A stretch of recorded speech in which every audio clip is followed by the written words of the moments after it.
Hello. Hula bula. I've got from Prismatic perfect work day. Hell yeah. I need to make another coffee. Apparently there's gonna be an... Why the fuck are ads playing right now? Hold on. Snooze. Wait, how many snoozes do I get?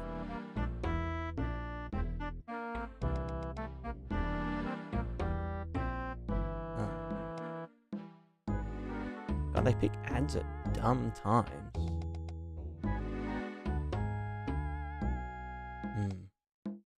Anyway, Bada, how's it going? And Azdaha. Greetings. Greet. Skirt. Skadeet beat badeedle doodle.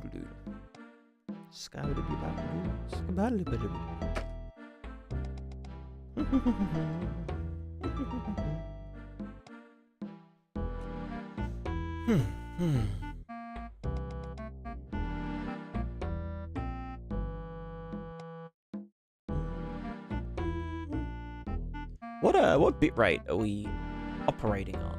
Oh, we can go higher than that. Surely it's a good night tonight. We're creeping up towards that 3K. Need some coffee too?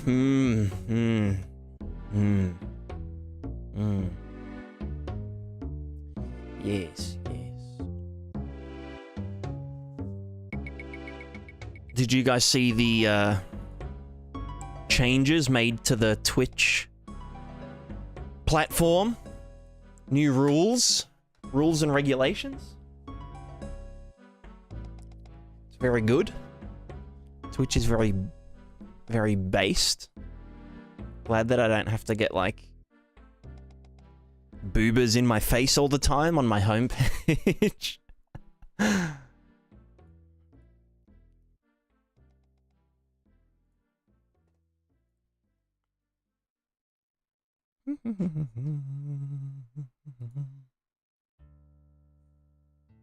Xmuno, how's it going? Fun today. How about you? What were you doing in the last stream? So last stream I was dicking with the world grid partition sort of system. Partition's a bad word because there's already world partition, but what do I call it? The world sim grid? World sim grid is what I'm calling it. So basically everything kind of exists on a grid or in a grid. Not like snapped to the grid, but yeah, like a quad tree. But it's like a fixed size quad tree. So like I don't know. It doesn't like... It doesn't get more and more granular where you are. Because where we are, we're just going to go, you know, everything's loaded in and they're actually, you know, running behavior trees and they're actually, you know, actors and whatever. But outside of the sort of, you know, the player-centric zone,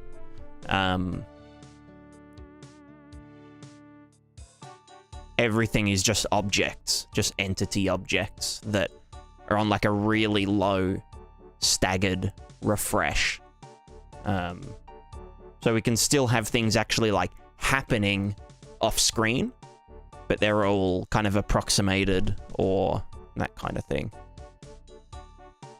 So like a bandit camp can, you know, kill some adventurers in the forest, and then when you come across that adventurer's camp, there's dead bodies and, you know, everything's destroyed and whatnot. And you might come across those bandits and, you know, maybe they've got one of the adventurers held hostage or something. That kind of, and that all actually like happens, you know, off screen at a very low like update rate. Which brings us to what we're doing today, which is going to be our node. It's basically like a nav web that covers the entire world, which hooks into the grid system so that we can kind of, you know, get the nearest node kind of thing. Because the thing about doing a grid, like an octree or a quad tree, is that you can limit your search to entities that are surrounding, like you just look it up in the grid index, rather than searching every actor in the entire fucking world and then doing a distance check for all of them, you know, because there could be like fucking 100,000 entities at any given point. Make another. It might be like a sort of. I'm gonna write it sort of as much as a plugin as I can.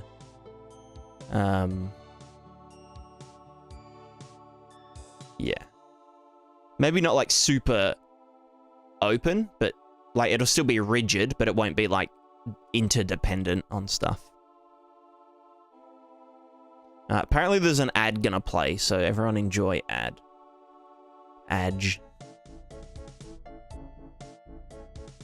Why does it even... Let me edit the... Oh, no, shit. No, go back. No, go back. Oh, God. Docs. Ad manager. Close. Docs, ad manager. Open. Custom. Browser docs. Ad manager. Copy. Apply. Can I delete and... Oh, shit.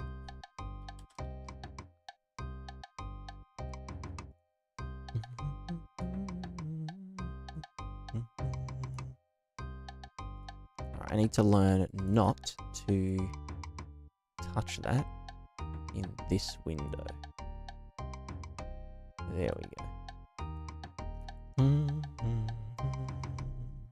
Xmino, how would you approach making dynamic zones for corruption in an open world type game? RVT should add corruption mask on landscape and meshes. Did look at Vertex Plank plugin, does not support landscape. Sadly, it needs CPU support on. True. I would do it depends. Is it constantly kind of like creeping? Like, do you need to be able to see it changing? Is kind of the main question. Or is it sort of like,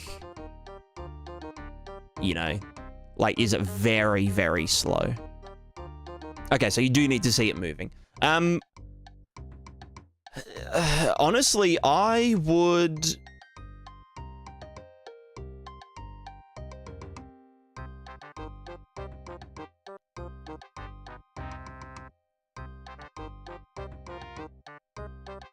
How far away do you need to see it? Is another question. And what shape is the corruption stuff? Like, are you thinking it'll just be in like kind of expanding spheres and blah blah blah? You do need to see it from afar. Okay, okay.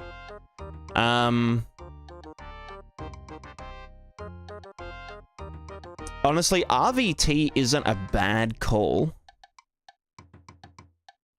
The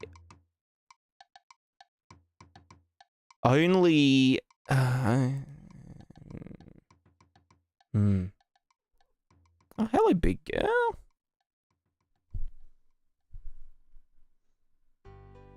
Spheres that will grow out. Yeah. Honestly, if you do a separate RVT that's just called the corruption RVT, and it's a really low resolution, you could probably get away with using an RVT, even if they're like constantly updating and whatnot. If it's really low resolution. Or like big tiles, low resolution, yeah. Because then when they stop growing or moving, then you don't have to worry about it. The other way you could go about it is Is there like an infinite number of kind of corruption points, or like n number of corruption points, or is there like a fixed amount? Because if it's sort of a more fixed amount, or there's only going to be so many at once, you could do it with just a material parameter, so that, like, you know, any shader that needs to be affected by the corruption can just look at a location, or you know, several locations, or just a 4 vector, which would be location and radius, and then, yeah, it's just as easy as being like, okay, yeah, like, you know, I'm here, how far away, you know, calculate all 4 of the radius sphere thingos, and just use that as a mask. That would be the cheapest way of doing it, but it's also the most limited, because you're then limited to only spheres and a limited number of spheres at any given time. Yeah, that way you could animate them nicely, you could, yeah, do all that kind of stuff. So, yeah. Yeah, I mean, yeah, like, it kind of, it sort of,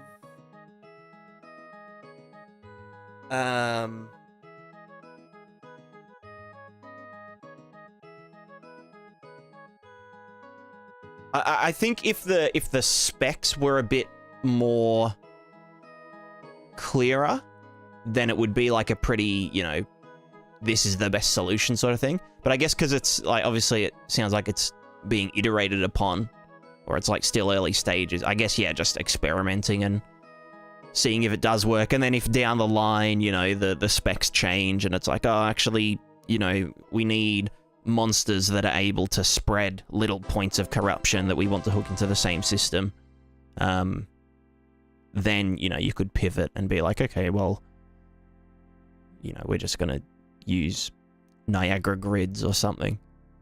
Because, yeah, you could use Niagara grid.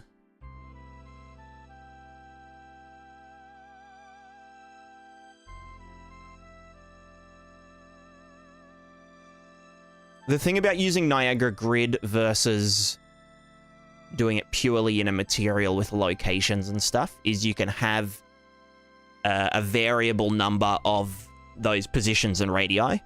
The downside being it has to be output as a render target, which, again, might not be super important. Because, you know, low resolution, but you could just literally have a render target that covers the whole world that's like a 256 render target or something.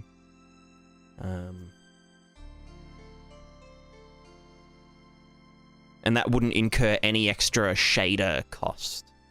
It would just be the cost of processing, what, like 10,000 pixels, which is, like, literally nothing. Especially for a fucking compute shader. And then you could also, like, add effects on top of it, like, you know, a pulsing, or, like, you could even do a, like, a little fluid sim for when you move through the corruption. It, like, kind of billows outwards, kind of like what they were doing in Stormgate, like beta footage and stuff. All right, let me keep catching up. Alex, hello. Did you make a video about Parallax maps yet? I haven't. Because I've never actually used them. I've made a video about bump offset, which is a it's like parallax occlusion map that we have at home. You know, it's like the LD version of PMO or POM. POM, yeah. So maybe check out bump offset and see if that's good enough. It's like, it's giga cheap. Like, bump offset is the cheapest sort of parallax effect that you can can find ever. It's literally just a UV manipulation based on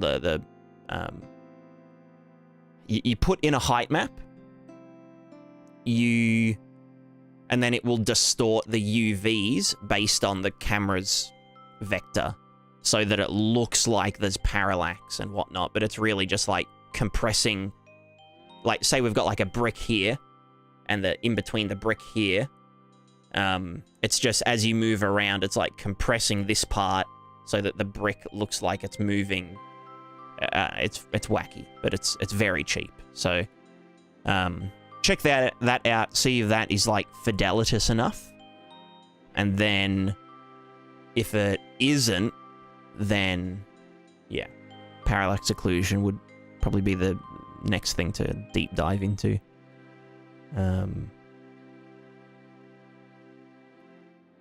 I probably should do a video about it. I don't actually know how they do it in Unreal, but yeah.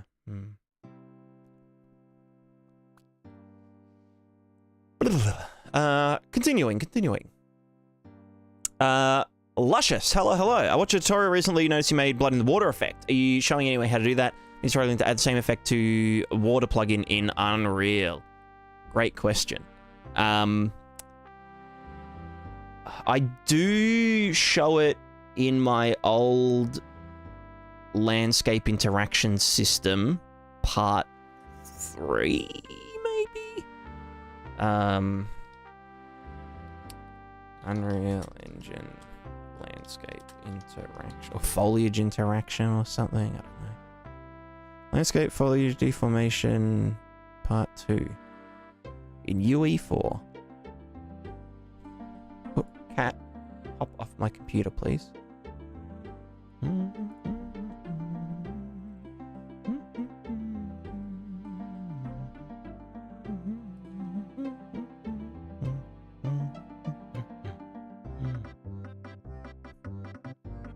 Right, here it is. Oh no, it's part 3, sorry. Hey, hop. I'll put you out. I'll put you outside, Caddy. Alright, let's have a little look. Something. Do I ever do...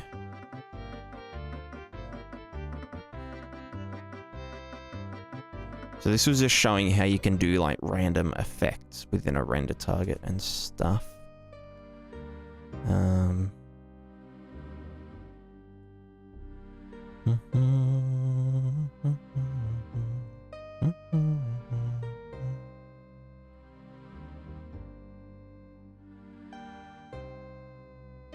Yeah, maybe I didn't. Unreal Engine landscape interaction. Where's number 2?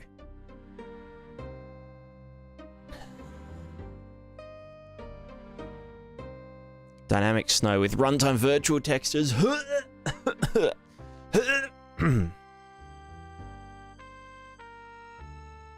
Sorry, I shouldn't judge.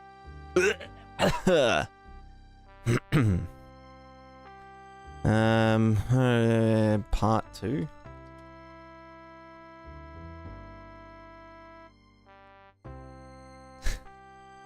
I'm so fucking toxic. Alright, blah blah. I think this was just little fixes from... Yeah, no, I don't show it in there. Yeah, I don't think I actually show it, like, under the hood explicitly, how to do it. I will be adding it to my plugin. That'll be, like, the first thing I work on after it's released. And that would just be, like, a layer that... I just call it the paint layer or something, which you could just paint A, B, and... Not A, B, and G. What are the fucking... R, G, B, and A. And then we could tell them to blur over time when they're on top of a water surface, you know. which would be super. I might even just fucking add that, like, not right now, but at some point. But yeah. Yeah, something, something, something.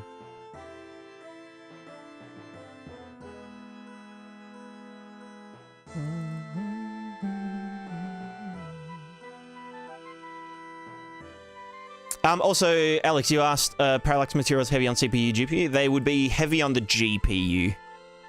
They wouldn't affect the CPU at all. Most graphical things are not like, unless something's being computed on the CPU, like positions of something, like animations are, you know, done on the CPU. And I think the skinning is done on the CPU, and then fed into the GPU, but yeah.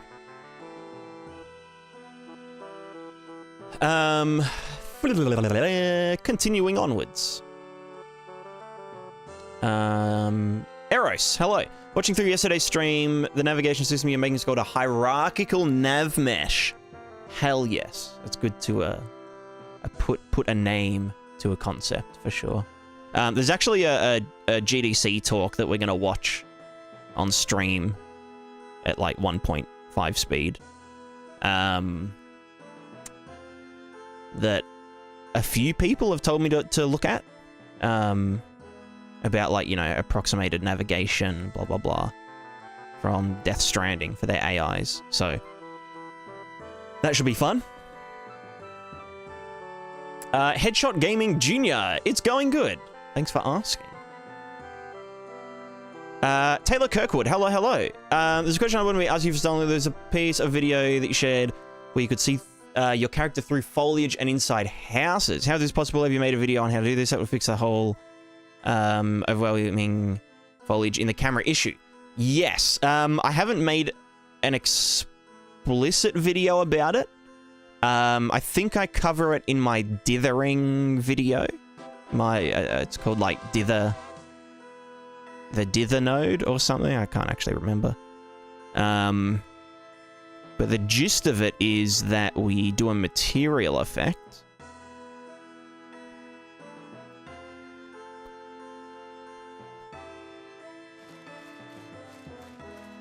So I've got one that follows the cursor. So there's just a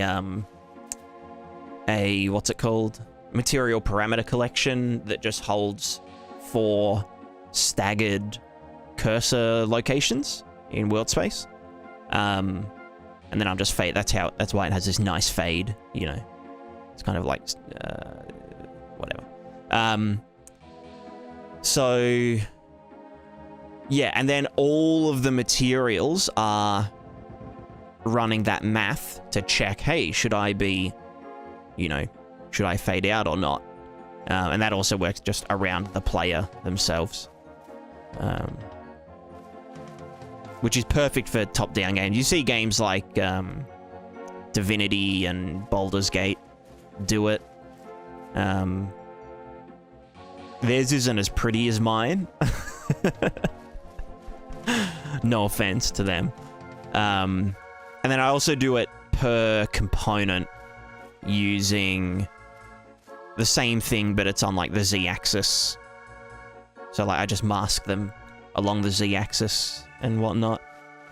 So yeah, we can like look behind, or when we go behind, it will fade out automatically.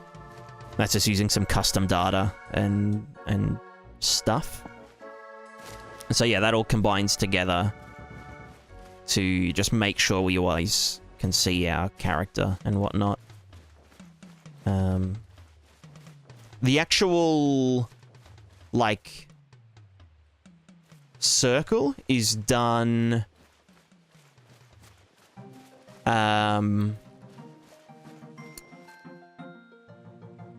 using a sphere mask, I think I was doing it with. Hold on, I can probably check. Test tree A. Tree squisher. Opacity mask. Dither. passive occlusion. Hello.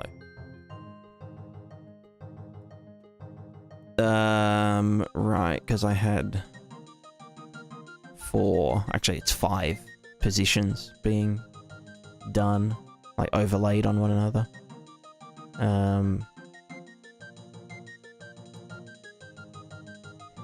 What's the... trying to think how I can do this without all of that. Just the gen... Oh, I mean, I've got other versions of it. Like the old versions. Hold on. Occlusion?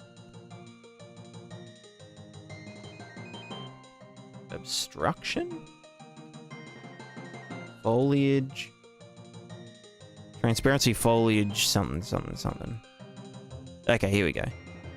So this is just a... I don't think this one's limited by the Z-axis. It will just be like a pure sphere around the player. So if you want to screenshot this and just doodle around with it, that should, like, get you started.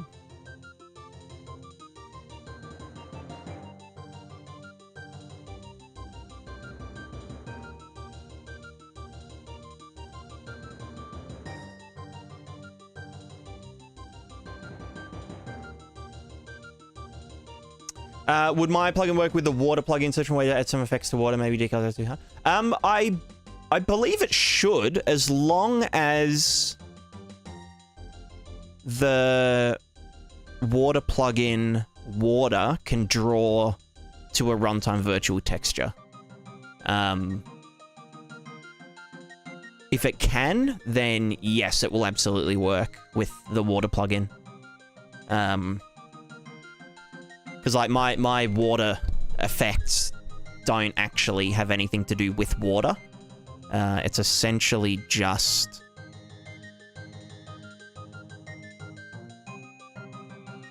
Where is it?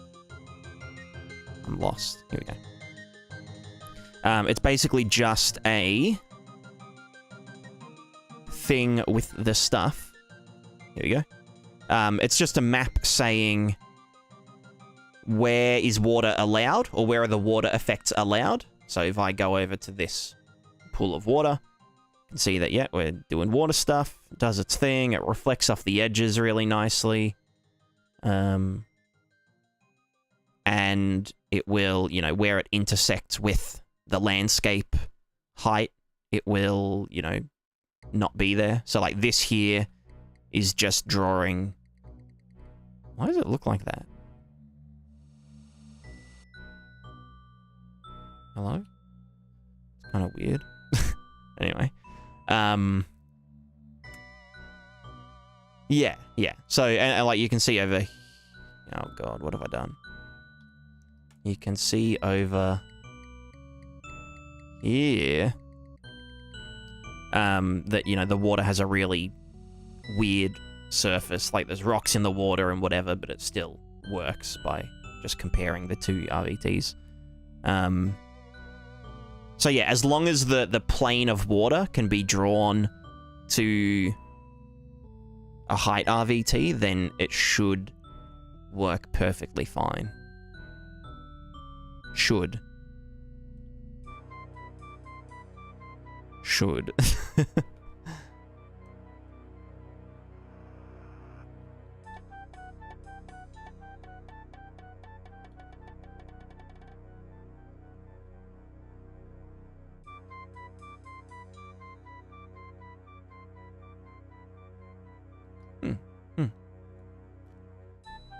The circular window cloud around the character, you can see through trees and has... Oh, yeah. Answered that one.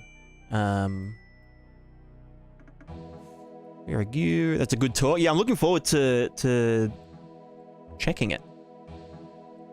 There's also Damien's Triangle A star thesis paper. It's a good read on Navmesh's best.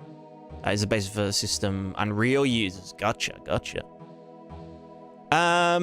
McCabe, hello, Overlord. I had a question off topic. Are you drawing the cylinder-shaped spheres inside the Niagara system, plugging array data interface for each shape. So the cylinders are just defined by four vectors. So 16 floats. One for the, well, 6 for the start and end location, 2 for the radius of each end, and then 6 for the velocity at each end, and 2 for just a strength multiplier. You know, like if a character is heavier, then we want them to, like, you know, deform stuff way heavier. So these are just debug representations.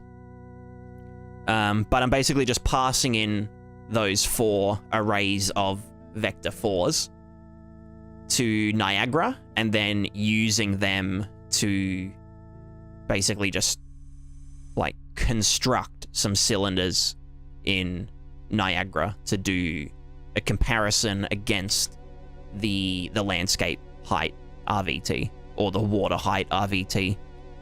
That way we don't have to do any kind of scene capturing. It's all offloaded to an RVT,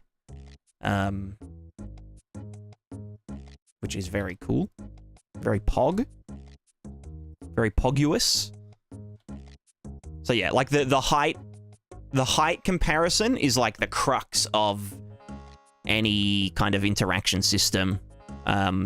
Some choose to do it in the CPU by doing traces from every single interaction point, hitting the ground, telling it what the strength should be, or whether it should draw or not.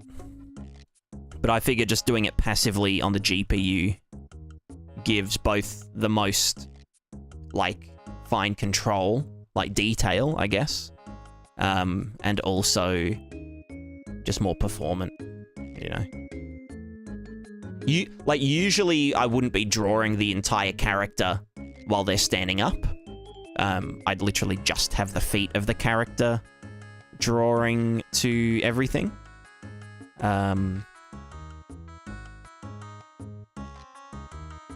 But just for the sake of this, I just couldn't be fucked. So usually I'd only draw the whole character when they fall over or something. Or I'd draw just the legs when they're, like, partly submerged in water. And then when they're fully, like, swimming or whatever, we'd do the whole character. Which is, it's all toggleable in the character interactor component, blah, blah, blah.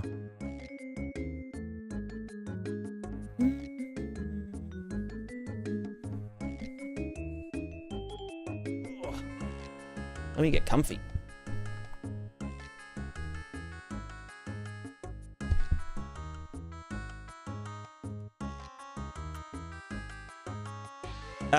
Was just super curious about guessing using the sample RVT function in Niagara. Yes, yeah, and that's a new one. I think that's a 5.2 edition. So none, like, this plugin just won't work in, like, 5.2 or even maybe 5.3. Well, it will work in 5.3 because, like, I'm fucking using it right now. I don't know if it will work in earlier engines, but I feel like anyone that's working in Unreal 5 is gonna be at the latest engine version. I don't think anyone is stuck on Unreal, you know, 5.1 or something. I can understand people sticking with Unreal 4 for a project that was already in development, but yeah, so I'm not super worried about, you know, 5.1 users or whatever. But yeah. Alex, another question. If you can, is there a way to make a bright nighttime? What would the way you do it? Yes. You've got to rely on color grading very heavily, or just like, you know, like the color of the lights. So, like, if I took this scene here, which, you know, it's beautifully lit, It's just daytime white lighting. If I just took this and said, hey, we're gonna drop you to be like a pale blue, and then take our skylight and turn it probably all the way down. Maybe keep a little bit of it, 0.1 or something. Maybe, actually no, maybe, you know what? Let's keep it at 2, but make it like a really dark blue. Well, a dark blue just means it's turned off, but yeah, hold on, Caddy. Yeah, so like the thing is, at nighttime, you've still got the moon. So the moon is, you know, it's still turned on. Can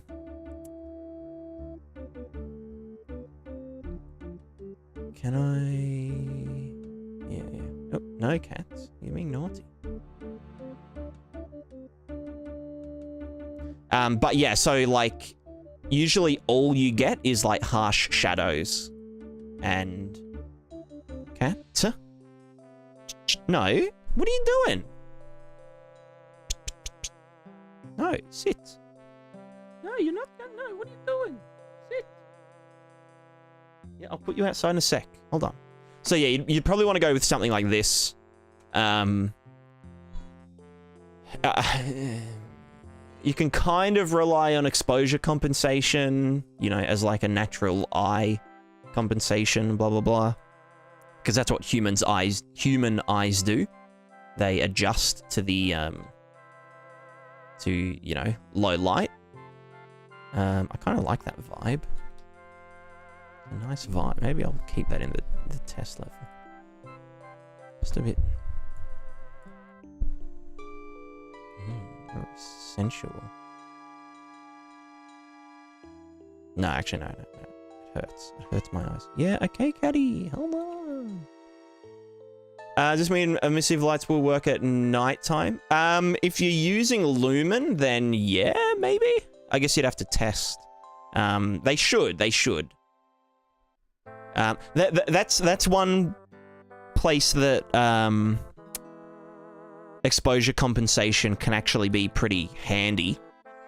You could actually just like light it as though it is nighttime, but then use exposure compensation to just boost the light level, or boost the perceived light level from the player's perspective. So that means that like a candle in daytime, barely visible, you can't see that it's emitting any light, but as soon as you turn all the lights off, you can like see the candle flicker on the wall and whatnot. And then once your eyes adjust, it's like, okay, yeah, the room is like fully lit. Yes, cat, just stop being naughty. Stop being naughty. So yeah, you could use exposure compensation to sort of like boost it a little bit and make all of the other lights a bit more brighter. There's a few more questions to go through. I'll be back in a couple of minutes. I got to sort these cats out, and then we will get stuck into working.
Hello, I'm back.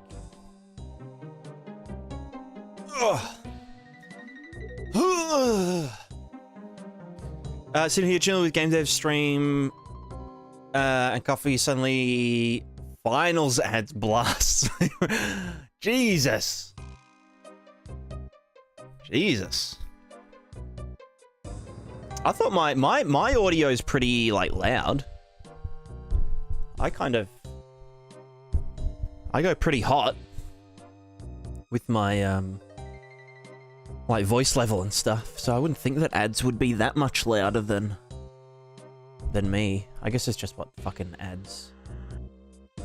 ads do. I hate ads. Fuck that shit. Use ad block. I use ad block. Use ad block on my videos. I don't really mind. I make like fucking like $200 a month from ads. It's not heaps.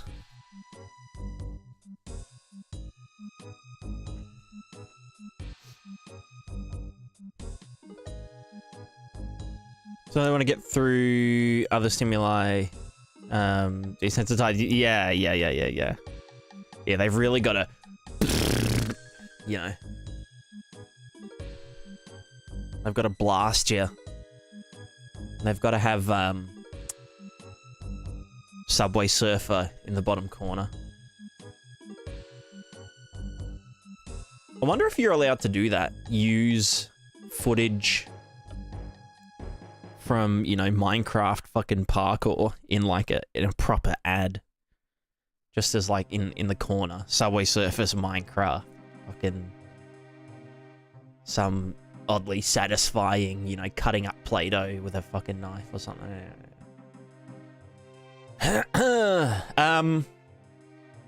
Right, let's catch up.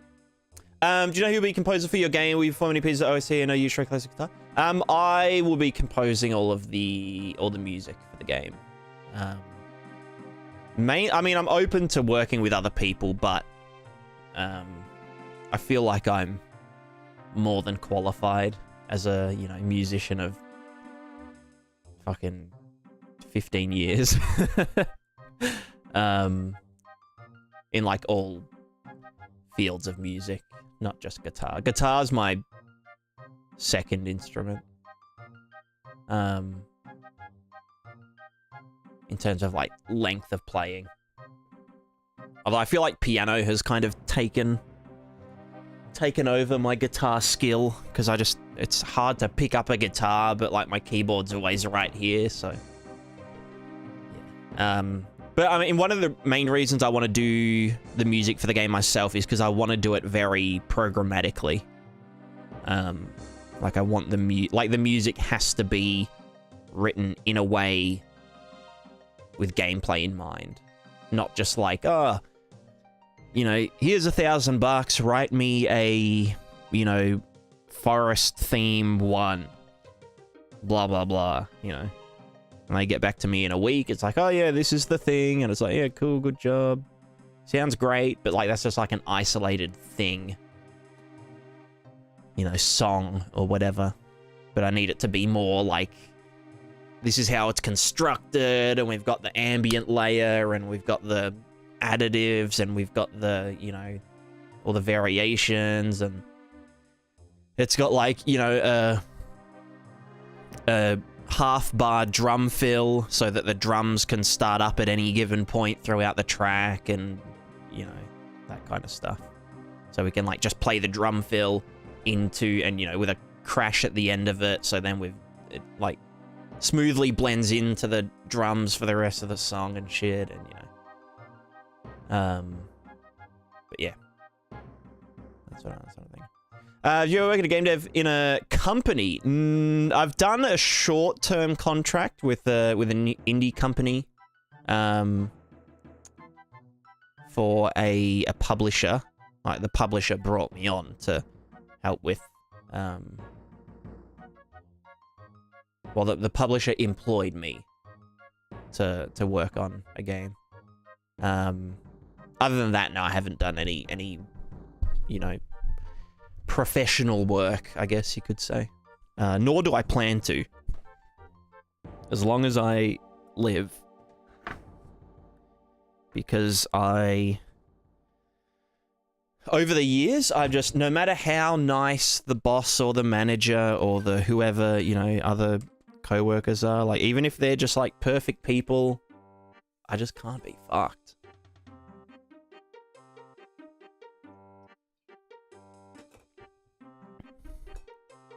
I just don't, yeah. I just can't work for anyone else. It just doesn't work. I've got too much autism.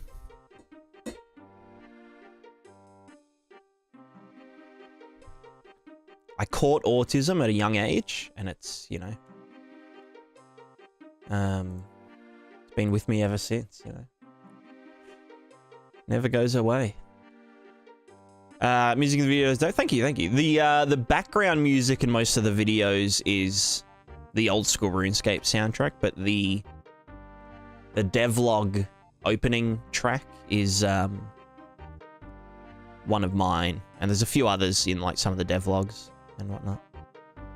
What's your first instrument? Would be drums. Drums, like drum kit and percussion, is my first instrument, or my most advanced instrument. And then piano, guitar, singing. Professional voice. I am a professional voice. I used to play saxophone for a bit, but I've completely forgotten saxophone and clarinet and any, you know, similarly fingered instrument.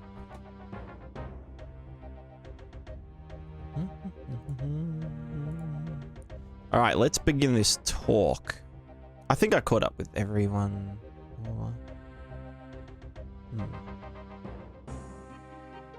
I was wondered how effective a completely silent TV ad would be. Yeah, there was a we had one in Australia.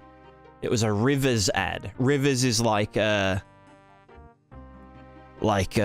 clothing store, like budget clothing store.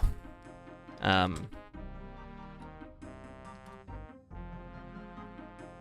least it used to be. Maybe they're like good now, but yeah, everything's like super fucking cheap. It's like good clothes, but you know, sorry, no, it's an essential clothing store. But yeah, they had an ad that was just dead silence, and it would just go through a few slides, and it's like fucking, like, it always caught me off guard. You know, let's look it up. Rivers Australia silent ad. The 7 most gloriously bad Rivers ads of all time. Why are they all unavailable? What do you mean? No. No.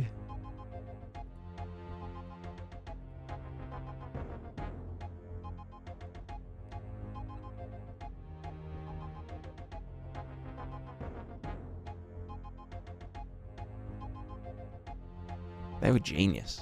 I remember them. Persons, short persons, fat persons, thin persons. Those with skinny legs and plenty with stonking... That's 2001. That's too early. When they got like super meta. From the glory days of ancient Egypt to the Grecian Empire, No. with wooden... Plants are so lazy, they're not even worth talking about. Seriously, to feed a... Not like this. This is good shit. Hold on. Fellas, get lazy. These... Just this. This is the ad.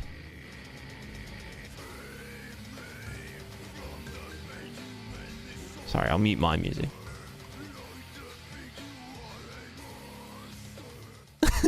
Like, that's it. Hey, take a look at these bad boys.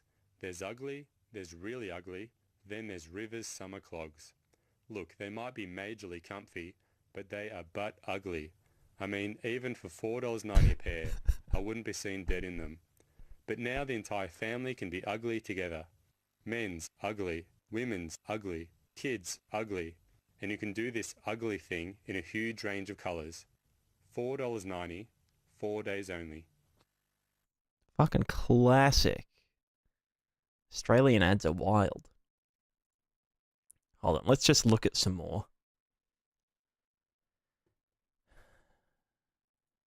Wait, do they have their own...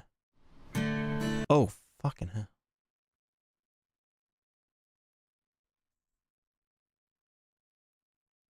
What about why are rivers just so comfortable? That's one I remember.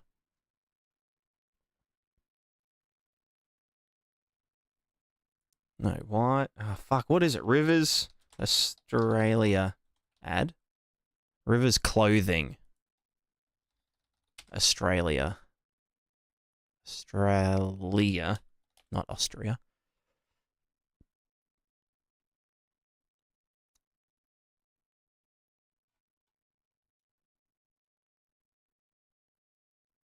Anyway, yeah, fuck it. I can't be bothered. It's so obscure, but so memorable, you know.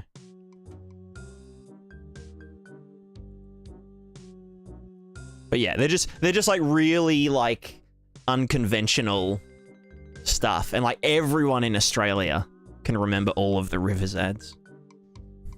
Like there's one that's literally just slideshow of all this stuff, and a guy just saying,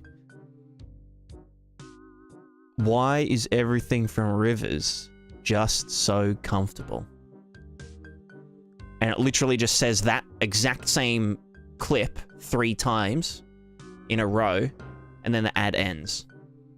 It's like fucking marketing genius. Anyway, let's get started. We're gonna listen to Eric Johnson for a bit, and I'm not just gonna like be a classic React streamer. We're gonna discuss stuff as we go. Is a OSC RuneScape playlist you listen to on Spotify? No, I just have a big folder.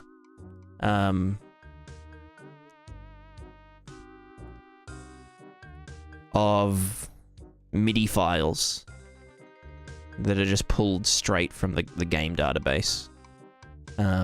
These are all of the ones that are like chill. So there's like about 300-ish in here. I've got like a full MIDI pack of them.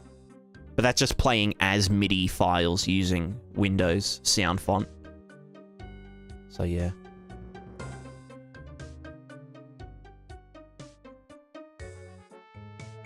Anyway, let's get started. The game environment and why it was such a challenge for us to work with. Game design's goals for NPCs and how they affected our approach to dealing with the environment. How we reflected the complexity of the terrain on the Navmesh. The impact this complexity had on navigation. Support for different types of dynamic terrain. A quick look at a trick we used to improve position selection in our environments. And a peek into a few of the other AI systems we built for the game.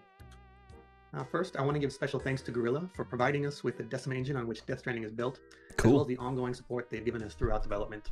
I also want to thank the rest of the NPC team at Kojima Productions, whose work I'll be sharing with you today. Without them, this talk would not be possible. So, as most of you are probably familiar, Death Stranding is a game with a heavy focus on environmental traversal, deciding your route, what equipment to bring, and how to approach the landscape. Sounds like environmental obstacles. Sounds like Prismatica already. Using a variety of tools at your disposal, such as ropes. I need to play Death Stranding. I haven't actually played it. Actually, I'm pretty sure I got it on Epic Games Store for free. Maybe we'll play it on stream sometime. Ladders and bridges, all in order to ultimately reach your destination. But it's not just these large-scale obstacles you need to worry about. Even flat terrain is difficult to traverse. You can lose your balance and stumble. That's a Prismatica feature right there. Slip in the mud when it rains. That's also a Prismatica feature. Lose your footing on steep slopes. That's also a Prismatica feature. These guys fucking... They call me White Kojima. They call me Australian Kojima. Or get swept away by the current of rivers. Every step has the potential to be hazardous. So to create an environment where even walking would be a challenge, in the early days of the company, the team went location hunting in Iceland to gather reference material. Nice. While they were there, they toured volcanic rock fields, rivers, valleys, and gorges, crevices, caves, and geysers. You're Australian? No, I'm actually from Hong Kong. Can't you tell from my accent? My accent? Which they reference to create environments like these. Take a look.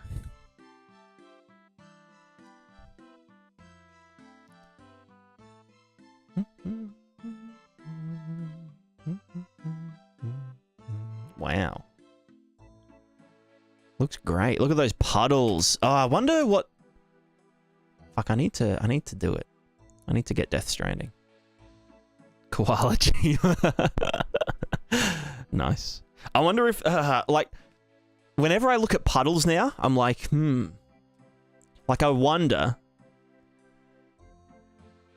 Do they have ripple reflections off those individual rocks? You know, like the Prismatiscape plugin does? You know, like, which is available soon for $29.99. You know what I mean? That's all I can think about. When I go outside and I see a puddle, I'm like, fuck. I wonder how they're doing the bounds for those puddles. Like, are they doing a height comparison against like the water plane, or is that just a material effect, or blah blah blah?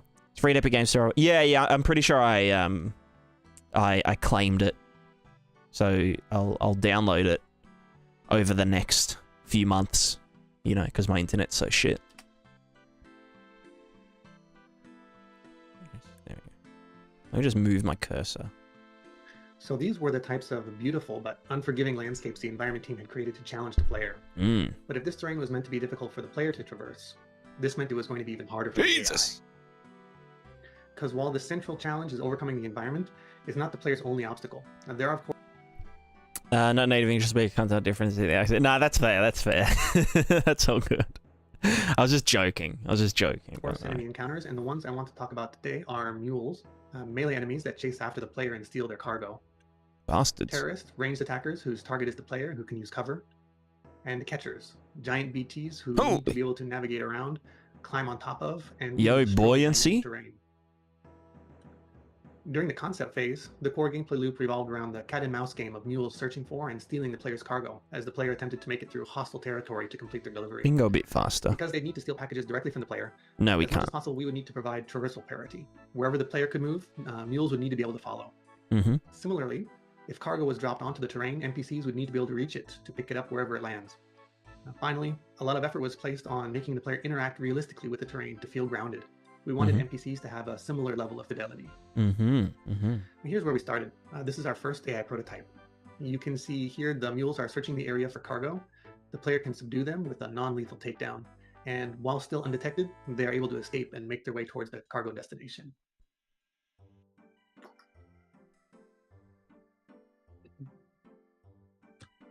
A year later, we had added more non-lethal weapons like the bola gun. NPCs could now respond to noise and perform investigation behaviors. Perception had been iterated on, enabling the player to evade the enemy in tall grass. No foliage interaction? Like, come on, man. It's $29.99. You could have some fucking free foliage interaction. But why not? NPCs now had the ability to ping the player's cargo to track them down. Oh, there is, but it's very... Still, the Well, it's obviously the pro... I'm just joking, by the way. I'm just joking. gameplay loop remained focused on evading and escaping rather than fighting. And here's the final version that we shipped. When the player enters mule territory, their cargo is pinged. A search party is formed and a group of enemies move to the pinged location to try and find the cargo that was detected. This gives the player an opportunity to escape while they're searching for the package. If the player successfully evades the enemy long enough, they will re-ping the area and the cat and mouse game begins again. But if the player is spotted, all mules in the encampment will immediately begin chasing the player to steal their cargo, switching gameplay from evasion to escape. This is the core loop the NPC team was responsible for delivering, and one of the major components in doing so was developing reliable navigation over the terrain.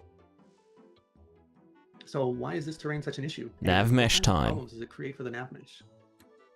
To explain, let's start by looking at some Navmesh that represents what we were used to seeing in a typical production. Here's a man-made environment with flat, level ground, open spaces, clearly defined walls and corridors. Sorry. There are challenges in navigation over a Navmesh like this. positioning, finding cover, flanking, Mhm. but these are ones that we were generally familiar with and knew how to handle. Likewise, in natural environments, Navmesh was often just a continuous sheet with the occasional hole where rocks, trees, and other obstacles had been placed to decorate the terrain. However, because the environment in Death Stranding was When you play the game first before the talk, it can be speed run decently. Well, it would actually take me like a few days to download it. Like that wasn't a joke. Because my internet is Australian. designed first as an obstacle for the player, our Navmesh now look like this. Everywhere we looked, there were jagged shapes with sharp turns, thin strips of Navmesh, and tiny disconnected Navmesh islands covering the landscape. Normally, we would either make these areas off limits to the AI or work with level design to make them easier to traverse. But in order to chase the player in the world of Death Stranding, this time neither of those was an option. True.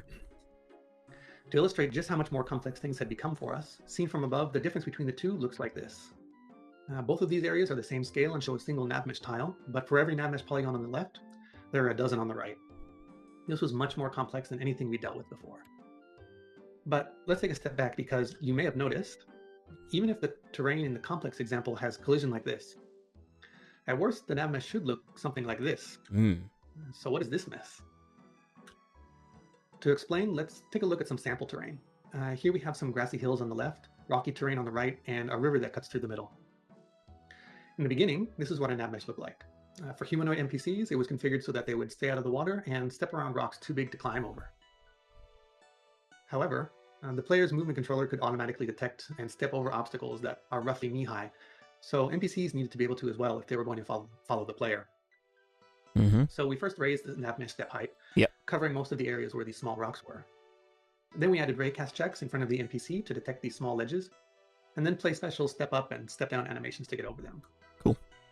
However, if the player runs over those same rocks, there is a chance they'll trip and lose their balance.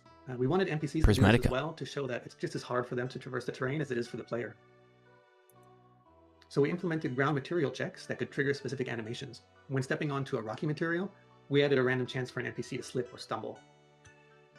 Of course, knowing this, the player learns to avoid running over rocks to prevent tripping. So NPCs see that already. the terrain to do so as well. True. How are we going to add that?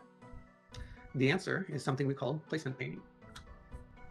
Most of the rocks, grass, and other decoration on the terrain are added via Decima's procedural placement system. For rock spawn in this way, we painted the Navmesh with a high-cost area that surrounded each one. True. This encourages the navigation system to produce paths that go around obstacles without removing the Navmesh on top of them. And this means that NPCs can still walk through rocky areas, but they'll only do so if there are no better options. And the player is also able to wade through deep water. So in order to give chase, NPCs need to be able to follow them into and through these areas too. Look at that weak water interaction. Follow them into and through these areas too. Those ripples should go way longer, man. So, you know. We ensure that there's Navmesh generated over the water. Weak as well. sauce. And this works, but as you can see, wading through water is very slow, and it's easy for a player on land to get away from a mule in water. In addition, because it can drain stamina, players learn that in general it's better to avoid moving through water when possible. To handle this, we applied the same strategy as placement painting. We paint a high-cost area onto the Navmesh wherever water is present, allowing navigation through it, but discouraging NPCs from entering unless it's the fastest way to the destination. We actually shrink this a little bit, only painting areas with at least 30 centimeters of water. No, wait, hold on. I'm gonna change my ad settings, because I feel like the ads are running too fucking frequently on Twitch.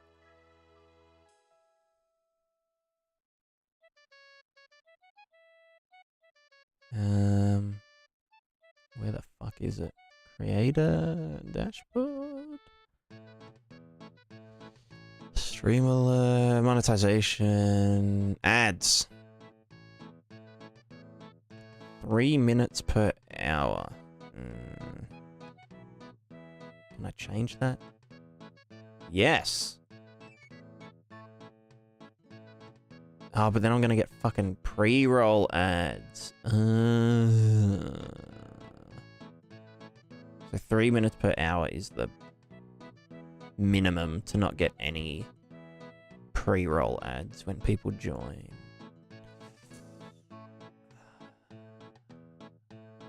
It's fine. Anyway. This is the threshold for the waiting animation. So yeah, so this is all, this is what we'll be doing for the LED 0. right?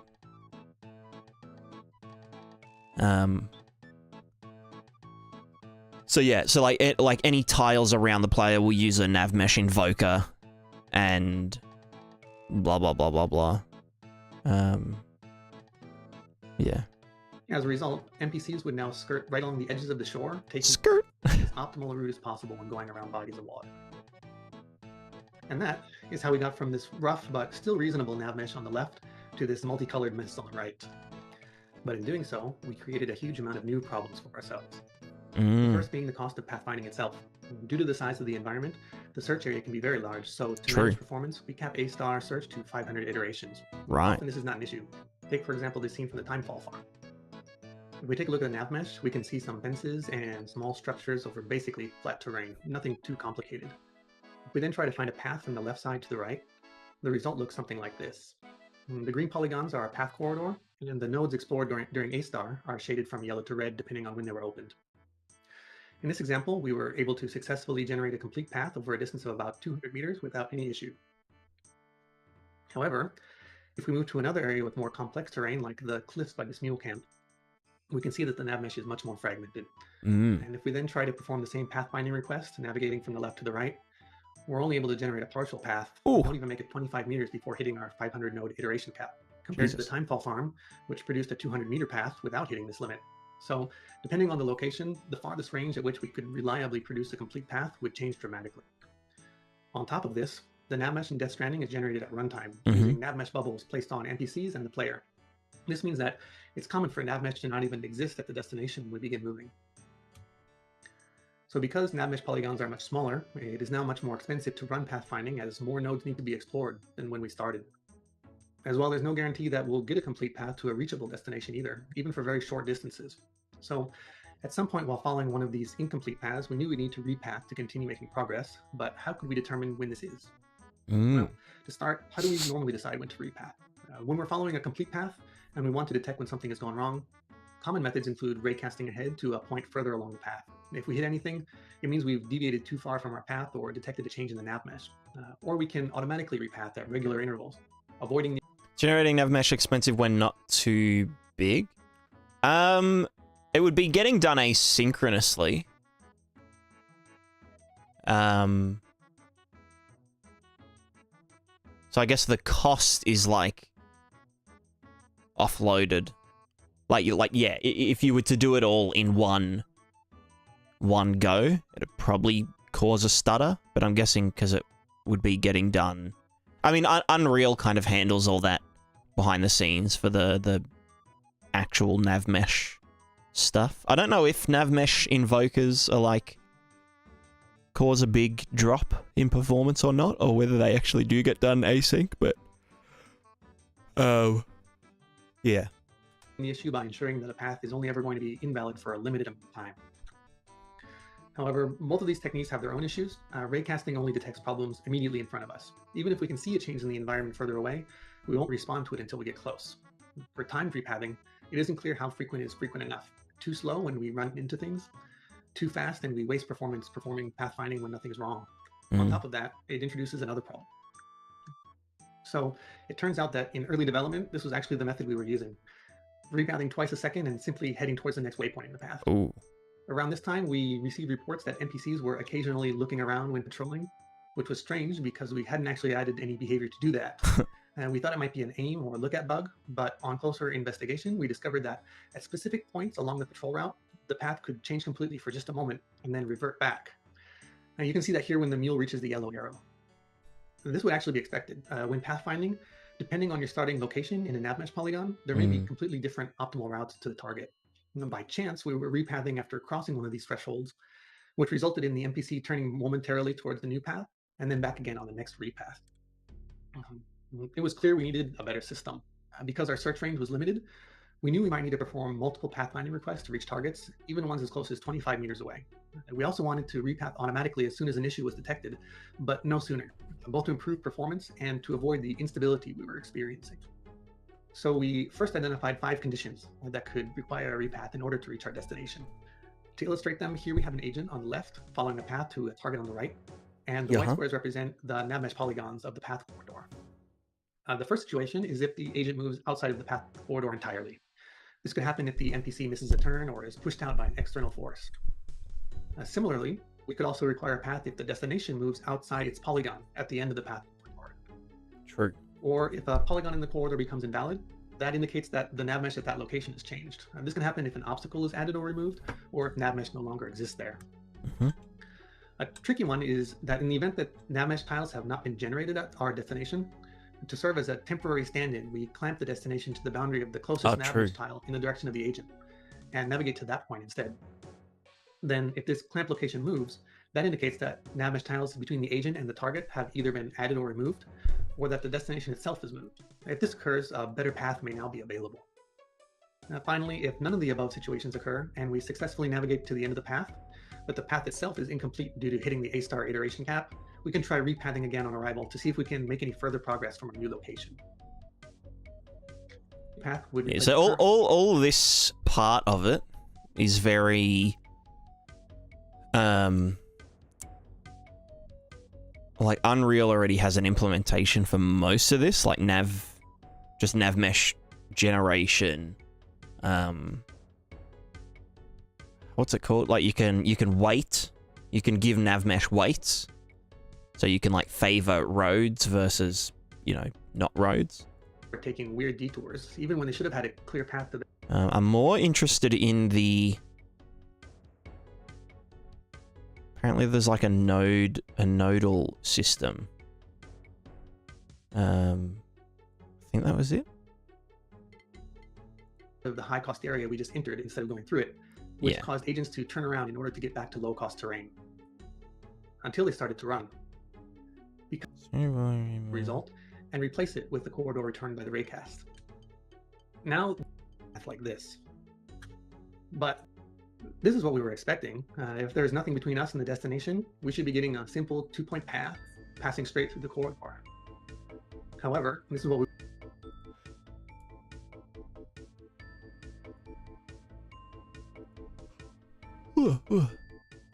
which meant that there was also no way that it was going to make its way back to base after an encounter had ended. We needed a way to navigate around these large-scale terrain features. Here we go. And it was clear that the nav mesh alone wouldn't be sufficient.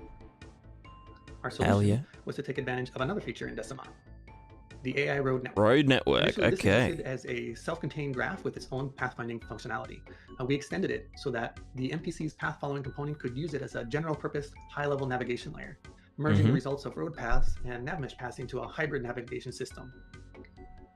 Once AI roads had been placed by game design, NPCs could seamlessly get on and off the road network to reach their destination if they were unable to find a complete path using only the nav mesh. Here's what our navigation behavior originally looked like. The NPC at the bottom is trying to reach the player at the top, but as it approaches the cliff in the middle, it's unable to find a way around it and gets stuck. Even with a 500 node iteration cap, the terrain features here are just too big for it to navigate around. However, with the hybrid path following component, as the NPC approaches, it discovers a high-level path on the road network. And because it was only following a partial nav mesh path, it switches to use the road network to ensure it reaches its destination. There you the go. NPC now uses the nav mesh to follow the road path, navigating towards an intermediate position a few meters further along the road. It will then continue to follow this moving target until it exits the road network, after which point it will revert back to navigating using only the nav mesh. And now, finally, movement behavior was not only stable across all types of terrain. So in this example, they're still using a nav mesh on the character, but the general, like for the actual ground low level stuff, but their kind of destination point is each node in this AI road, which is pretty cool. But again, I'm less interested in that, but using only the nav. I think just the road node system is what I'm interested in. And now, finally, movement behavior was not only stable across all types of terrain, but agents could also navigate reliably across the entire map, even for complex routes spanning several kilometers. But up to this point, all the work that we had been doing was only to support navigation over static environments. We also had several types of dynamic terrain to deal with, each with its own challenges. For example, when a catcher encounter begins, we spawn in a number of strand objects, buildings, vehicles, chunks of concrete that rise up from the tar. The catcher needed to be able to not only navigate around these objects, but jump up on top of them as well in order to chase the player. You can see here that as soon as strand objects begin to appear, we generate Navmesh over their location, along with jump links connecting them to the ground below. The catcher is then able to use these links to jump up onto the buildings, and once it does, the building will begin to sink back into the tar. When this happens, that strand object's Navmesh is removed, and this allows the catcher to follow the player anywhere across the encounter area as it changes. And here's how we did it. Now, each strand object actually has two sets of collision, one for the object itself, and another that only responds to the Navmesh. On the ladder from the Navmesh. Operation again in the opposite direction. A low score to avoid entering. Here we go. If we then place a horizontal ladder, spatial queries and position picking also played a large part in navigation and behavior development, and there's a lot on this topic that I'd love to talk about, but today I want to focus on one specific problem we faced and the trick we How those blind points generated? I think they're just hand placed in their case. came to handle it. Now, let's imagine we are the blue NPC on the left and we want to find an attack position near the yellow player on the right. And in between us is a high cost Navmesh area representing a large body of deep water. We want to get close, but stay out of the water as it's going to slow us down. If we generate a grid of sample points over the terrain, we can give positions inside high cost areas a low score to avoid entering them. And if we then rank the rest based on distance to the target, we'll get something near the player and outside the water. Great. And because it is a high cost Navmesh area, the path to our attack position will go around the water as well. This type of query actually worked well for us in early development, but if the player was not near a lake, but a river, we would encounter a problem. We could test for positions in high-cost Navmesh areas. So this is like Unreal's EQS environmental query system is like exactly this, where it will do points on demand based on rules and blah, blah, blah. You probably don't want to pre-compute it. And give them a low score, but at the end of our position picking query, our target position could be on the far side of the river. And the NPC would spend ages wading across just to stand on the other side, when someplace on the near side would have been just as effective. But because both sides look equally attractive from our spatial queries perspective, in combat NPCs would cross and recross the same river over and over as they repositioned around the player. What we needed was not just a way to avoid choosing positions in high cost areas, but also positions that NPCs would have to pass through high cost areas to get to. So we came up with an idea.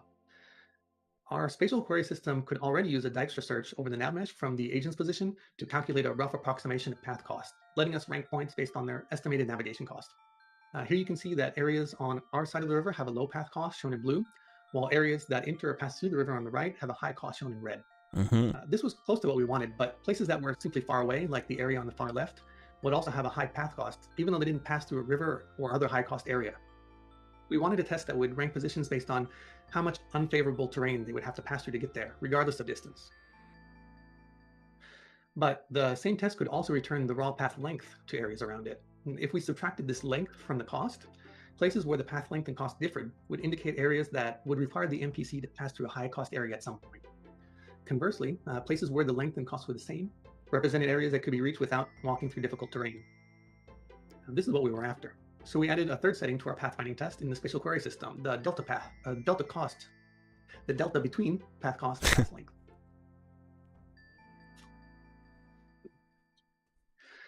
However, there was one issue. While this worked as we had imagined when the NPC was outside of a high cost area, avoiding both entering and passing through the river, if an NPC was already in the river, it would stop moving entirely. The reason is because from inside a high cost area, moving anywhere would force us to pass through more unfavorable terrain than just standing still.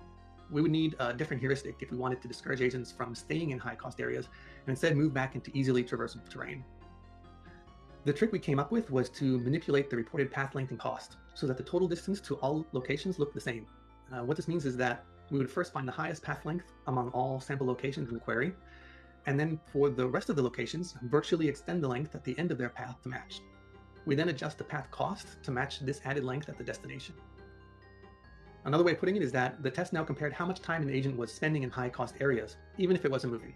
If it could reach our location quickly, it would stay there and accumulate the traversal cost at that location until it had traveled a virtual distance equal to that of the longest path in the query.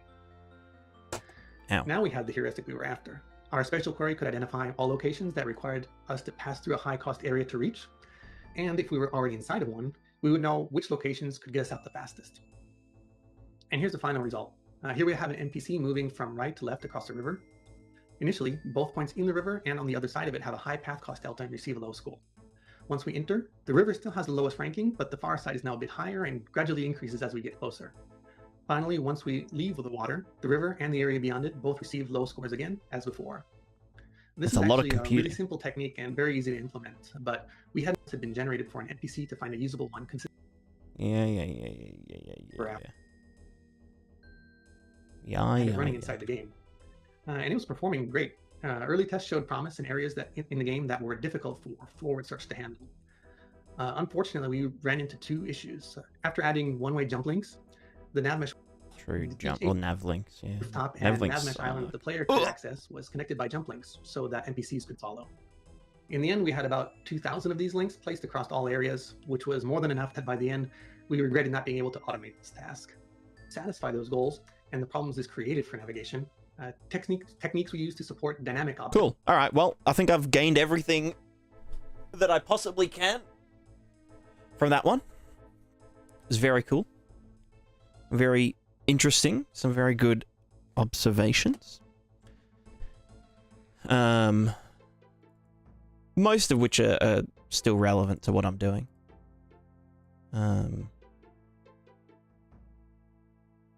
Dumplings. What about dumplings? What? What? Huh? Huh?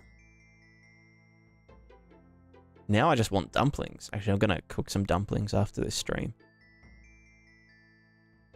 Alright. No, jump links. Jump link.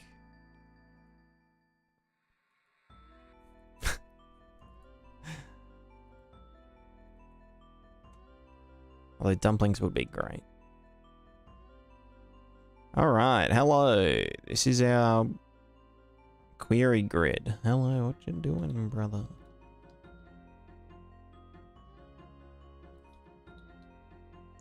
Right, and what we did last time was we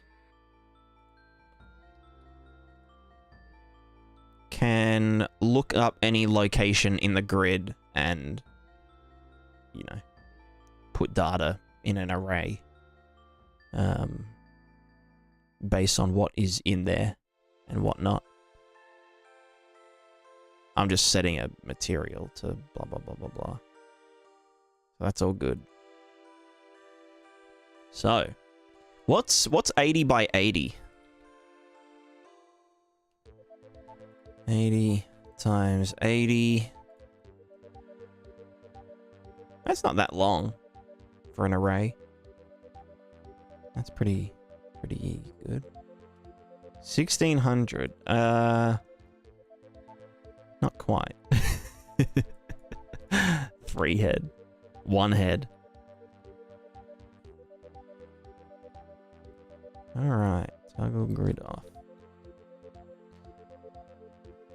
I hate this. Why does that still come up? Why don't you just...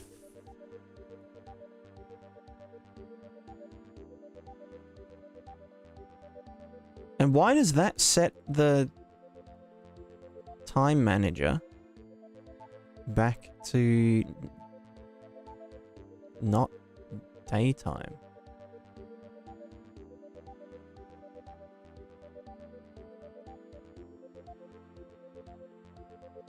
Weird. Weird. 0 head. No head.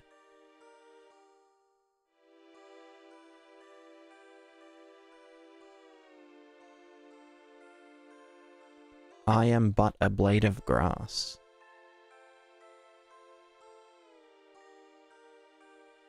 POV, you are a blade of grass. Fantastic.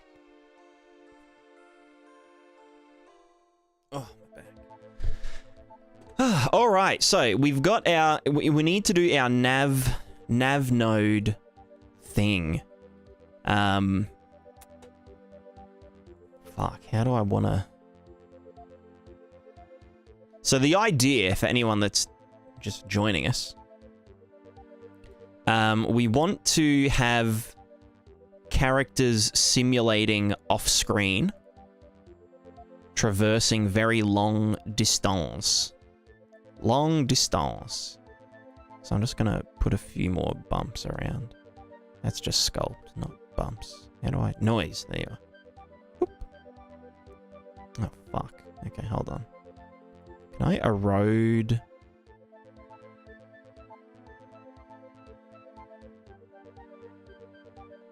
Wow, I hate it. Can I just, like, make you smaller?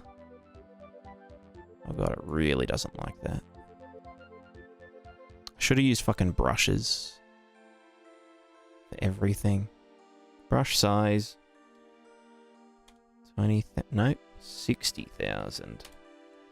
Yeah. Strength big. Just one big strengther. Did that do anything? I don't know.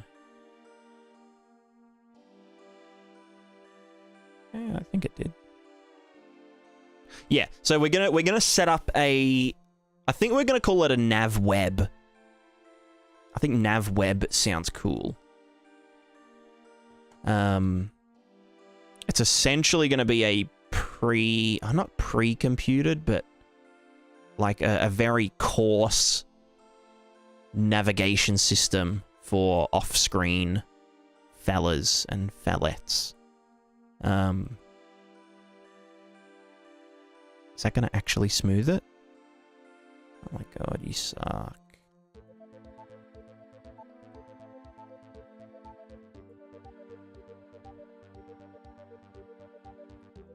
Strength. I can set it above 1. Interesting. It still doesn't do anything though.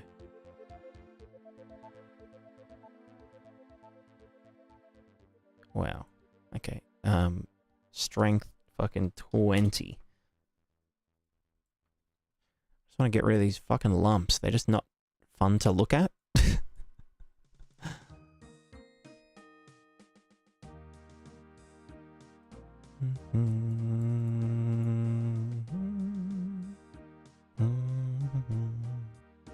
See my procedure with terrain generation plugin works on a lens. I mean, yeah, that could be pretty cool.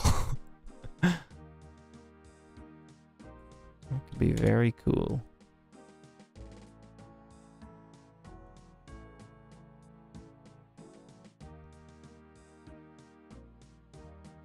Oh, fuck. What the hell? Just what the fuck?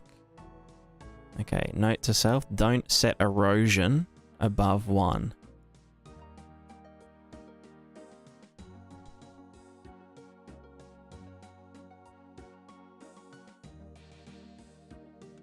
God, my computer does not like this very much.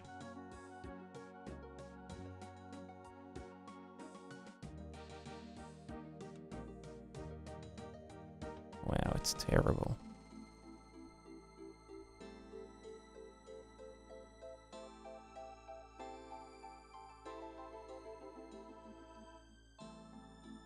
You know what? We'll just use the flatten tool. I'm just gonna tell it all to go back to where it came from. There we go. Good as new.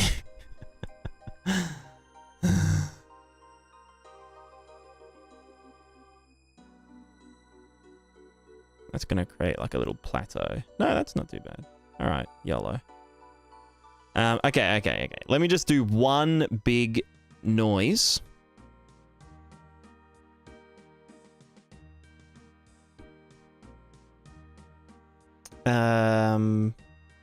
Expected once 5.4 comes out. Oh, nice. Meant for 5.0. I have to update it. Yeah. True. Yeah, that could be very handy. Oh, can that go above? Can that go 200,000? No, it's capped. Oh my god. Fuck me in the brain.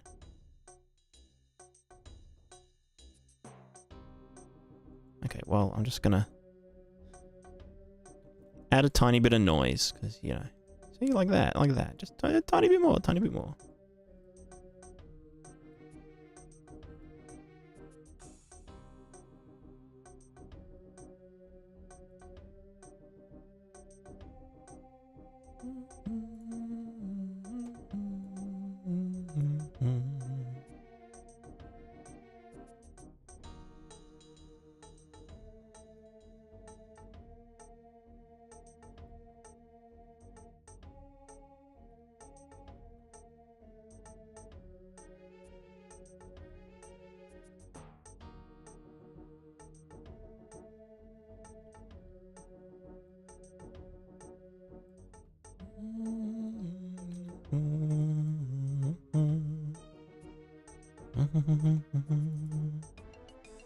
Alright, now we're looking better.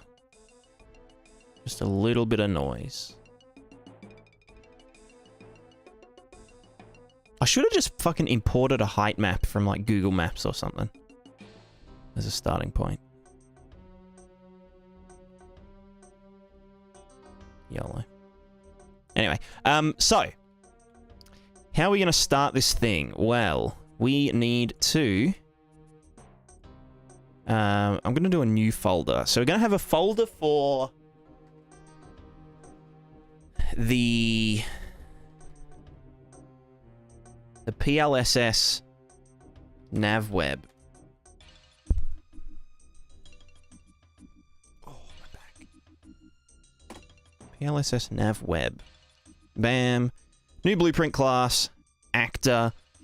PLSS underscore navweb manager. Well, I guess it is the navweb. Now, what we will need to do... Wait, does that not... Where the fuck are you? Hello? Oh, you're right there. Right, you don't have a billboard. That makes sense. First thing we're going to do is give it a billboard so we can just see it. Billboard. Hello. Do we have like a web? No. Do we have like a spider? Do we have like a nav? It's a pin. Very good. Makes sense. Screen size... big?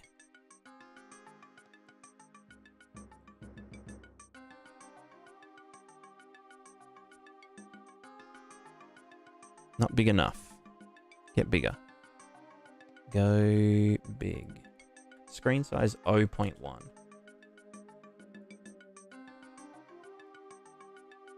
Still not big. Why is it not big?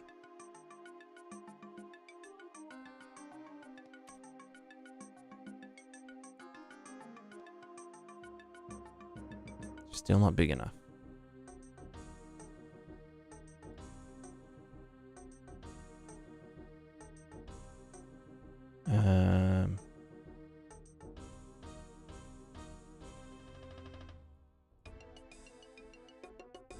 Well, fuck.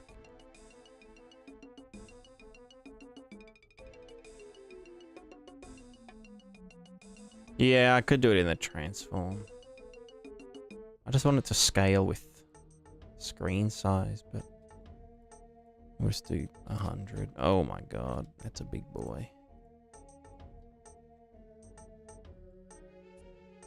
Cool, that's gonna yeet itself up there. Now, we want to have a function called generate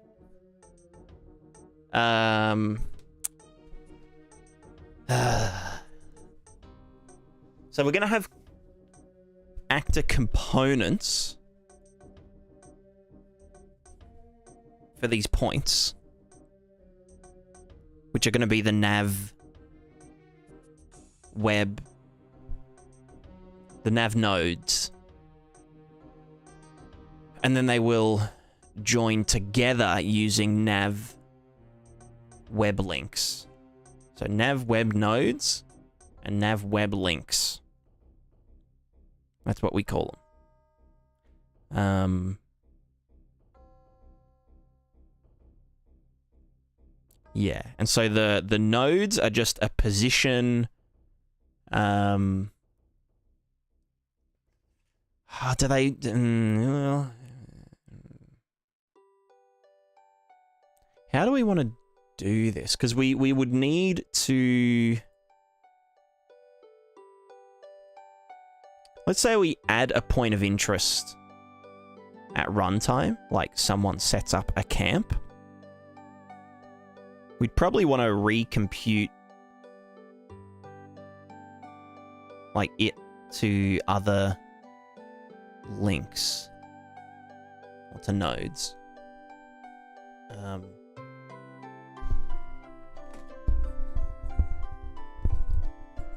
I guess we could then just add a component to this fella. So let's just go generate initial node placement. And we're going to have a new scene component called, especially if you could build our bridge or something. Yeah, exactly. Yeah. I'm not so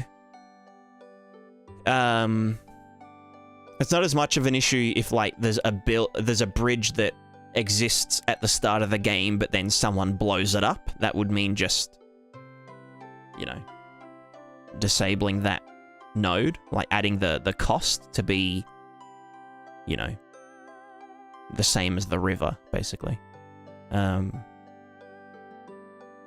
Same with like if there's bandits blocking the bridge, we then give it a higher cost.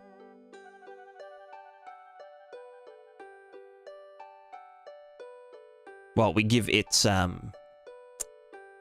connections higher cost. I actually don't know how. Well, you know, let's just PLSS, nav node. Yeah, just that. Now I do. How do I want to visualize these? I could visualize them with billboards. I could just visualize them with a static mesh. I feel like a static mesh would be cheaper, especially if they're set to be not movable, so they'll auto batch. And it is just for debugging, so yeah, I guess we'll just say. Well, no, do I? Do I want to just represent it with a debug thing? Because I can't add a mesh to this component.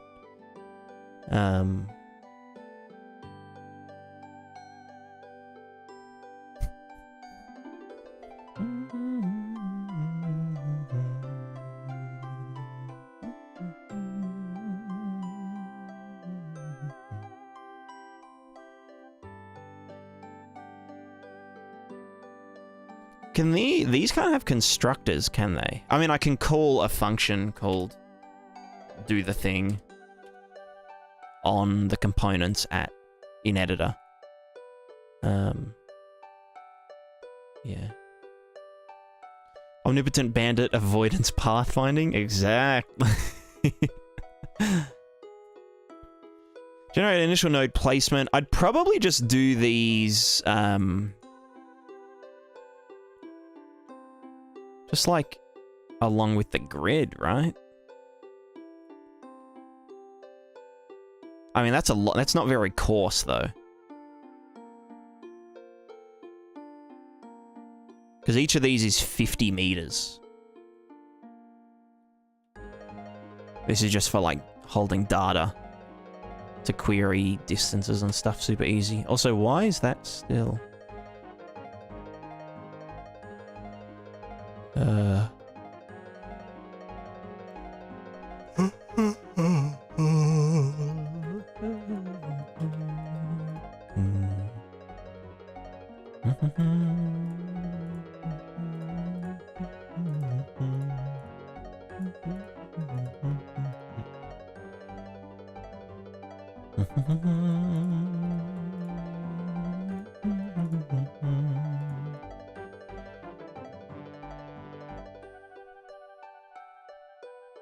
But yeah, I definitely want these to be a scene component because they will be in... Okay, why are all those traces still there?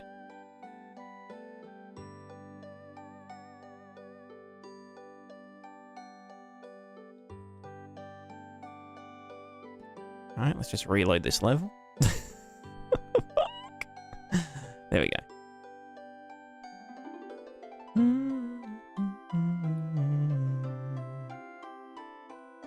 Can call clear debug lines on construct. Well, they were, oh, what's that? They were thingos. Thingamajigs. They were things. Also, we don't need them anymore. So we could just say like the initial placement is just hooks into that and just gets what, like every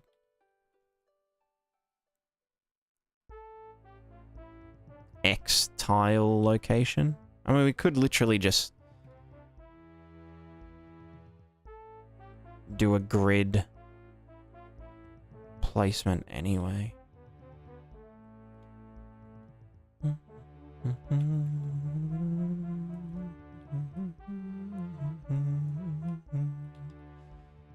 See what kind of glorified takedown I could make when testing the plugin. Came up with something pretty cool. So oh, true. I didn't.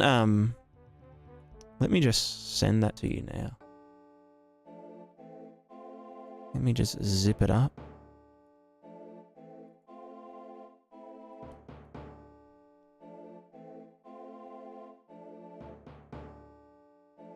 How do I zip? Send to zip.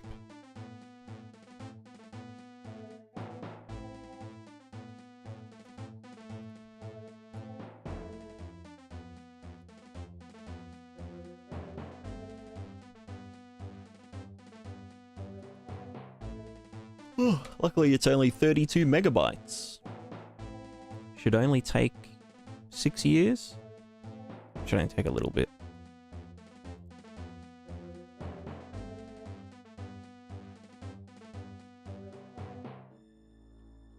So yeah, the initial placement of nodes, like just so we can get like a starting point, so it can just be like bam, bam, bam, bam, you know, just like a fucking grid or something.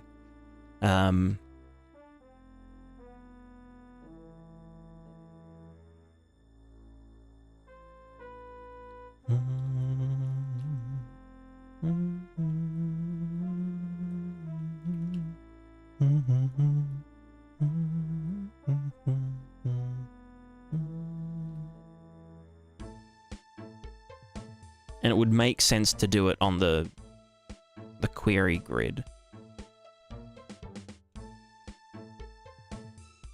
Let me just check if that... Is that gonna... I can't pre-send it. It's nearly done. Anyway, let's... I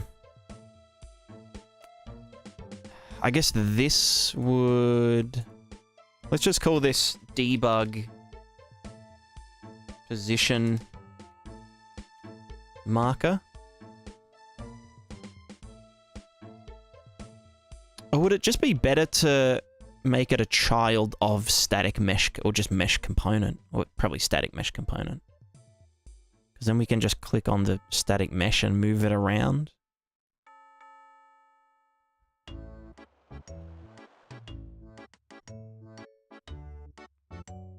Or do we only want the mesh to exist when...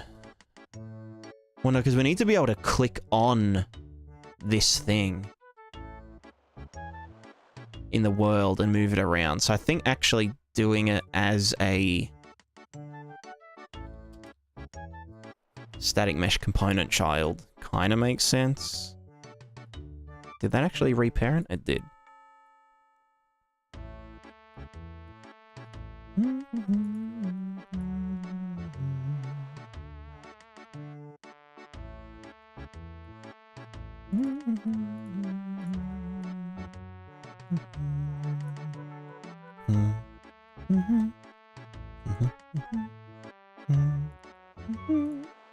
And I can set a default, which is good. Okay, so our nodes, we're just gonna give them a... what's a good mesh? Cylinder? Just engine ones? We give them columns, like actual columns. Engine, basic shapes. Hello. And we will make you 100 big in the Z, and then just 1 in the XY. And we will give you a material.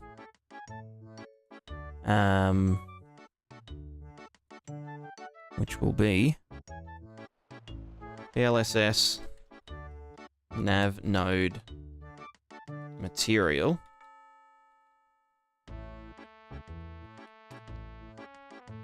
Which will just be dither. Oh, dither.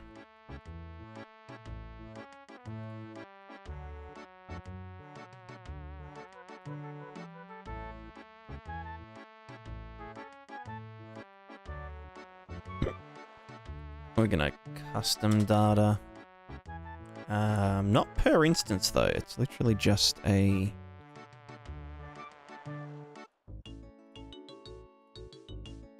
custom data.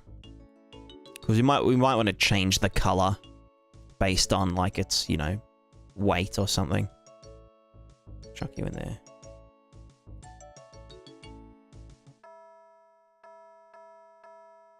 Or maybe, no, you know what, let's do it as a single. Oh, it's cost. And that can just lerp between.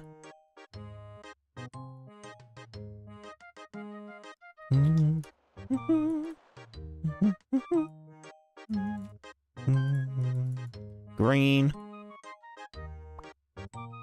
And red. No, it's going to be a 3 lerp. Hold on.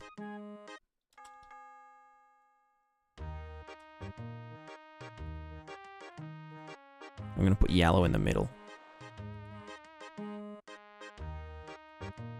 Or amber, as they would say.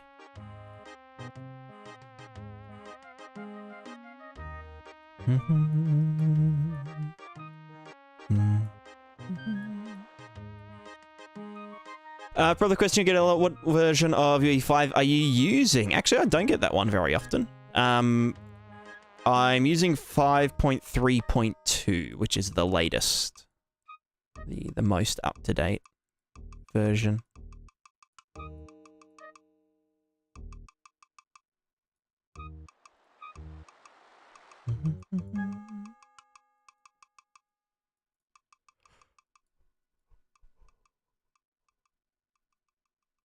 Ugh.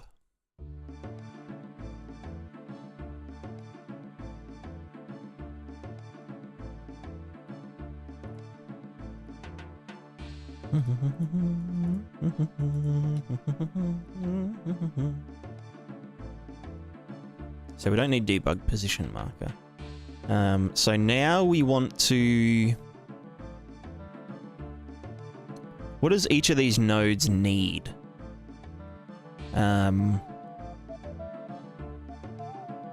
Just put the whole thing in the plugins folder? Yes. Yep. Just extract it straight into there. And it should just work. There shouldn't be any issues. Notice anything different in ghosting from the one you used before to 5.3? You mean with like dither ghosting?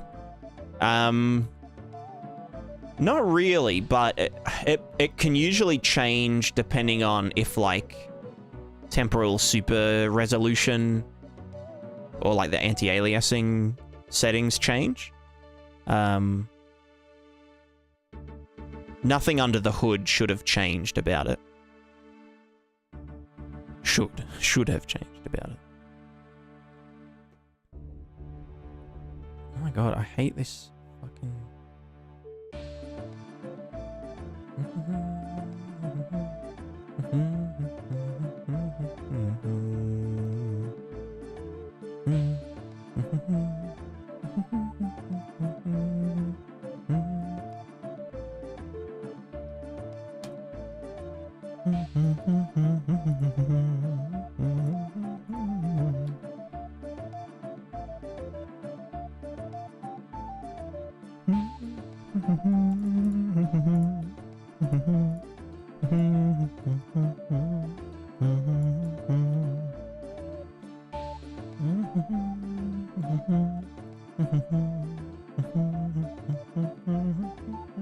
Hey, I got rid of that fucking warning. Thank God.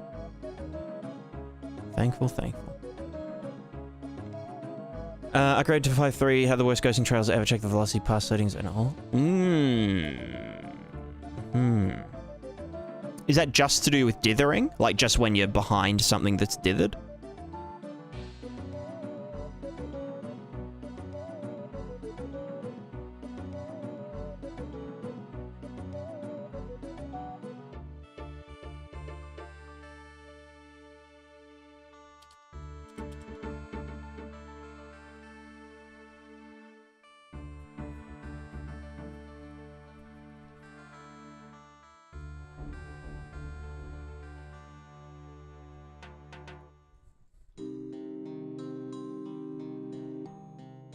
So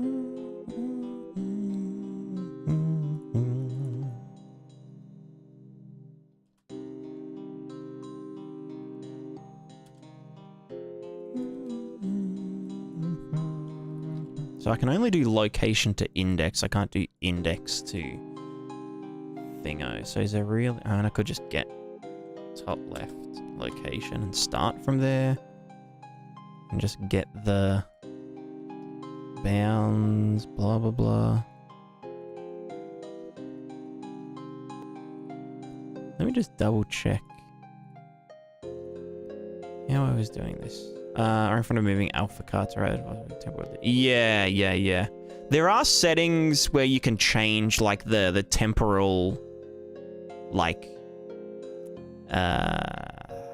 speed or something.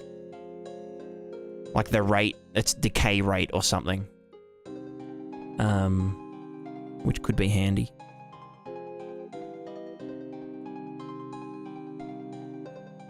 Here's my blah blah blah.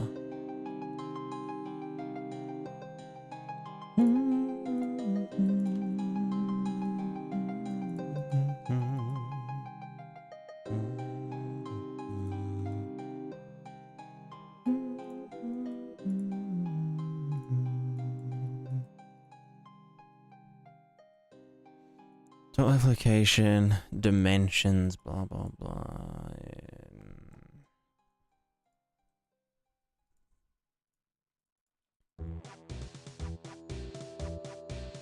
In console, yeah, or project settings potentially.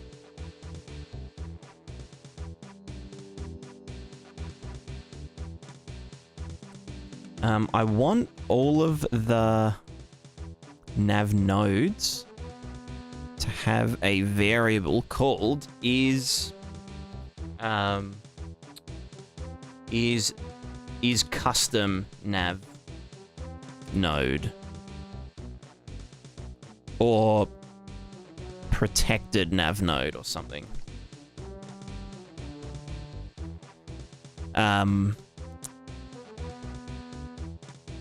That should be the default. Oh, no, sorry, default. Well, actually, that should also be there. Just so when I generate the initial bunch of nav nodes at like a resolution or something, I can then delete all of the ones that aren't protected and regenerate them. But like ones that I've manually placed won't get yeeted like that.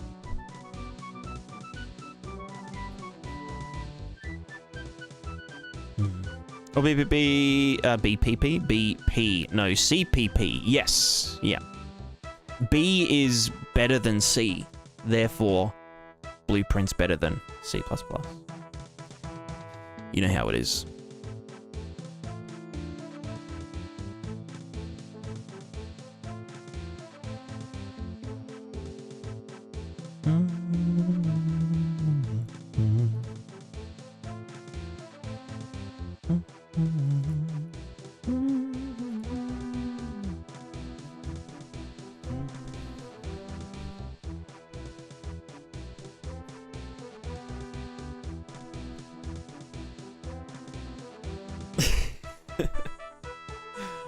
Blueprint Giga Chat, that's right. We want another event called Clear All Unprotected Nav Nodes. These are all call-in editor fellas as well. This is just gonna get all... What is it? Get components.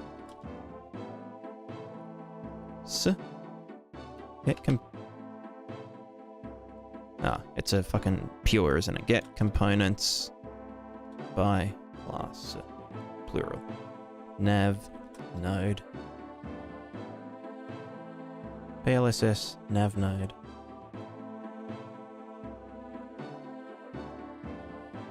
What was that one? Nav node.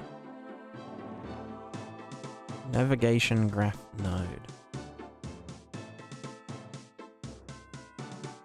Let me have a look.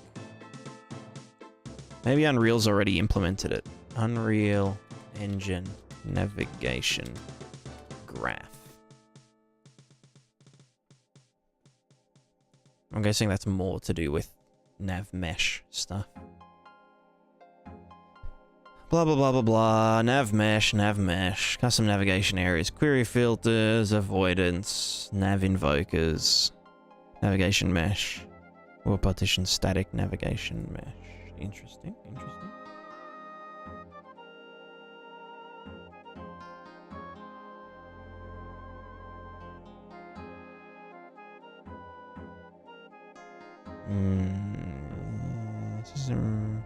Here's needed to divide large levels into sub-levels by storing your world in a single persistent level, separate into grid cells.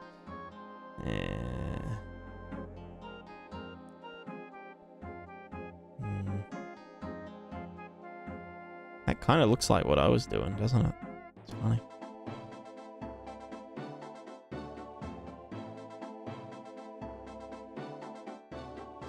Yeah, so again, that's just nav mesh.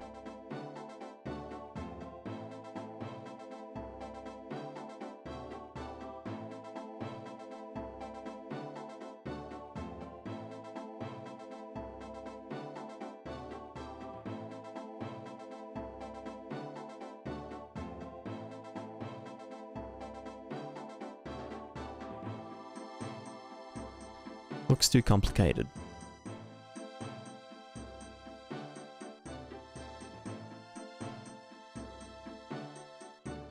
No, it's about loading and unloading. No, we're still good. We're still good.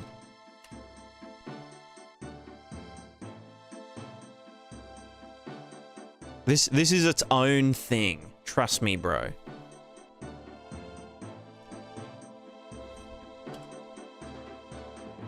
What's it called? Protected. If false, then yeet it.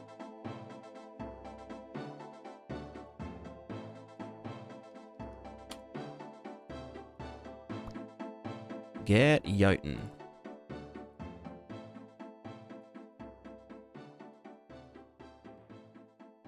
Cool.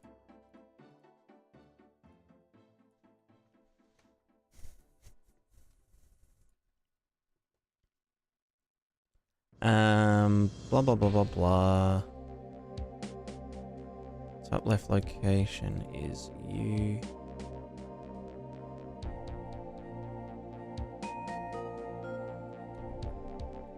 Grid section size.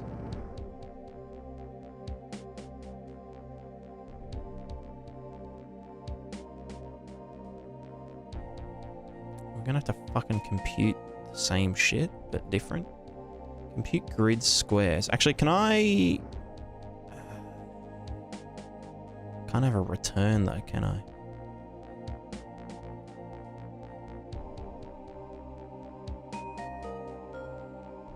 What are you trying to do? I'm just trying to lazily place some nav thingos.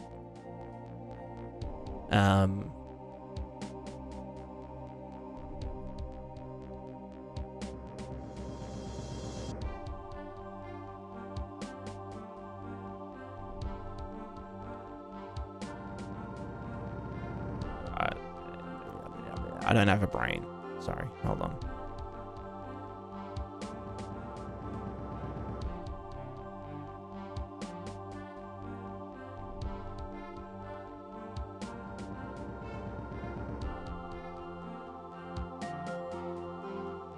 Sorry, someone was asking, Bakawan, Baklawan. Have you released a plugin? How can I find it on the marketplace? It's not on the marketplace yet. It's still just going through some testing from some people. But soon TM. I still have to edit all of the documentation videos and stuff as well, so that people know how to actually use it and whether they should buy it or not. But yeah, very soon, very soon. I haven't submitted it yet, but I will. I'll probably also put it up on like Gumroad. I was gonna say Gumtree. Yeah.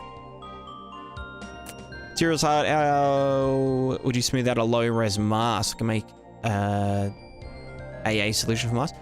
You could use a box blur. That's what I do with my... what's it called? My water render target. Let me just find...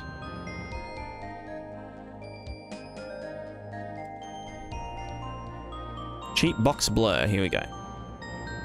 So we just get the texture, we just sample it 4 or 5 times. You don't have to do the 5th one, but... and you just offset it in each direction by... like 0.5 divided by the resolution of the texture. And that can kind of... It does like a half pixel step, like a half pixel blur. So yeah, you could do that as long as they're all set to shared sampler. It shouldn't really cost that much more, but yeah. You could also sample it at a MIP view bias and set the MIP settings to blur. So that will be like a pre-computed blur. Obviously with render targets, we can't generate MIPs for, you know, every fucking frame that it's updated. That would kind of be silly. So yeah, you could try doing that. Hello, my kid. You look tired.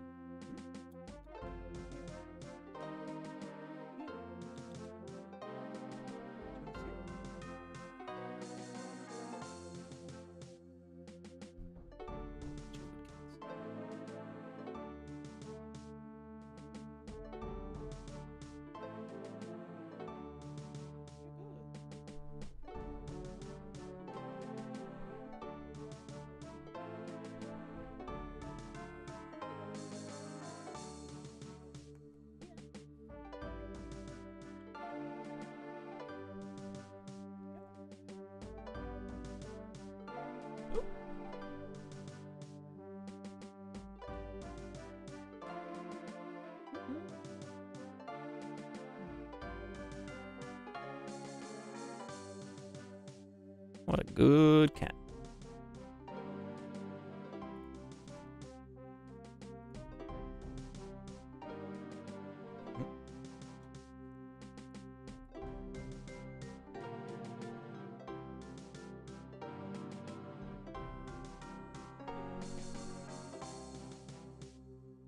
I could literally just do it on each of them, but skip every second one or something.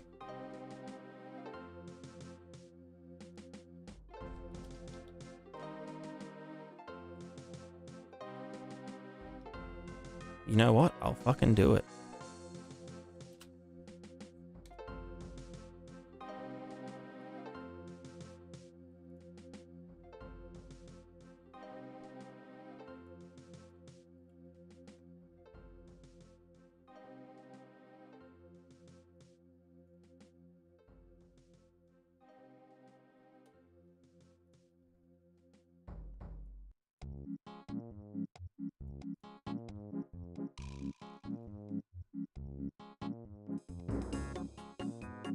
What goes in there again? The dimensions.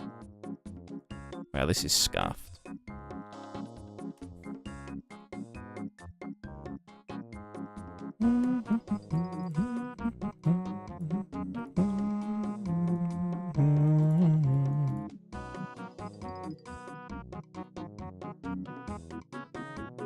I'm just thinking, let's just place down some stuff for scale, right?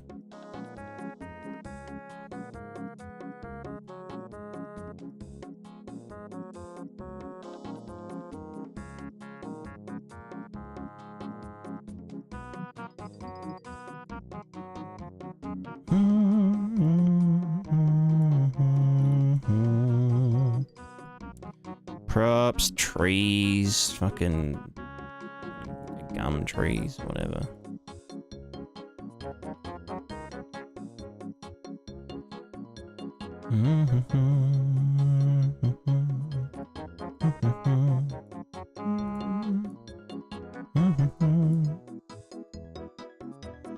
Whoops.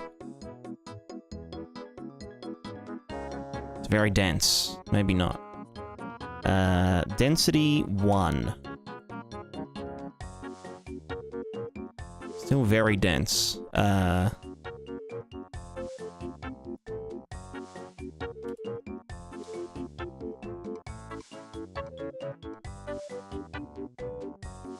Better. Where's all my grass gone?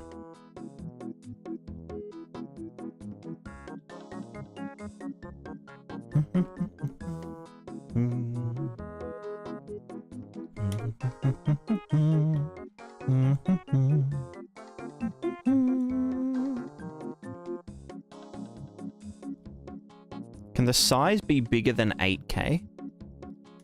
Yeah, nice. Okay, maybe that's too big.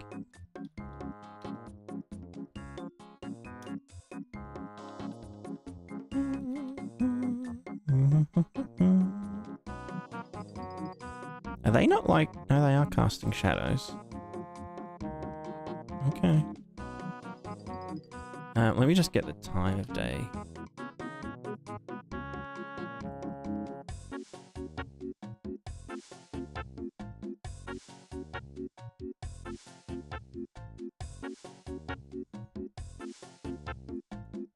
Cool, alright. Let me also just get some oak, fellas.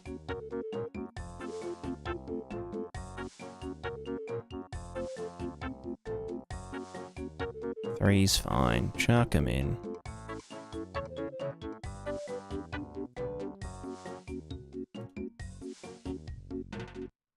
And they should be density 1. Cool. Let me just change their color. Why are they so blue looking?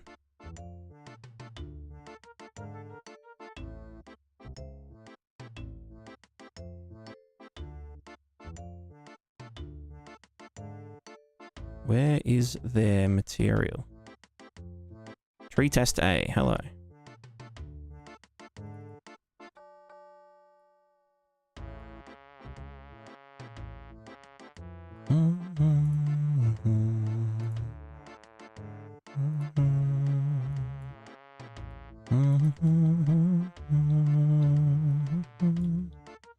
Cool.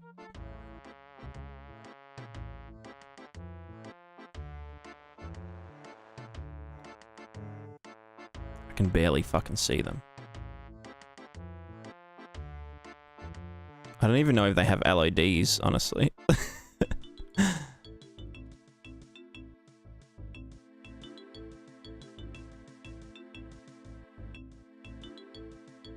I don't think they do.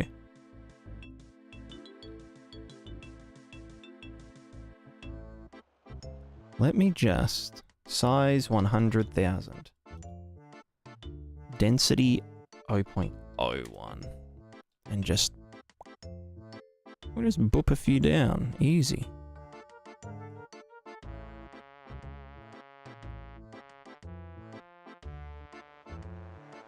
Nice. Good enough, whatever. Can't even fucking see them.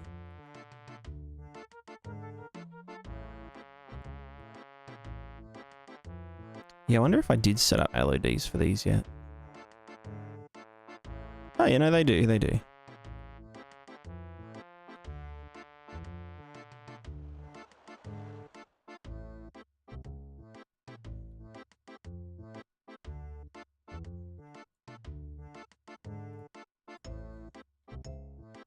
Cool. Alright, let me just get some, like, buildings and shit.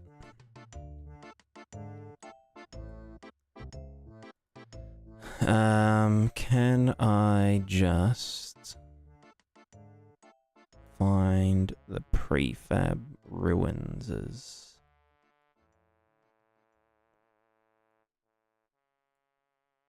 buildings. This one.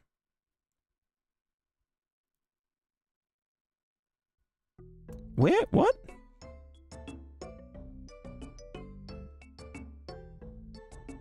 I've got towers, but not like...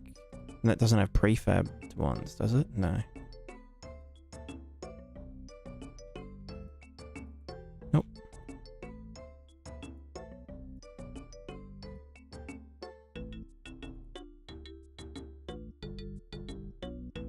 Am I tripping? Oh, prefabs. I actually called them prefabs. Okay, so this is like a single building. Very good. So this is a very big world, potentially. I'll just fucking chuck a few down, you know. Again, these are just for demonstration purposes. For scale.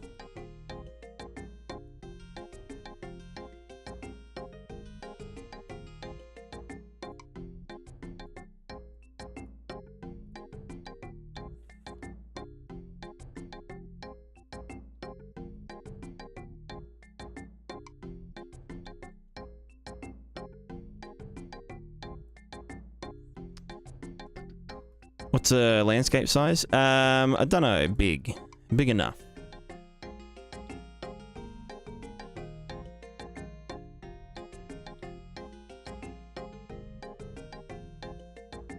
More down.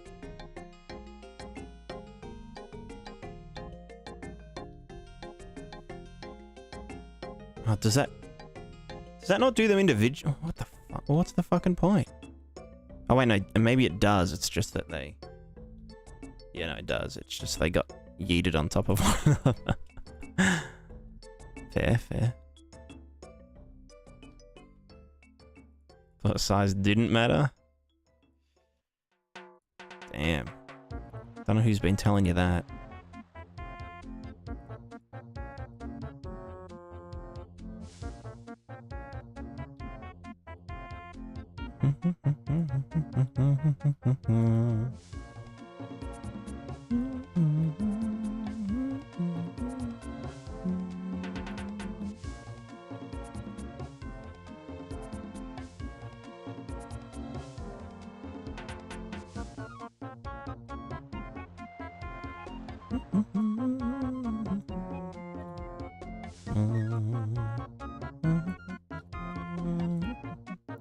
Using the world level streaming thing the UE5 has built in. I possibly might. Oh, my camera died. Yeah, I possibly might in conjunction with what I'm doing. Just for like loading the actual like art assets and stuff.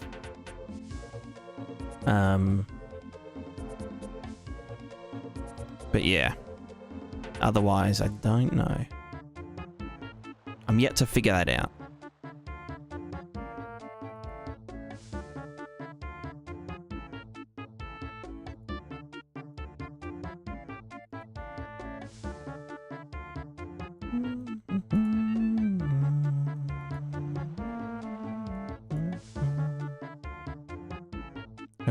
Yeah, exactly.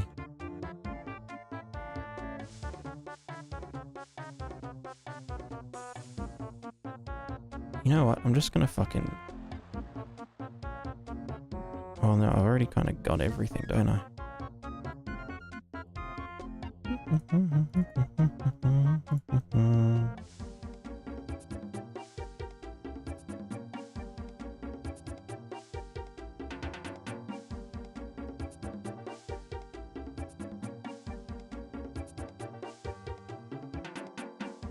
Alright, I'm gonna fix my camera and then just have a real quick snack and then we'll finish this off.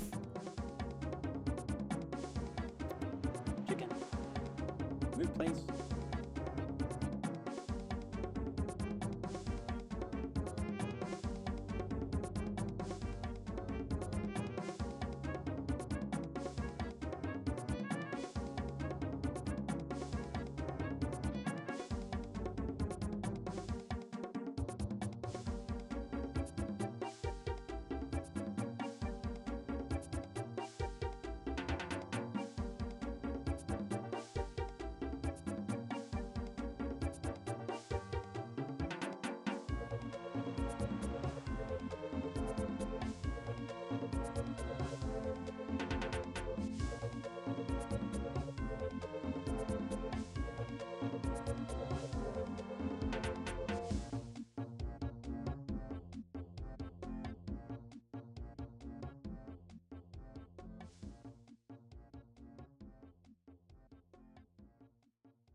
Hello, I'm back.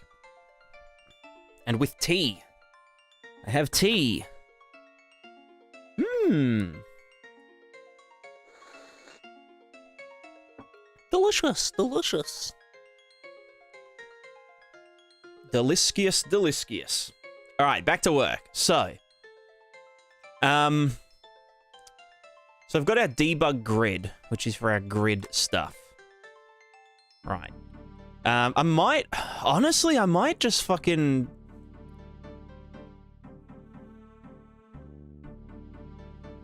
No, that would just do every... yeah, no, I do... fuck.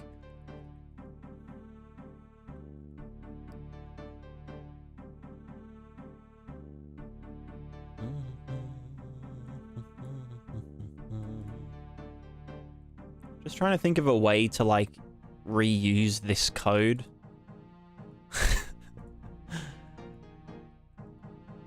Nicely. But I just cannot be fucked.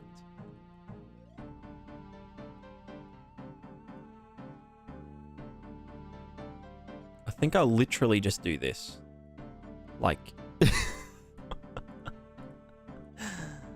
Just fucking why not? Just yeet it in there.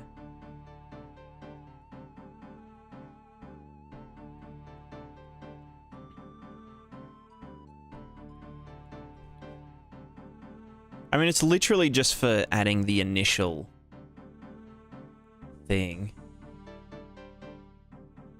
But we don't actually want the event. We just want this. Or I could just chuck it all in a function that would then live in our thing. Yeah, hold on. So we just say, you now live in function land. What the fuck? Ah, because it couldn't. Okay, hold on. I'm gonna put you like that in the function. Get in the function. Yay, okay. So now we have... Oh, fuck.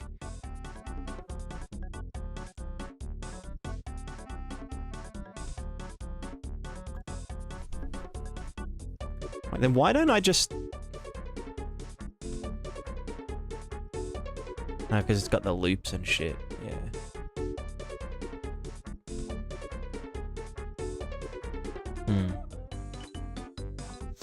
The Blue Box if you showed me it worked really well. Hell yeah, hell yeah.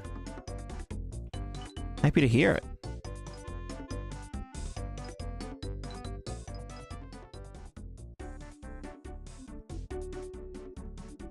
It's technically the most cheapest thinger. You know what I mean? So what does this even want to do? I just want to get the...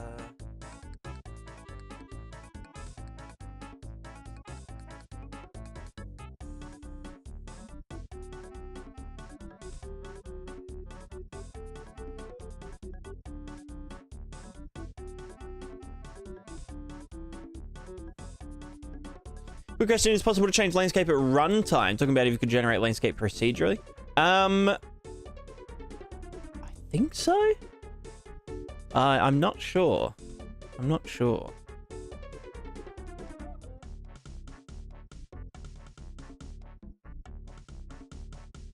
Probably. Maybe.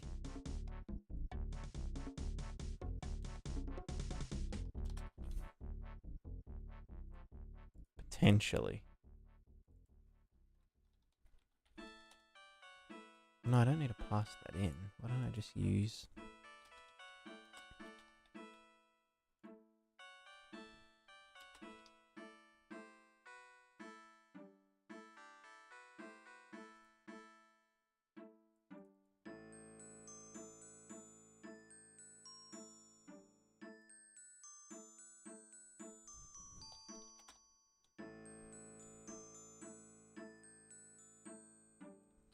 Someone in chat will know.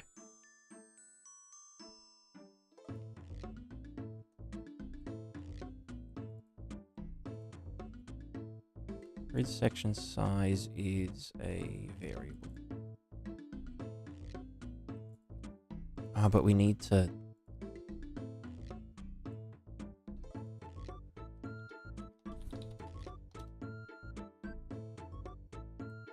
Well, that has to just be a thing, so variable default grid or default nav node spacing.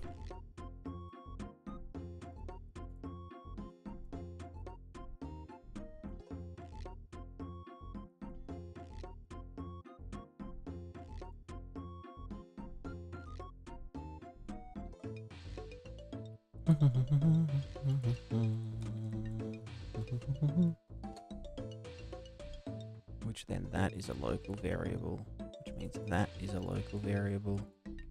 This is a not local figure. That is also that. Blah, blah, blah. Easy. Da-da-da. Don't need you. Sweet. Although I will actually do hit location plus. Oh, you know, I'll just, yeah. And then we would add component by class, which will be, so we're adding to ourself. We're going to add nav node, PLSS nav node at location, this one. That probably should be on the actual landscape. These also don't have to be in order, so we can actually get rid of that and just say only if we hit, you know, the landscape or a mesh or whatever. Do we want to actually add one? Just in case there's like a gap or something.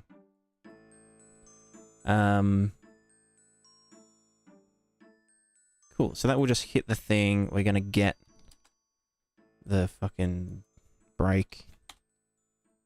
Get location, yeet it. And we want to... Actually, do I have to do that in... If I go to nav node, I can do that in world. Everything is world. Very good. And then we're going to, for these, set protected nav node to false. Because these are just all the default ones. And then we can manually protect them if we want to move them around and shit. So this should, in theory... Grid section dimensions is that one. Default node spacing every, I don't know, fucking 20,000 units.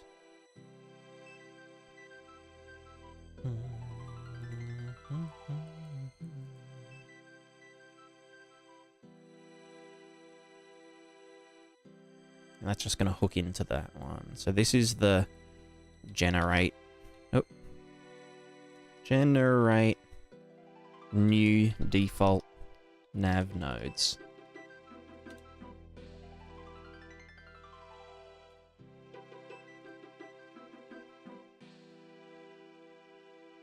And then we're just going to be like, hey, call that shit right there. Easy. I wish you could do call-in editor functions. You can. Well, fuck me dead. We don't need that. Classic. Alright, well, there you go. But it's just the variables. If you have input variables to the function, it's just fuck. Pretty sure. That's public. Pubic. Clear all unprotected nav nodes. Get all of our nav nodes. If they're not protected, kill them. So in theory, we should be able to get our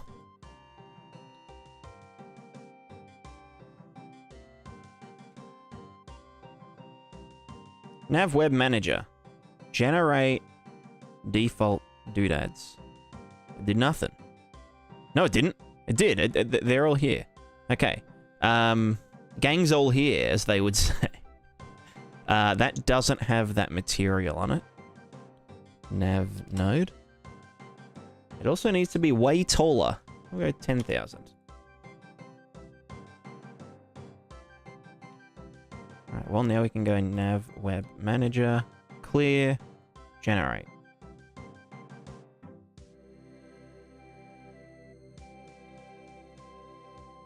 Why the fuck are they so small?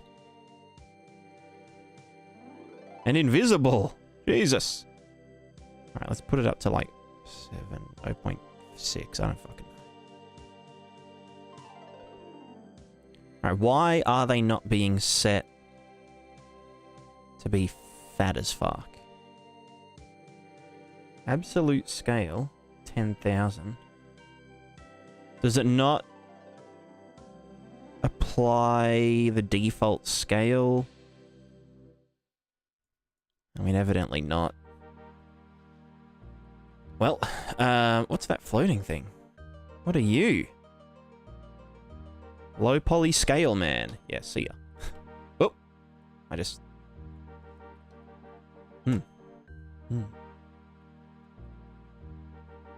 Alright, so we'll probably have to, when we create them, set the scale manually. So we'll just have a nav node display height, which is going to be a float. It's going to be set float.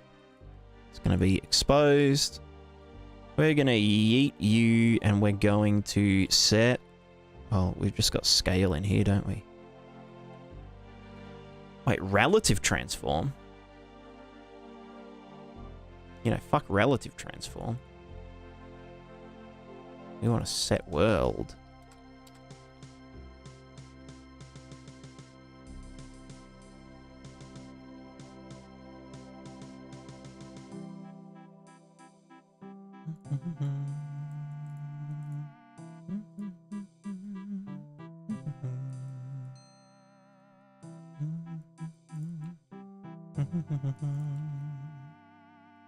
Set scale. World scale. Break that open. 1, 1. Big. Cool. Sweet. Sweet. Actually, I probably want a... I probably want to just do another function called update debug display height. Update debug nav node display height, which is just going to get components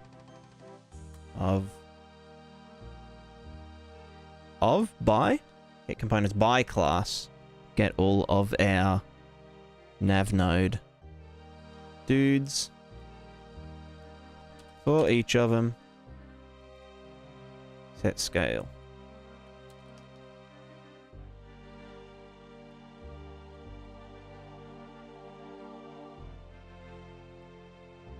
Oops. There we go. Sweet. Sweet.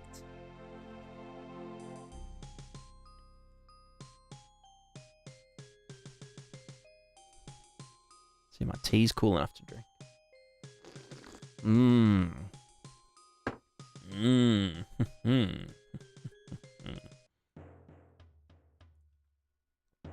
Update debug, blah, blah, blah, blah, blah, blah, blah, blah, blah. That can probably also just be a... could I do it? I could do it on construct, right? Just be like, on construction, update, fucking blah, blah, blah. Easy. And also turn off... I mean, we're never going to drag the manager around, but yeah, the initial placement shouldn't matter. Okay, so now if we say... Let's just set the node height to, what did I say, 10,000? Actually, oh, no, fuck, wrong thing. It should be node height multiplier. Yeah, that's, how big is it by default? 100. Wait, how big is the debug cylinder? I also got to remember that the pivot isn't...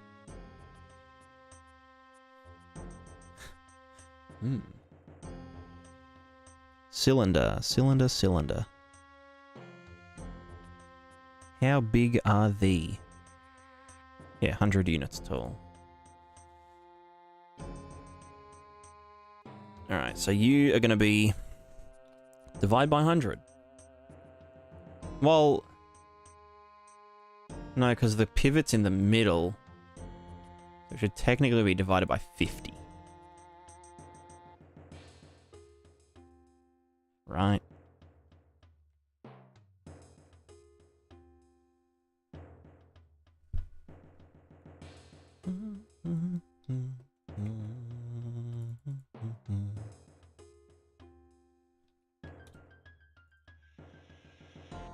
I should probably also make this a missive.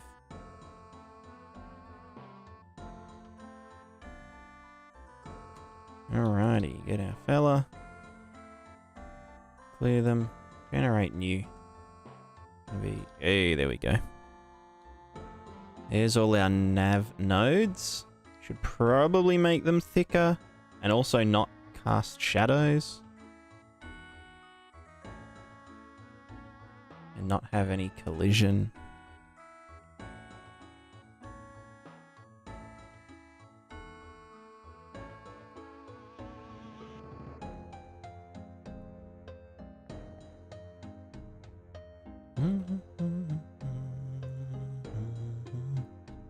Why do they keep disappearing? Are they disappearing? Yeah, they fucking are.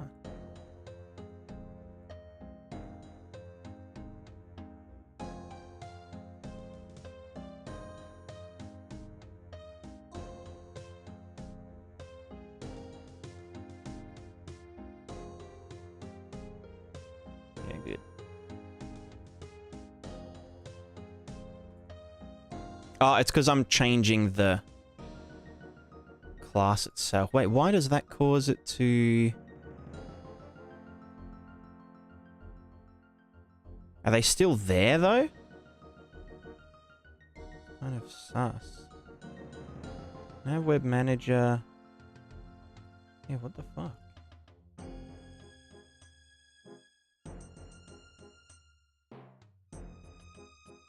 Why do they not get added to... this? Shouldn't they be getting attached to this?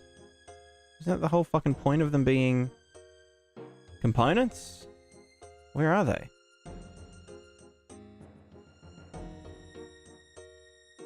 Like if I just reload the level.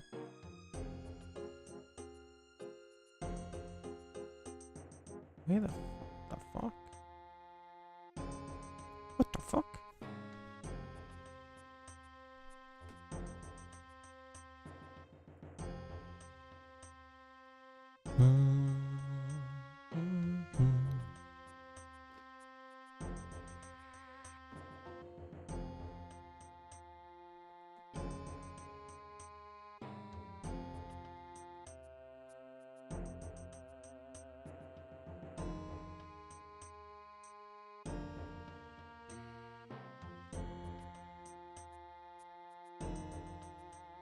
Is it not stored in the actor, only created on the fly, maybe using instant static mesh component in the actor itself? Yeah, I getcha, but...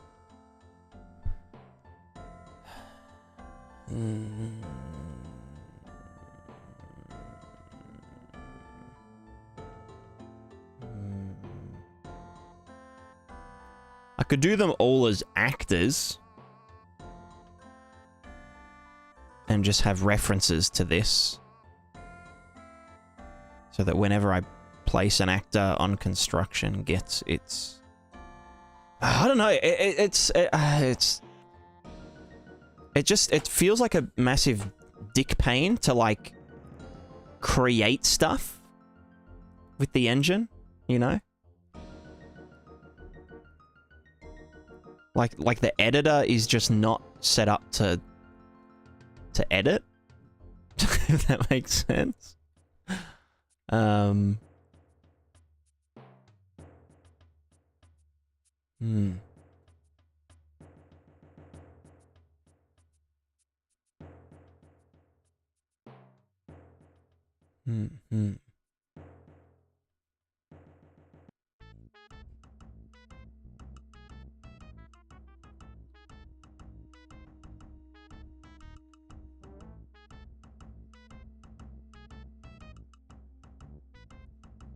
Because, like, construction script is, like...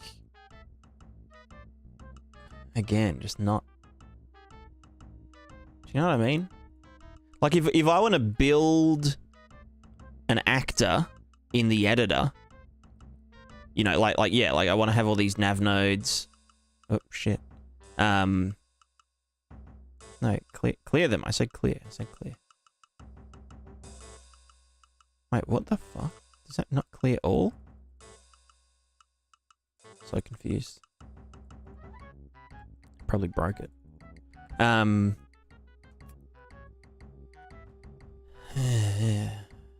along 5 minutes ago. What's the goal of those pillars? Debug, visual, or actual gameplay? They'll actually have relevancy, yeah. So the idea is that these are the nav node points. And I'm just trying to generate, like, just a default batch of them, you know?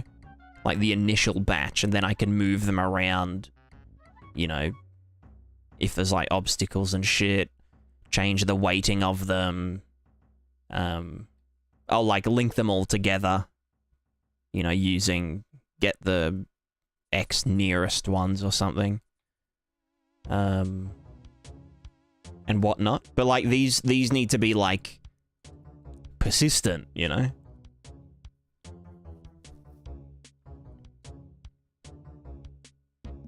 So I figure just having the NavWeb manager and these being components of that manager would make the most sense, you know? And then I can have a NavWeb link, which is the actual, like, the debug link, or, like, you know, the link between them, which would be another component.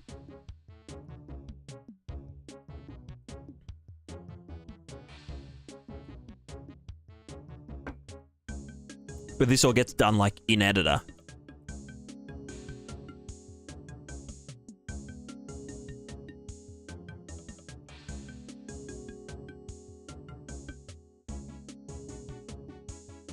Yeah, like, obviously it isn't...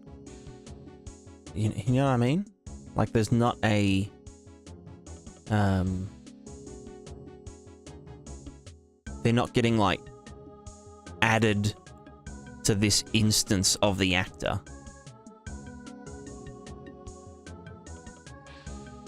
Which, like, I don't know, I just don't understand. It's like I'm literally saying, hey, do the fucking thing. Oh.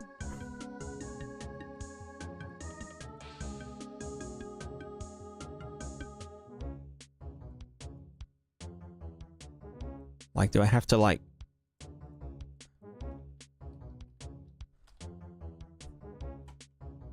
attach? Go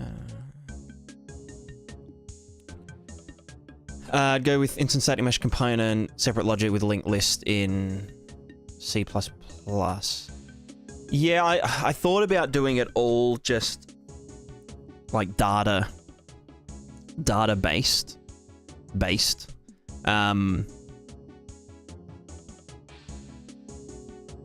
But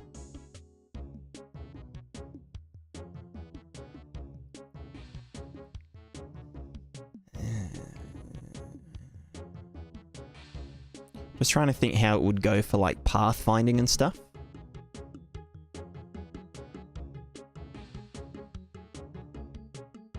And also, we could do instant static mesh, but it's also like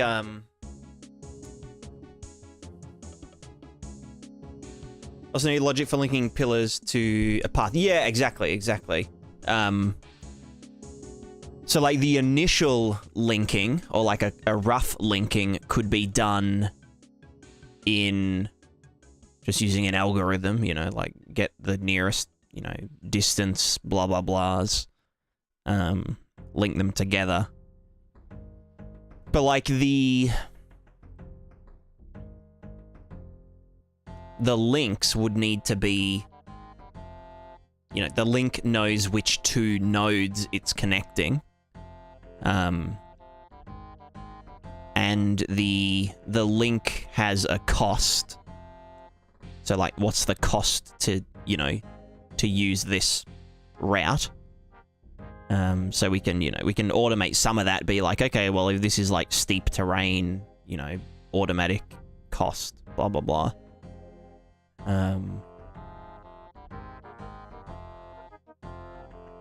Yeah. So how to build the web in editor, how to be able to efficiently run graph algorithms on it. Yeah, exactly. The pathfinding stuff itself, I'm pretty confident in. It's just how can I build it in editor? Like, I just don't understand how shit gets built in editor.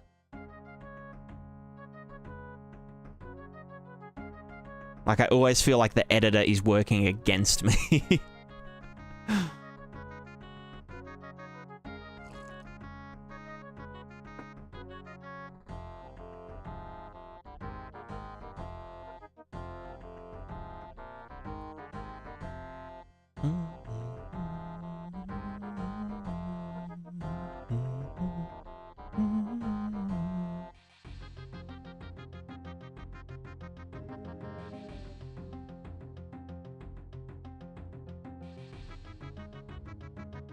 That's why I figured just having components would be really easy, because then we could say, oh yeah, like, you know, this component, you know, it has like its cost and its blah blah blah as like variables that it can have changed and whatnot. And like, you know, I can move it around without changing its like linked nodes and stuff. So like if there was like a river here and I just wanted to move this one here, whatever. You know, and then also be able to add new ones and have them auto connect to nearby ones. Or like, you know, manually link two together. So I don't know, I feel like they're probably all going to need to be actors. Or at least they could be actors in editor, but then get compiled into a data-only sort of thingo.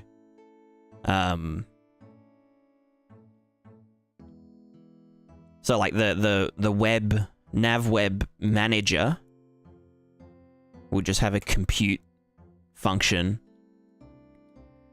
which would just be like, get all these, you know, get all fucking NavWeb nodes of class. And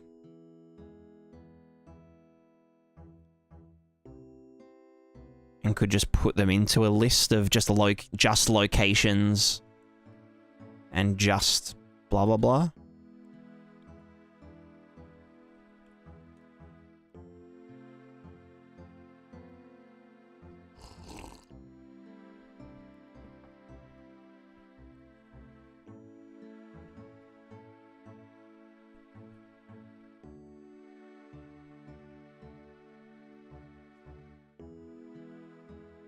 Everything system made half a year ago runs with actors and converts into that, basically what you want. Interesting.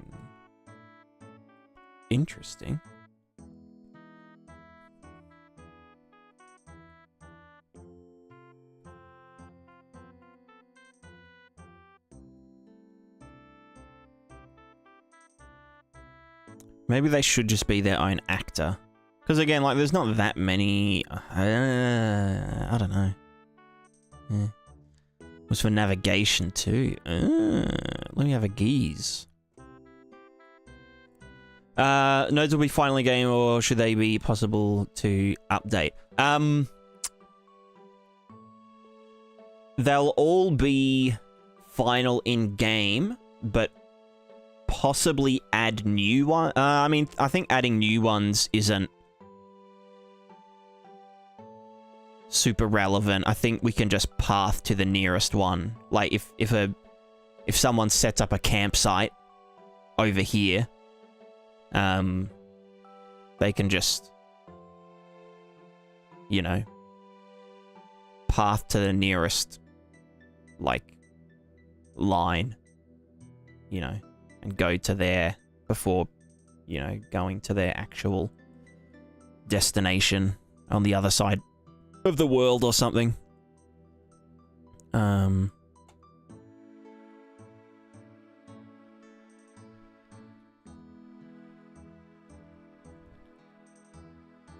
But obviously, if there's a huge mountain in the way, or a river, and it has a specific bridge, they'd need to path to that bridge.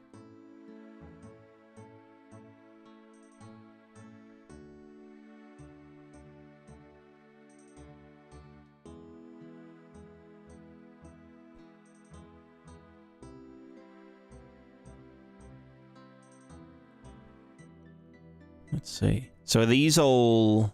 Yeah, actors. Cool. I think doing actors is just going to be the easiest way to do it. Can you, Yeah, let me keep looking. Oh.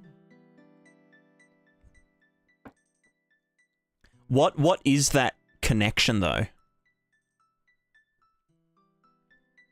Is the connection its own actor? Or is it just... it's just connected points. Gotcha. Yep. We have other actors. Yeah. Because I think what do I want the links themselves to have the data? Or do I want the...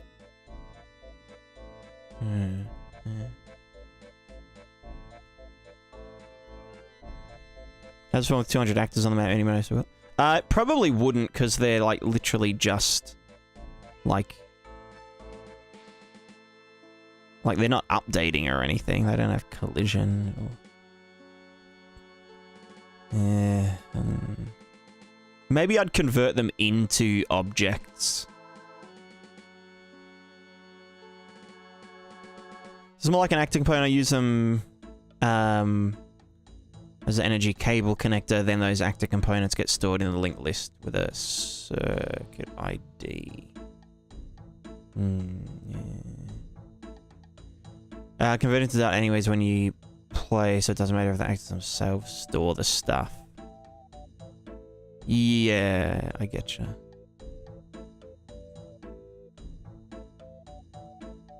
I think that would be the way to go, is, yeah, have them as actors. And then compile them into just data.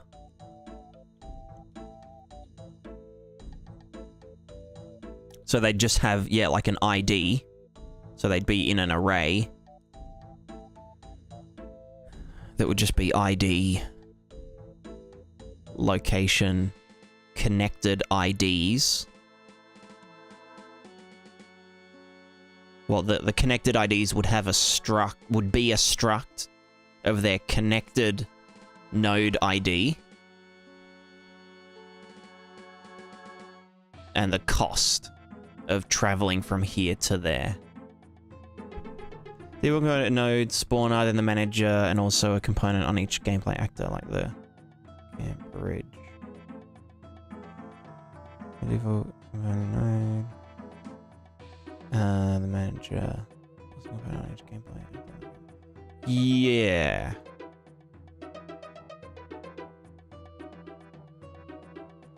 can have one actor store these points with location. Yeah, see, that's what I think I'll do. I think I'll just do them all as actors in editor. Because, yeah, like Akuto's example, it's easy to link together to actors, blah, blah, blah, and then I can just run through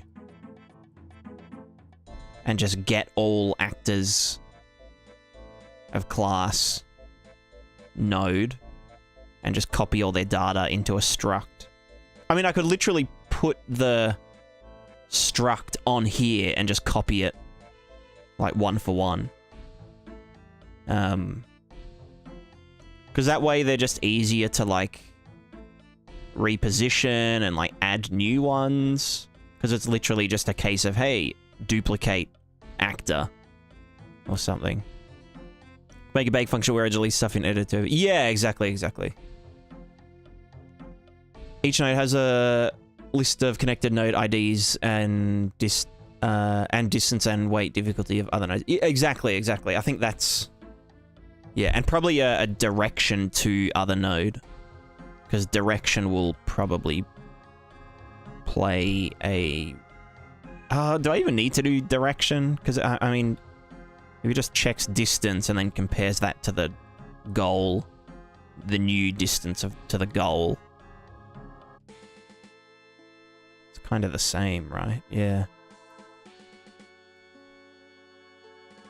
Yeah, direction's probably not super relevant.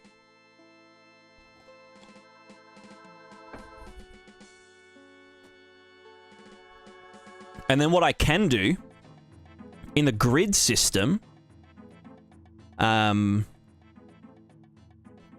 we go to the query grid. Oh, fuck, what have I done? Oh, shit. Well, fuck me dead. All right, I'm gonna restart the fucking editor. I hate when that happens. Yeah, so the query grid can just have for each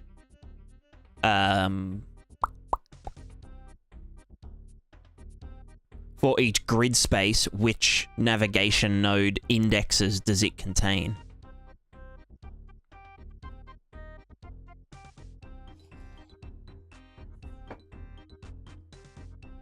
Right, now I can move it.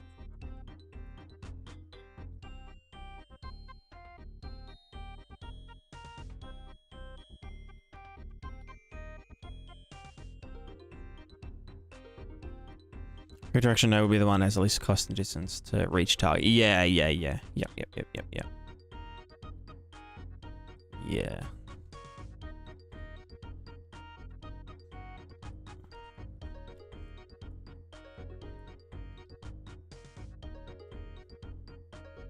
And yeah, I think because the... Is it the node or the... I'm trying to think how I'd structure it, like, would a bridge be a node, or would... Yeah, no, yeah, the bridge would be a node, which would have another one either side of it.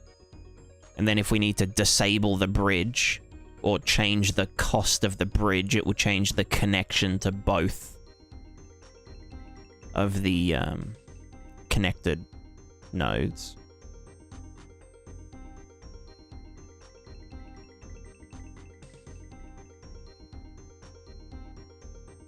Whenever BB lost to not be able to see the graph while playing, maybe performance does matter. Do you mean like in terms of debugging? Like to be able to zoom out and check like something's pathing? Yeah. I could just spawn a an instant static mesh.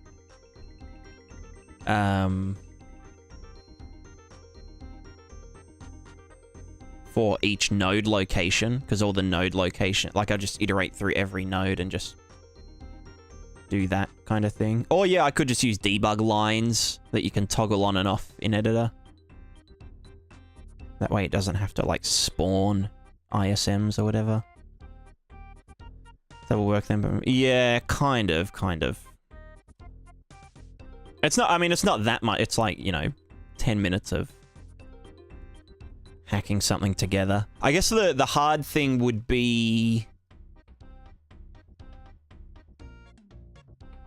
No, I guess visualizing the what's it called? What am I trying to say? Visualizing the path would be kind of easy as well. We could just draw that with debug lines.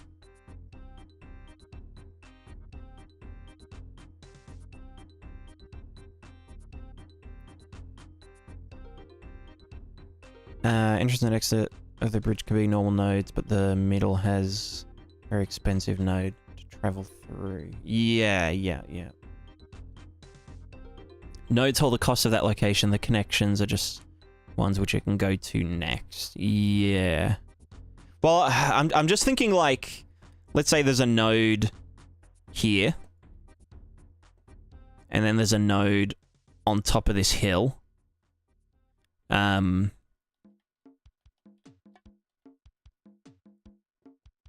But then, like, let's say it's like a plateau. So, like, going from here to there is just like traveling on flat ground, but going from here to there is more costly because it's like uneven terrain or some shit.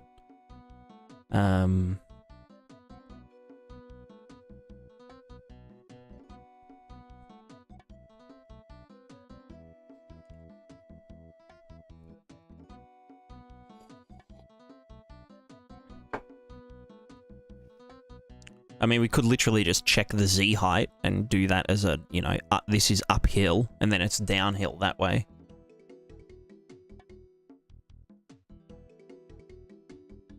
But it's like this node isn't the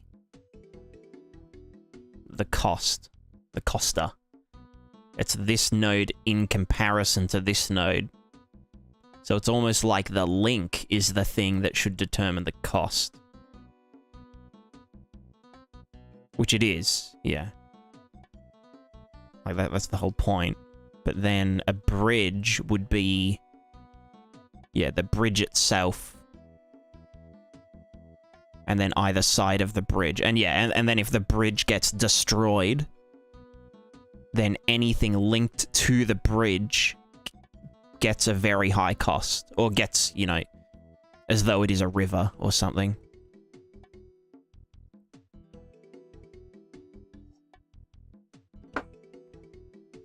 This is very part. Might want to use macro nodes, macros for. So this is just for macro. All of the micro stuff will just be done using an invoked navmesh around the player. Because the plan is to, like, because it's a top-down perspective.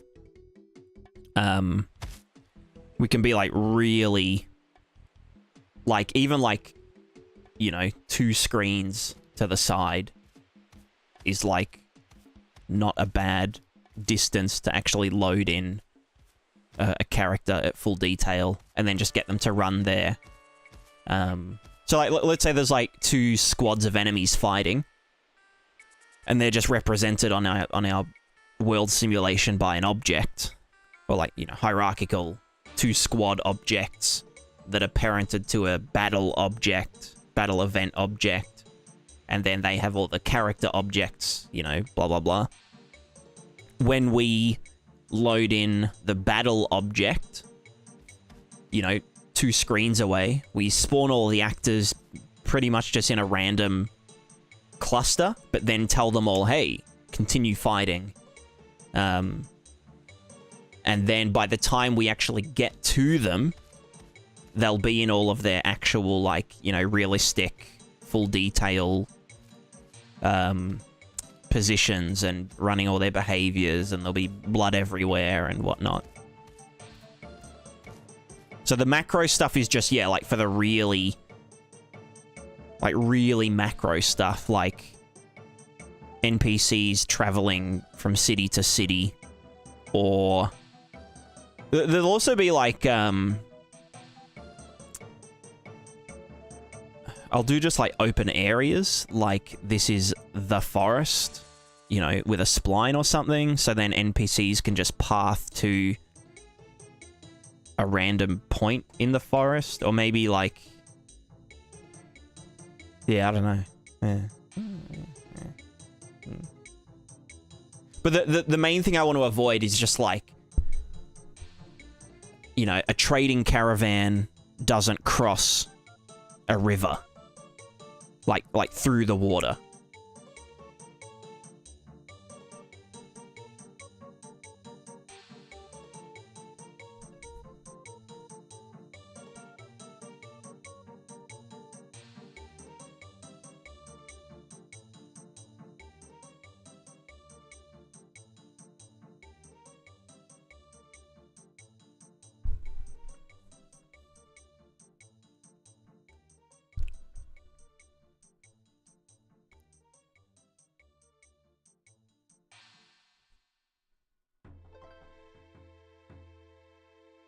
But yeah, for like micro nodes, it's just gonna be Navmesh,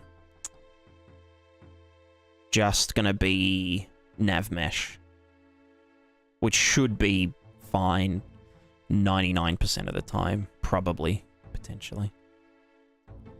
3 YouTube video someone explaining how to finish pathing, can link it if you like. Thinking about ways to that idea behind pathing. Yeah, that would be awesome. That would be very cool.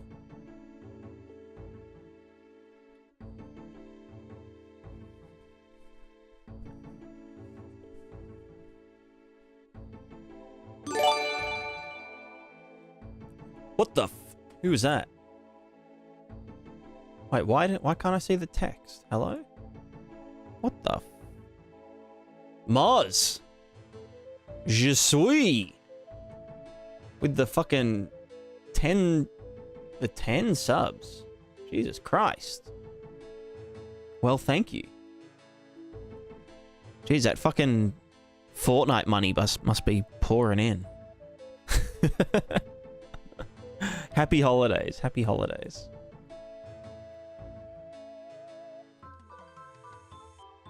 It's bussin'. Hell yeah. That's it. How have you been? How have you been? I saw you here yesterday as well, I think.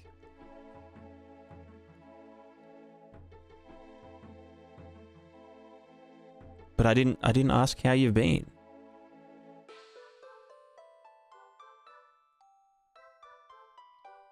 This nav system has some nice problems to solve. Yeah, I'm looking forward to it. Like it's yeah. I mean, like the overall architecture of it, I'm like quite confident in. It's just the implementation in the editor that I'm, you know, like struggling with.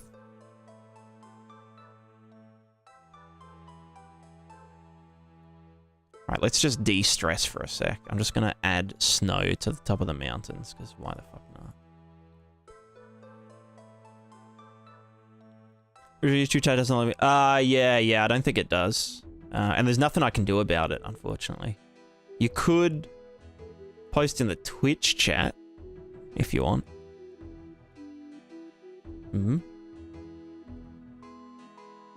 Any Twitch chatters?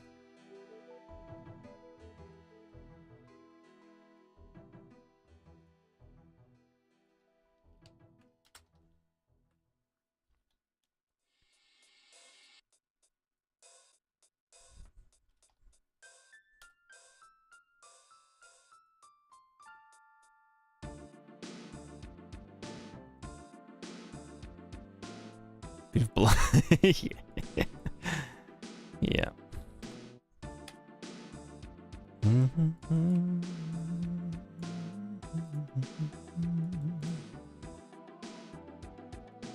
Oh, I've even got a thingo.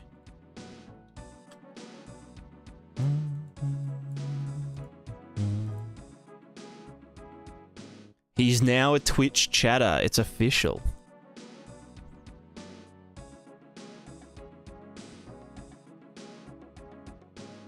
How do I want this to... Yeah, just noise. Alright, pivot point, this one, minus that one. This is our divide by number, offset by number.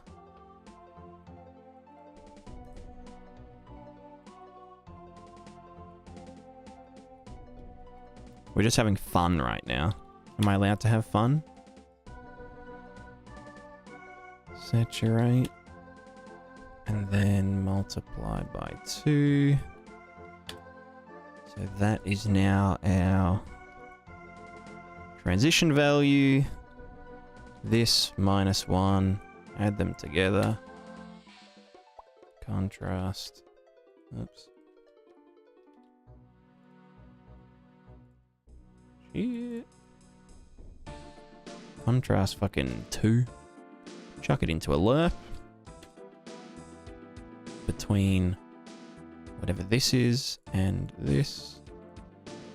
That's fine. Yep. Same thing down here. Just yeet.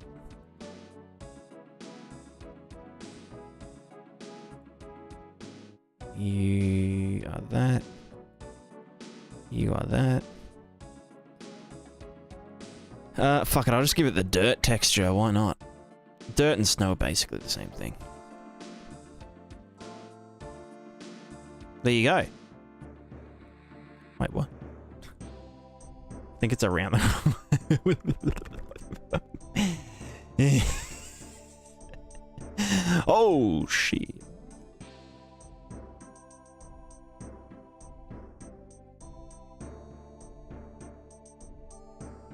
Is that the dirt or is that the grass?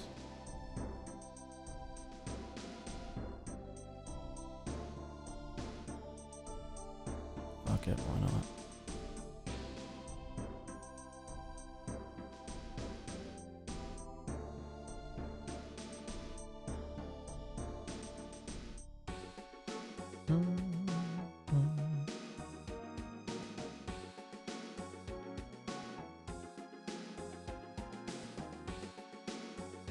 Sweet. Looks great. Go team.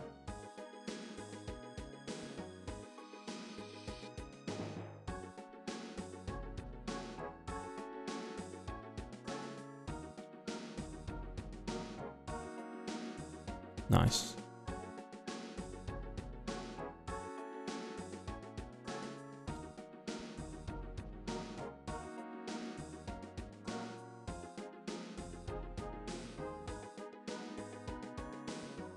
What is this? Some fucking Skyrim bullshit? Anyway, there we go. The mountains now have snow. That was so much fun. You're my favorite customer.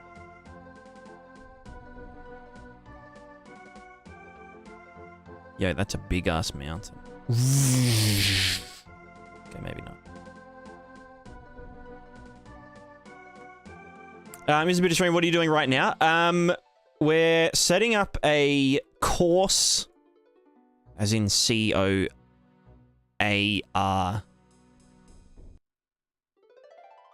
C-O-A-R-S-E, course, not C-O-U-R-S-E. A course navigate, a macro navigation system using a nav web, which is essentially an extremely big nav mesh. Or not really, it's not really nav mesh. It's like a, well, it is like a mesh, as in it meshes together. But it's not like, we're not looking at like planes and geometry, where it's like lots of little points that are connected together. Just for like overworld navigation of NPCs and stuff. So like if an NPC is moving from one city to another city, but there's a river in between them, they have to path to the bridge and then to the other city, kind of thing. And like, you know, you could just do like, oh, why don't you just like have a chance to spawn a trader when your character's near a road, you know? You know, like players don't fucking care. They just want to see, you know, titties and people getting stabbed and titties getting stabbed and whatever. Like, it's, you know, players are all brain dead. But, yeah,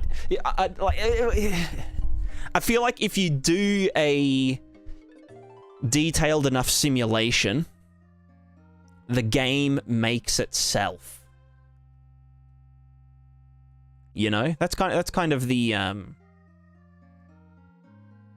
goal.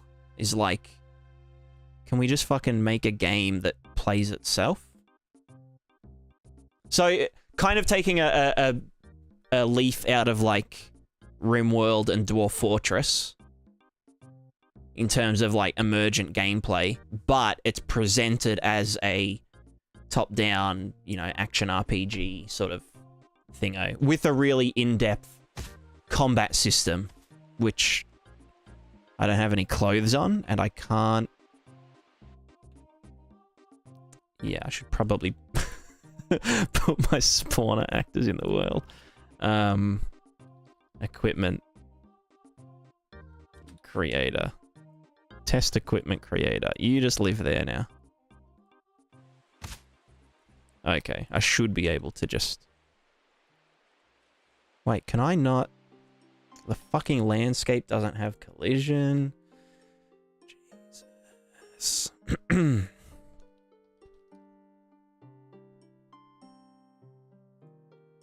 Block all, except for the ones that it clearly isn't blocking. Wait, why... Oh, shit. Mouse trace default block. Please. Why does it take so long to... Oh, I guess because each component of the landscape is its own thing. Query Grid Manager is angry because... Access none trying to read property new var. The fuck does that even mean? Query Grid Manager. New var. Actor. Find references. Gucci Mama. Right. True. Right. Yeah, because we were just using that to paint to make sure we're getting the right index. So yes, we don't need that anymore. Alright, now I can... Ow. Yeah, so combat is like all... I mean, I don't have any characters to fight, but it's like, you know, very, you know, player skill centric. So there's like aiming, like proper aiming to cursor and, you know, health simulation and all that cool shit. So it's like, it's a very like fractal kind of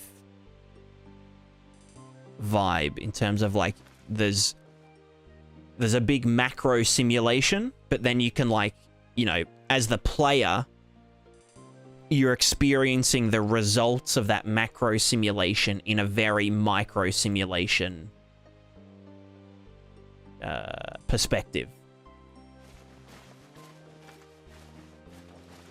So the macro system is used to basically generate the gameplay situations and deal with the consequence of the gameplay. You know, like you accidentally burn down someone's wheat field, and now all the people in the neighboring village don't have food, and so now they're all poor and starving, and you know, one of them comes up to you and says, "Ah, someone burnt down our field, you know, adventurer, could you help us find them and bring them back to us, because we're gonna fucking kill them, whoever did this." Like, that's funny as hell. And, like, that doesn't have to be scripted or anything, because if someone burnt down their field, then they're gonna be asking people to, you know, find out who did it. It's just that, in this case, it was you. Yeah. So, like, that's the kind of... It was me. Exactly. Bam. Stab. Stabbage. Can I even throw anymore? No, I can only toss. Oh, well. I've still got my fast roll. My sonic roll.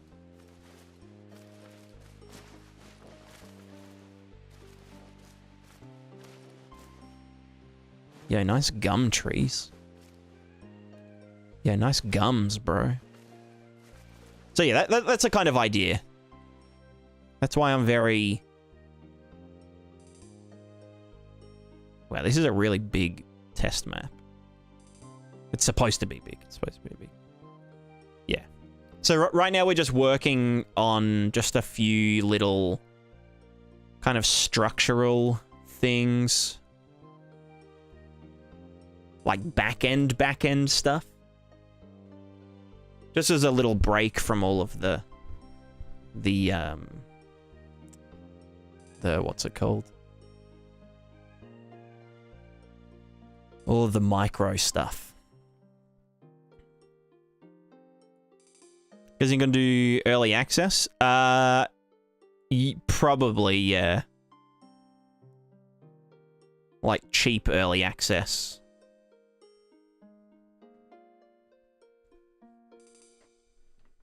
Not like a, give me $60 right now and I'll make the rest of the game, but like, you know, 20 Australian bucks, and then when it fully comes out, raise the price or something.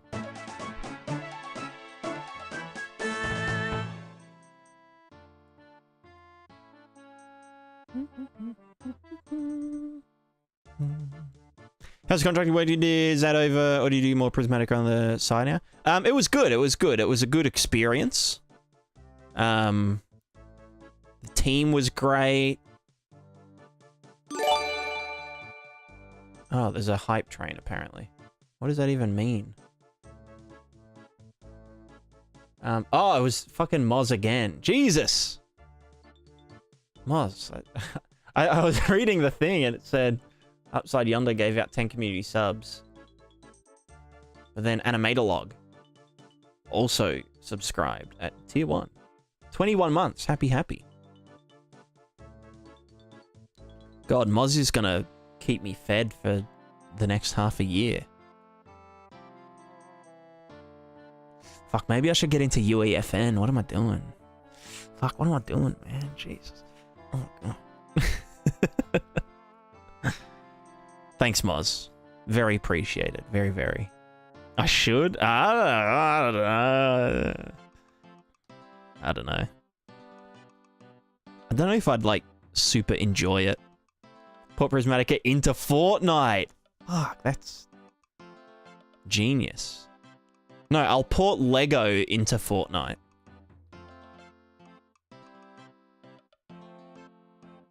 Oh wait, fuck, they already did that.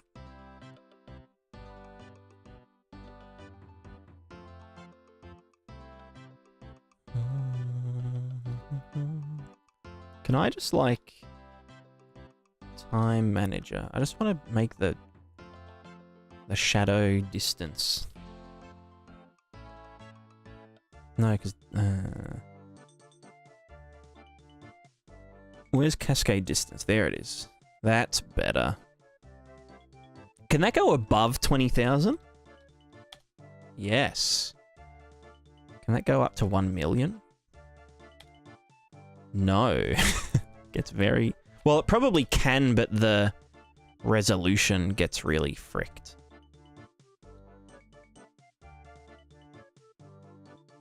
You know what? Go back to default. It's fine. They don't need shadows. It's just nothing.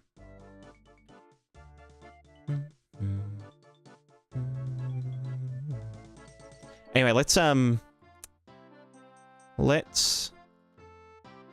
reevaluate how we're going to set this up. So I think doing it at least in editor as actors. Well,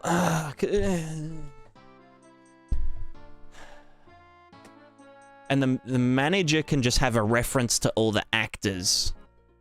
So when the actor gets constructed, constructored. We just add unique to the array.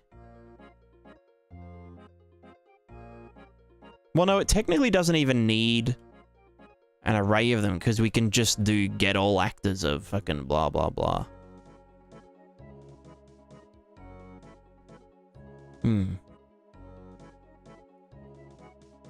All right, Pris large sim sys, PLSS.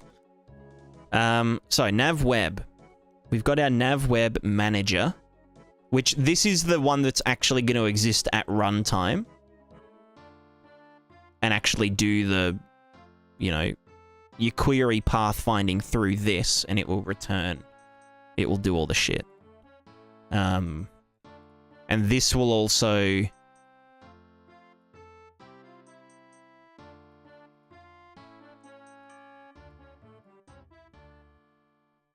I don't want to do this at begin play. I guess we can run a function that stores it all. So yeah, like a compute blah, blah, blah, blah, blah. That will offline compute it all, store it as variables or as a struct or whatever.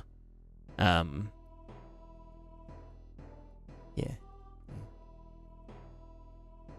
Plays equals cache. Yeah, yeah. I like how they've structured that because it's, what is it? It's like they take 40% or 60% or some number of the total Fortnite revenue and then dish that split out to all of the map creators based on playtime spent in maps and whatnot in total.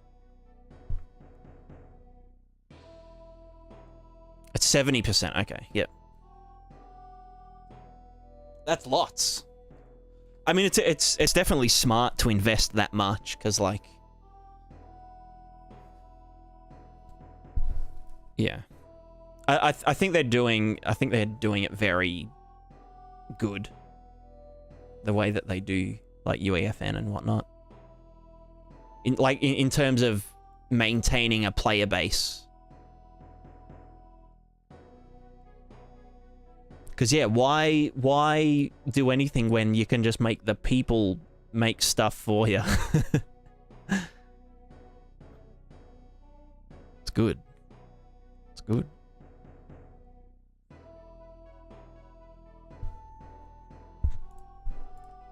Alright, let's kill this nav node thing. Oh, I guess we'll make a new one. So this is actor. This is called PLSS nav node actor. Not action, actor. This is why they keep that game. Yeah, I know. Like, fucking how long ago was it that Fortnite... God, I can remember having a console when Fortnite came out. So that means that, like, my brothers were still living here. Like, when the Battle Royale came out, not the original. Initial release date, 2017.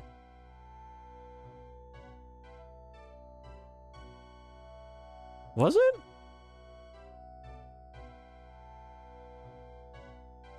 I guess it was probably around earlier with the other game mode, but I don't know.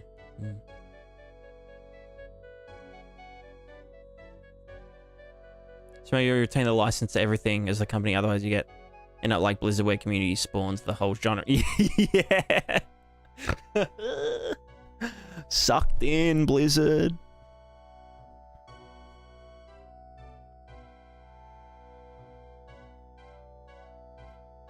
What did you play? Oh, true. Metrics.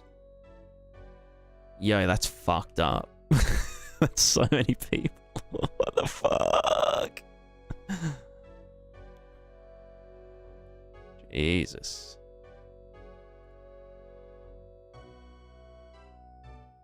Wait, what happened?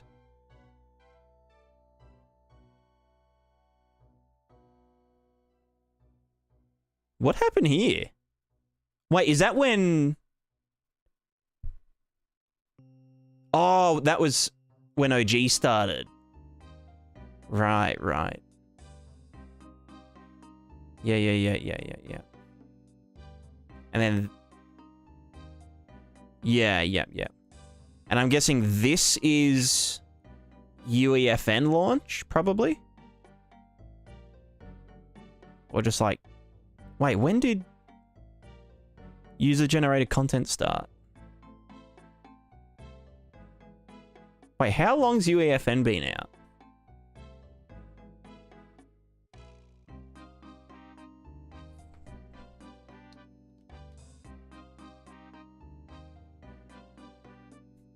That was in March. Fuck. This whole year has like just...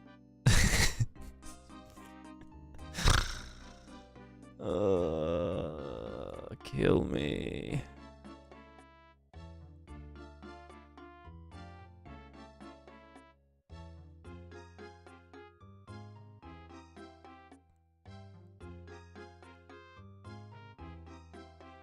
Not technically positive. Fuck.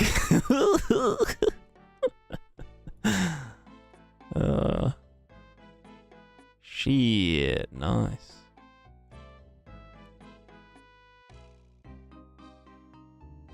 Yeah, that's busted. Look at those fucking earnings. 3 mil a month? No biggie?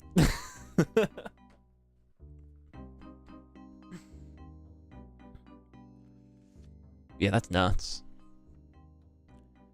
That's gnuts. Guy doesn't even know how to use Unreal Engine. Well, you don't need to. You just need to,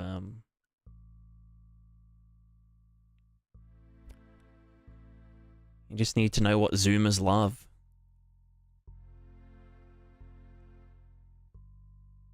Yeah, nice. Does it have a map?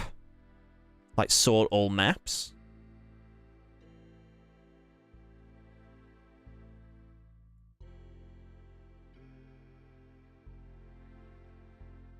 Ugh.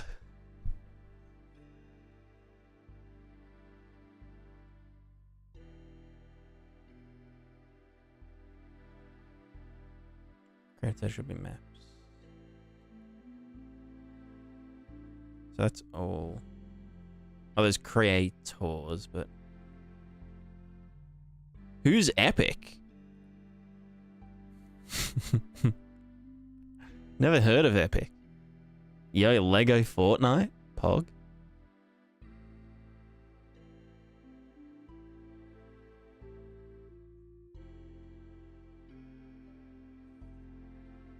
Rocket racing? Hell yeah, brother.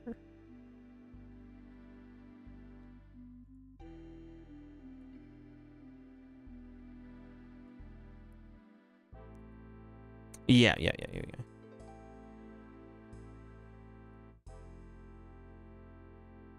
Does this have sorting options? Or is it... No, it is sorted by top.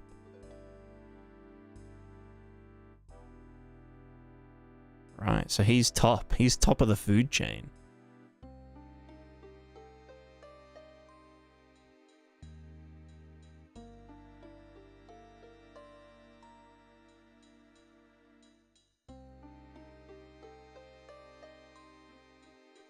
God, I don't even want to think about how many there are.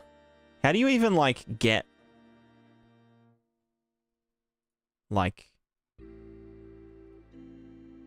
How do you get people to know about your... I mean, I guess it's just, like, making and releasing any game. Like, you either get lucky... I mean, if it's good, then, you know... It's a booster.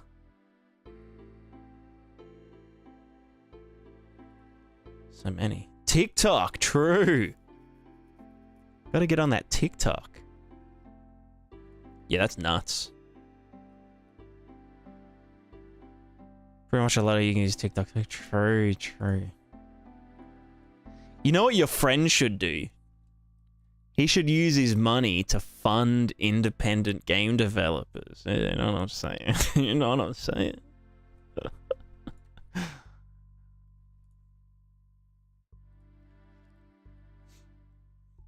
I got my first medal off the ground by paid TikTok ads. True. Yeah, so it's like an investment. Which makes sense. Makes sense.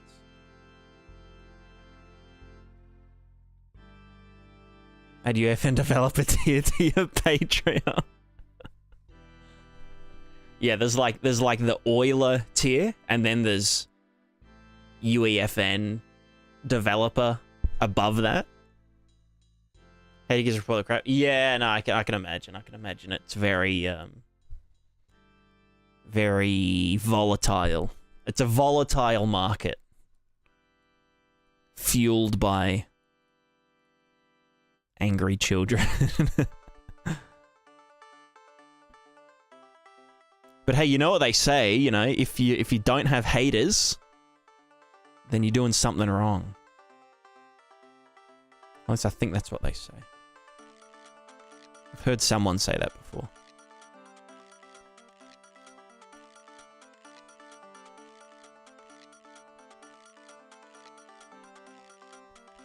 Alrighty.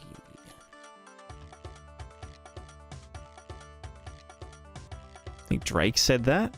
Fuck, was it? I feel like quotes like that go like way back in history, but I don't know. Does have those red and blue lights on either side strain your eyes? It's very dark in this room. Like, these aren't high-powered lights. I just have a very sensitive Sony A7S II camera with a big ass lens on it that can open up real big. So it's like, it's very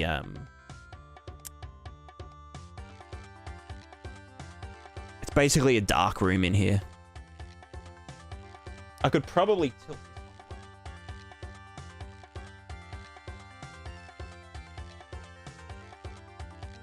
Yeah, it's a bit better.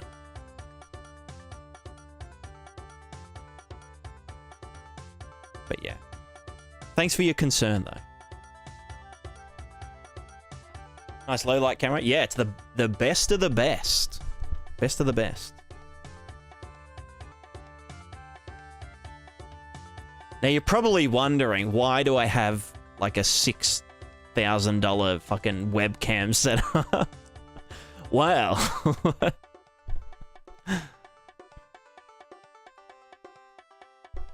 I don't even have to answer that.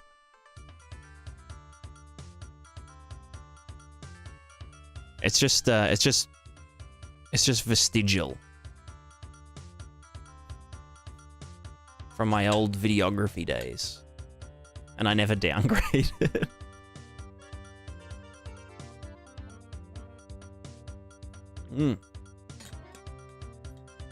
Thank you, McCabe. Although the Sony cameras don't devalue. Like, I mean, like, obviously there's second-hand devaluation, but like, the retail price has only gone up. Like, if I look up Sony A7S II G Master Zoom and go to shopping,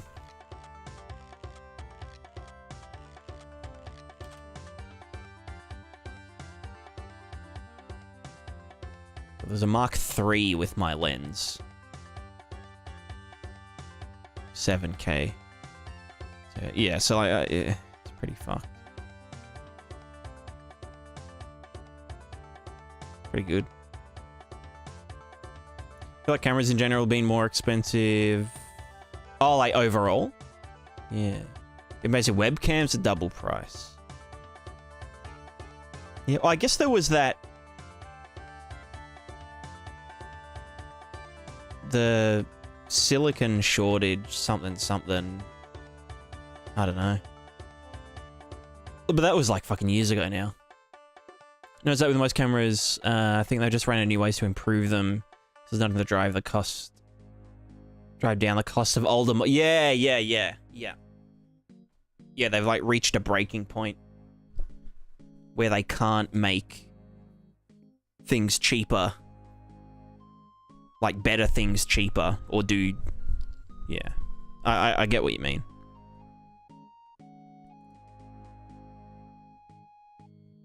Makes sense, makes sense.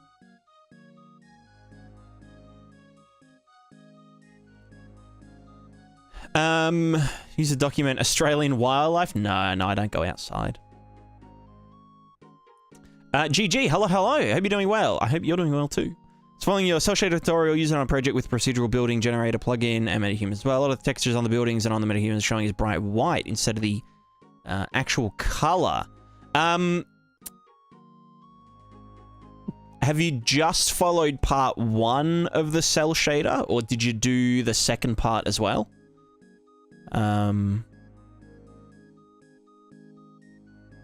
It could be that if you've done the second part, you'll need to set the specular of all the materials to 0. Or you could just kind of remap it so that 0.5 is no reflectivity. Like, because for example, do I have like a shiny thing?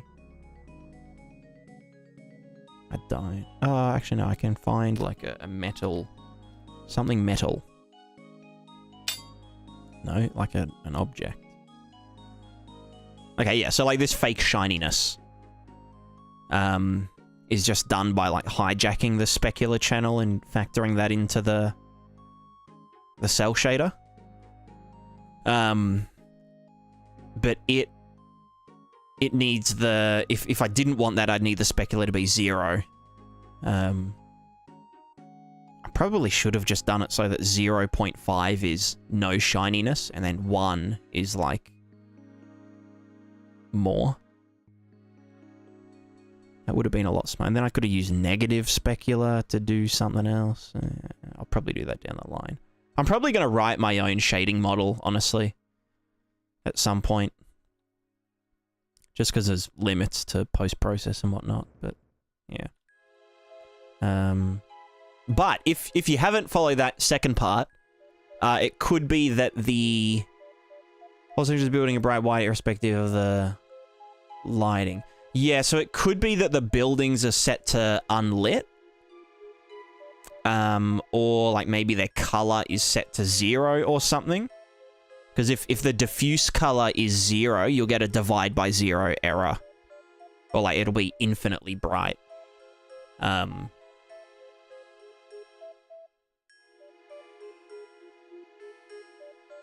Yeah.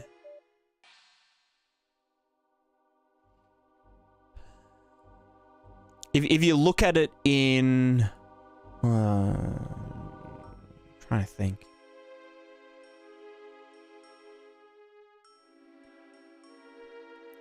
I don't know, it's sort of hard to tell. If you could get a screenshot of the issue and a screenshot of the material in question, we'll be able to figure it out for sure.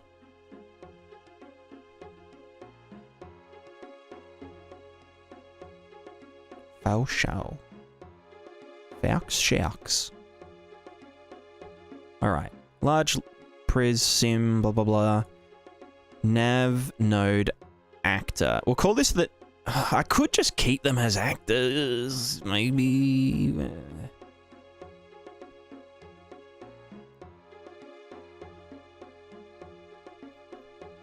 What is like the cost of an actor just being loaded in memory? Because obviously if it's an instance of an actor,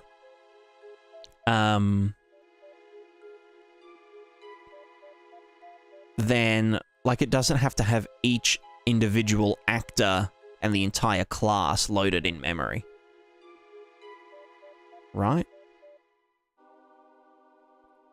Yeah, that's true, that's true. Stat, fpiss, file, project settings, frame, no cap. Haha, no cap. Let's just do look at the ground and just put you and more of you and more and more. 5, 6, 7, 8, 9, 10. 20, 30, 40, 50, 60, 70, 80, 90, 100.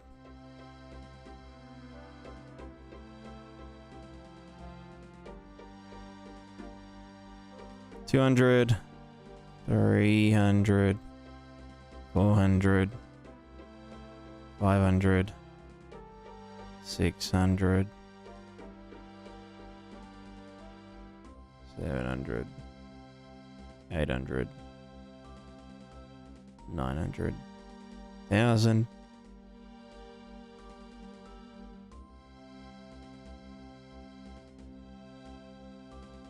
2,000.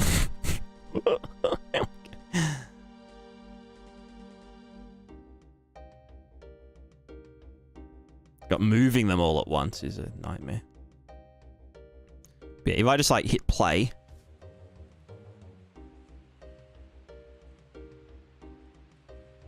We're just dipping below 120. If I yeet them all.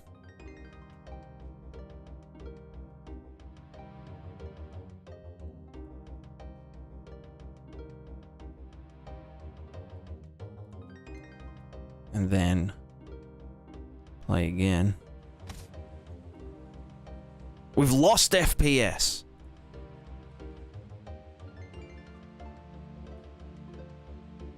So having more actors in the world gains FPS. Who would have thought?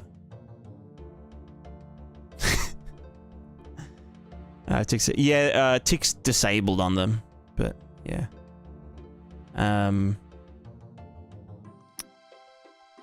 I mean, it just, I don't know. I think I'll just compile them as data anyway. Like, at runtime. Free FPS glitch, yeah, true. True. Oh, I mean, I don't know. Using actors, they'll stay in memory as they couldn't get garbage collected as you want to store references, so you cut the memory with waypoints. Oh, you mean like, because they're all individual actors, their memory will just be fucking like everywhere, right?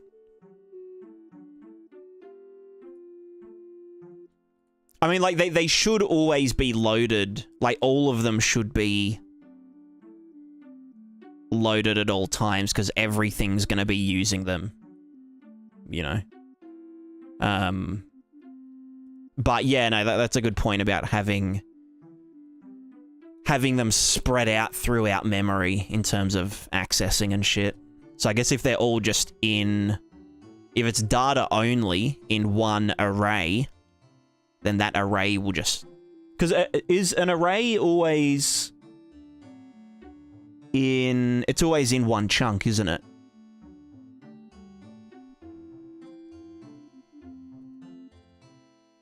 Yeah.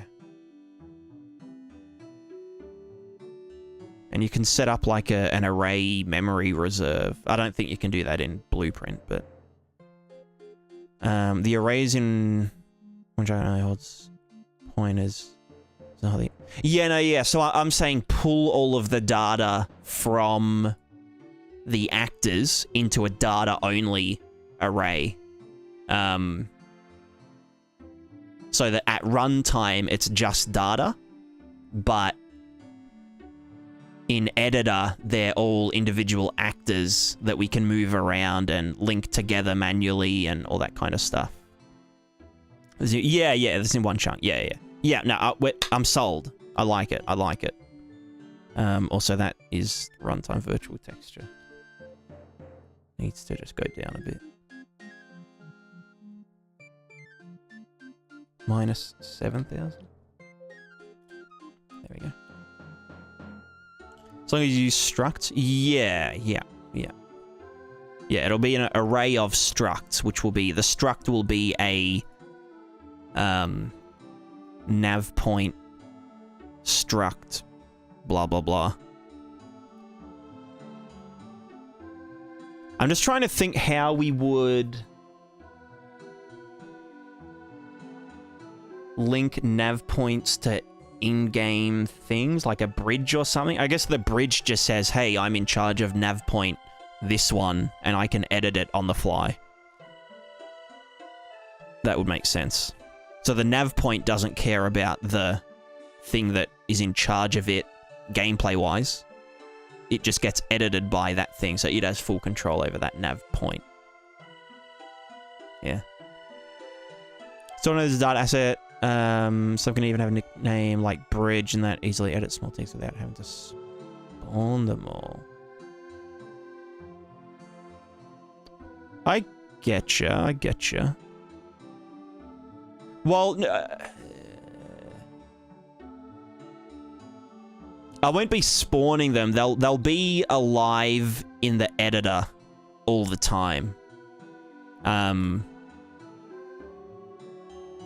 But when it gets played, the actors will all get destroyed. But all of the data will get pulled before that. Or just get pulled in editor.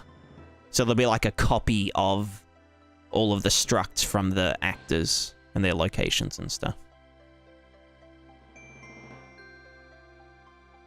Destroyed before. Yeah, exactly. Well, is there a way to mark an actor as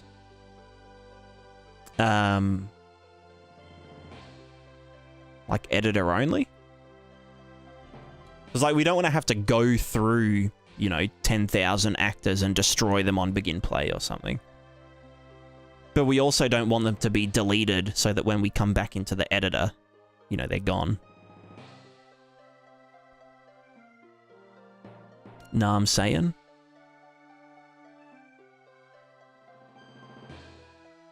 There's a little game startup CPU overheating logic. Exactly. Well, we could do it asynchronously, you know. Unit has overheating can't seem to find it for Unreal. I'm sure there's like, I mean, you can do like hidden in game, but I'm pretty sure that just, allows us to only see this actor in the editor and not in the actual game. But I don't think that actually like, you know, that's just rendering.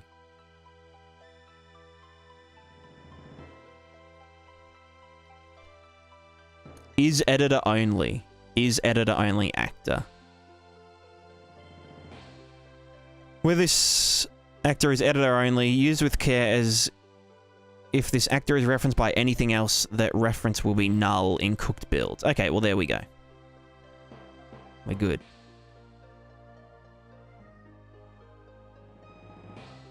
If true, the component will be excluded from non-editor builds, but then...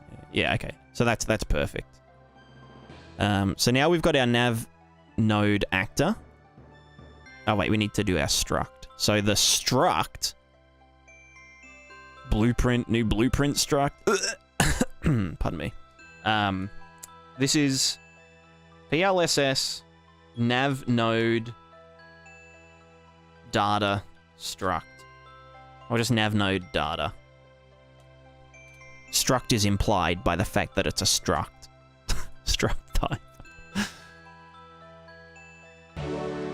Alright, so then we need to...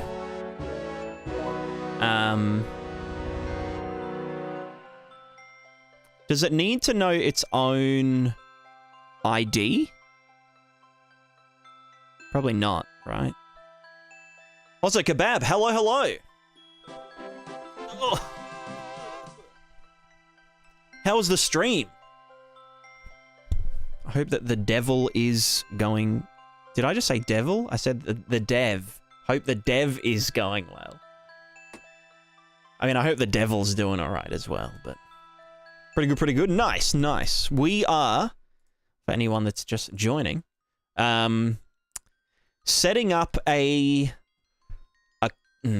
the fuck do I've got some diagrams. Let me open up a diagram. I've got a few. Oh fuck. We got this one. So, like, yeah, you can kind of just tell what we're kind of doing. We've also got this one. Yeah, cool. And then we've got this one. So you can probably, like... I don't think I have to explain it. I think this is enough. I think you kind of understand. Right? Can anyone that's just joined us take a guess, without looking at the title, obviously? Guess what in particular we are doing based on these works of art, these beautiful NFTs.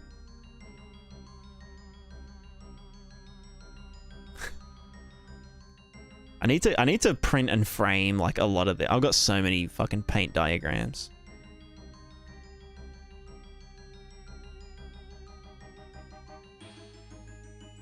Like this? Sorry.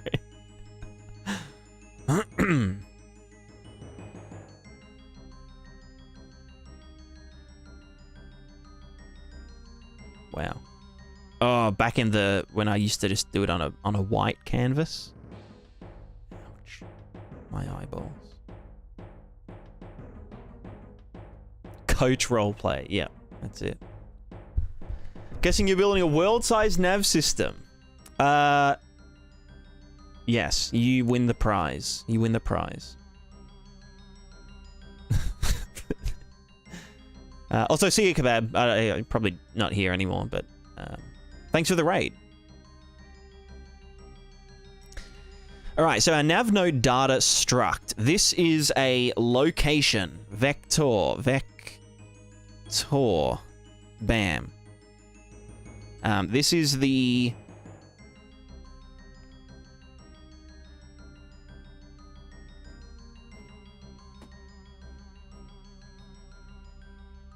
Shit, how am I going to do this in editor? Do we just do it in order that the actors are placed? That kind of makes sense, yeah. And that would be their ID. Yeah. So this is their location. We also have a...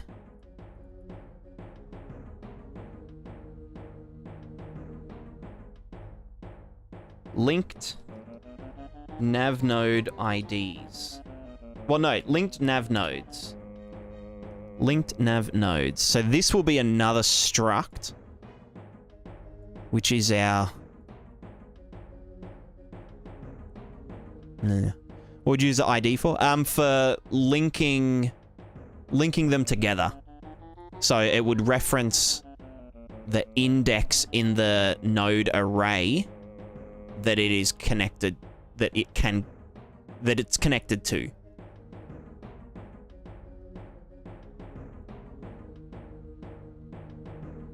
Each time you spawn one, keep a counter, and that number is their ID. There's no problem if you delete one, because the ID number doesn't mean anything. But be unique. Yeah. Well, yeah, so like when I add one... But I just want to be able to like do this and like duplicate and like run a connect to nearby kind of thing. I don't know. Nested. What's wrong with nested structs, bro? Well, okay, I could do parallel arrays. Actually, that's not a bad idea. I could just do linked nav node IDs. And then...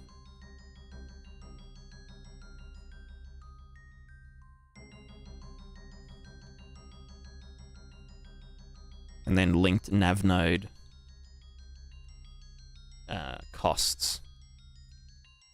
That's just going to be floats. And that's it.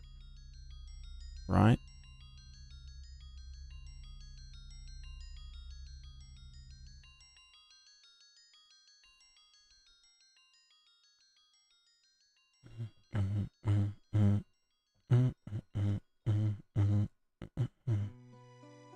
Or generate a hash from the vector position. But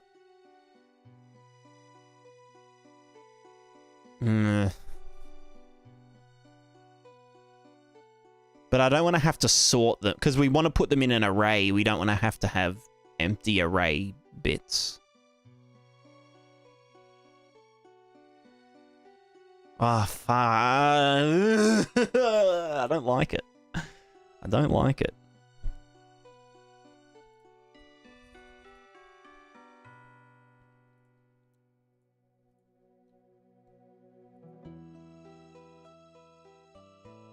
Is there like a... They don't need to be in order. I just don't want the array to be 1,000,000 entries long with only, you know, 10,000 valid ones. So let me just drop my bitrate real quick. It's that time of the night, you know. For the humanity, you be sitting there till the universe ends. Well, no, I want to be able to manually unlink them and manually create extra ones and, you know, maybe manually link it, you know, for like weird edge cases.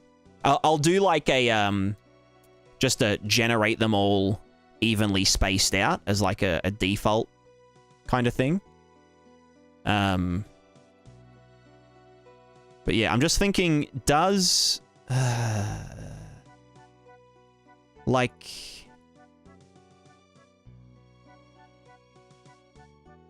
Being a computer study, you need to clean things up as one of the steps. Yeah.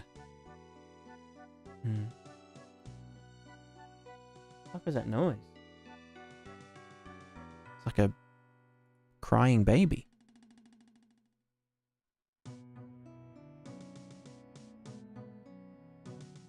Wait, I think they're screaming frogs. Hold on, I think they're cats are...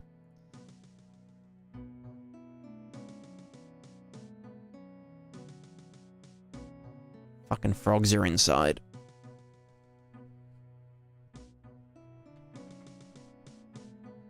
Goddamn frogs. All you need is a generate button. Your manager links them up to nearest one. Have an override field where you can manually link stuff, and the manager never changes that unless the link node was deleted. Yeah, so I guess you could like...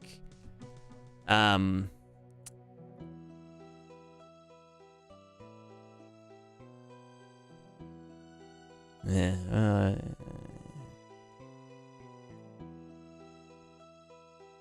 Here, okay, what if we use a map of vector to thingo? From vector to struct.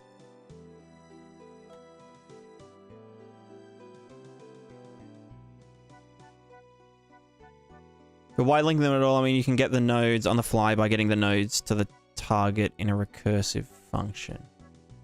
Link them at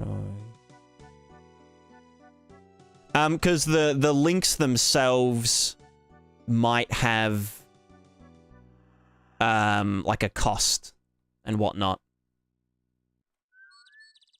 And yeah, like we need to be able to force some to link to one another. So like for like a river, for example, we don't want nodes on either side of the river to be linked. We'd want them to be unlinked. And then for like a bridge, we'd want to put a node on the bridge that the bridge has control over, so we can say, oh, the bridge collapsed. Now this node just says, hey, I'm a river. Like, ignore me. I'm not a bridge anymore. I'm just a river. I'm going to set our cost to, you know, water or, you know, something, some like object or data asset or something that has a list of travel conditions and whatnot. There'll be nodes in the river. Yeah, there will. Because, like, yeah, people will want to move through a river and whatnot. You know, blacklist, whitelist on each node. Blacklist can never generate a connection to the ID, and the blacklist, whitelist is always forced to generate a connection set by you. Yeah, that's what I'm thinking.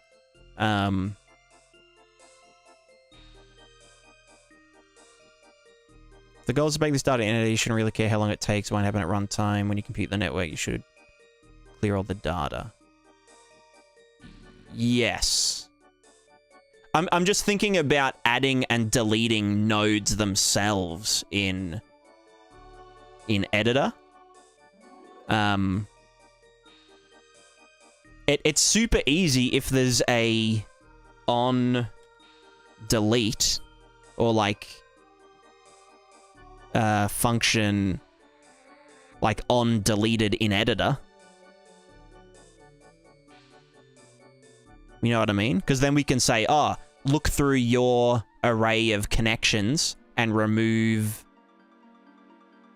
you know, your entry from their array before we delete you in the editor, you know? In editor, the data should be on the... Yeah, exactly. That's the thing. I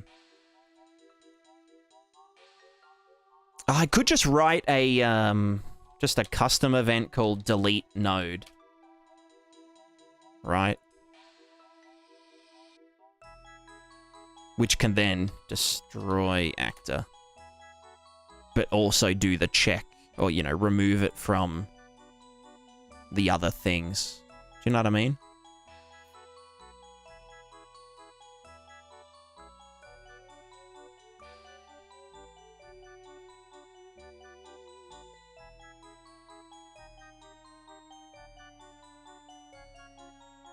And call it from... Yeah.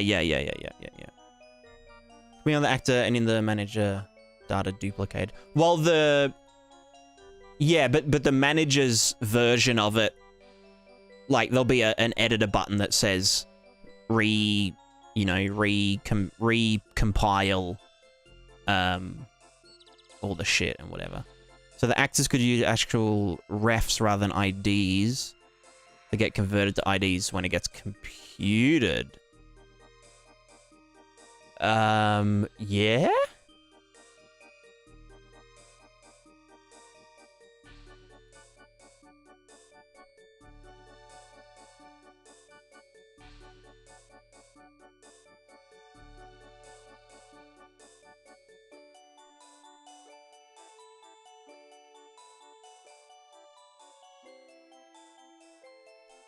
Ads, shit. Adge.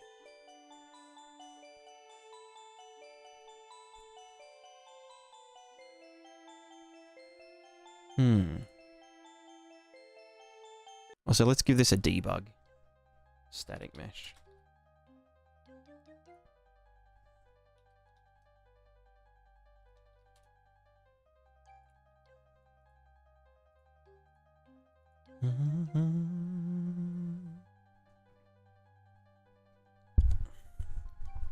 Make for a smooth editing experience might be annoying. Yeah, I feel like it might just be cumbersome to set up a whole game mode and whatever. Because the function can be error prone if you forget yourself. True. Yeah, like I could just delete. Oh, I wonder if there's like a... I don't know.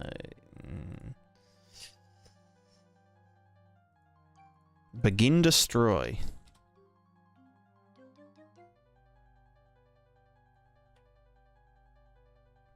Do I have to...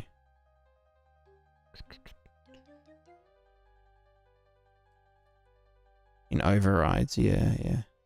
Oh, in function overrides. Oh, there is destroyed. It has been explicitly destroyed. You know what, we could, let's just try print string.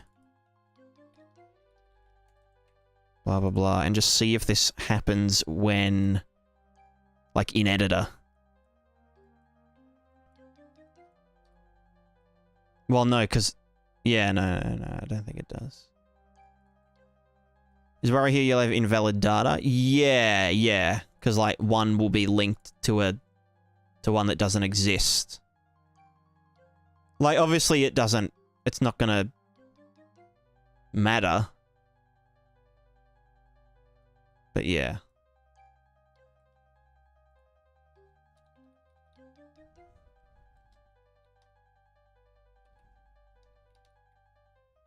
Hmm.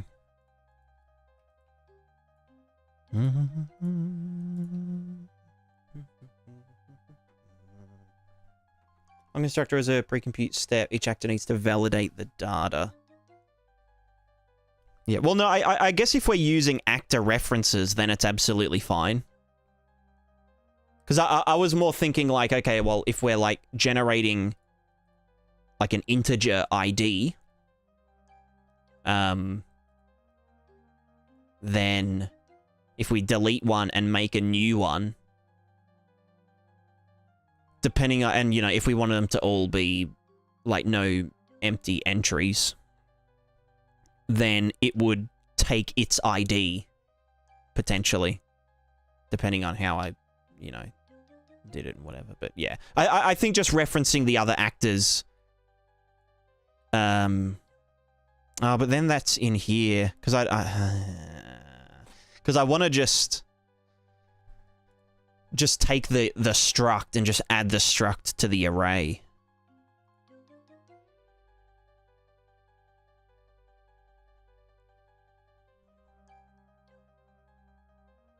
I don't want to have to put the... Well, I guess we can just fucking add the ID in there and whatever. Or it could just be an empty...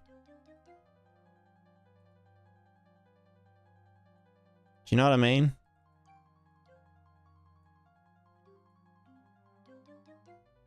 Because there's the node data, then there's the... Well, no, because that's in parallel, yeah.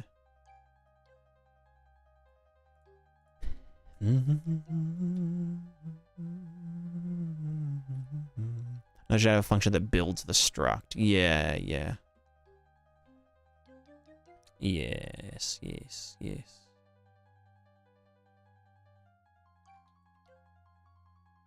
Yeah, and so when we compute the... when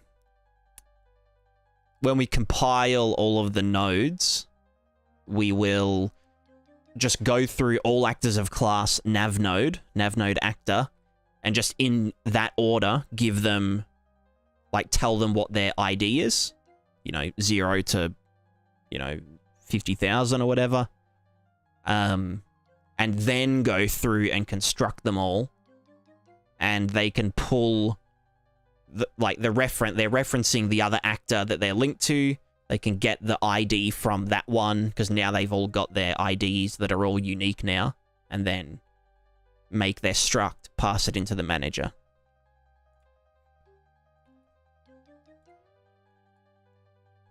Yep.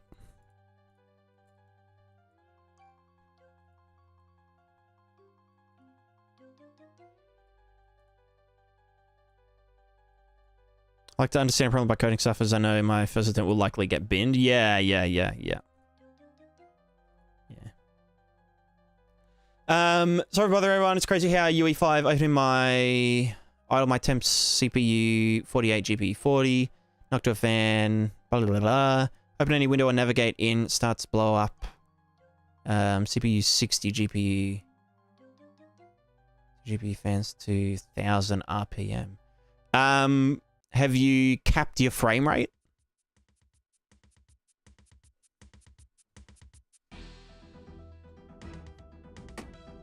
I always just cap it at 50 FPS. Or 60 if you're not in Australia. Which I need to redo. Because we were checking performance before. But I mean, that's kind of normal temperatures, isn't it? What are my thermals? Wait, does Task Manager have... No, it just has thingo. We don't have... Oh no, there we go. GPU temperature 56 degree.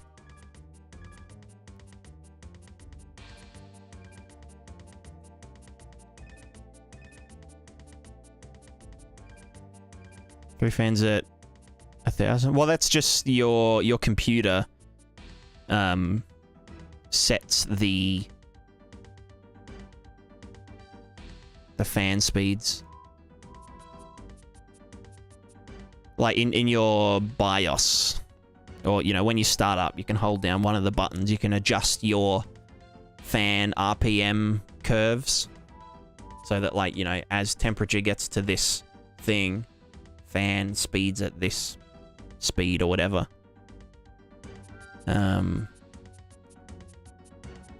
Up to 80s knowledge. Yeah. Well, if you think about it, water boils at 100 degrees.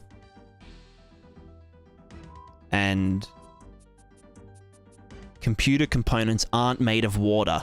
They're made of other things. So, you know, they're probably fine.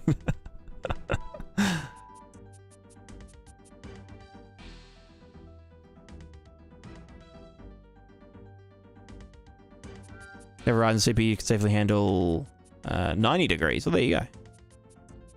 I have a Ryzen CPU. You know, basic scene must be quiet. Well, you got to remember that the editor itself is, like, doing a lot of shit, even if the scene's empty.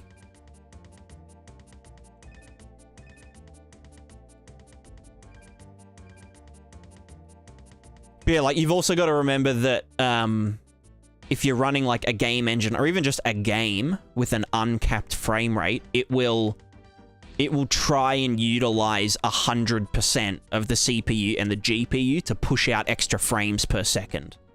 That's just the nature of, you know, of a 3D application.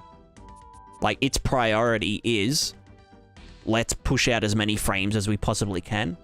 So if the editor is empty, or, like, the world is empty, it's just gonna be like, yeah, let's, like, fucking...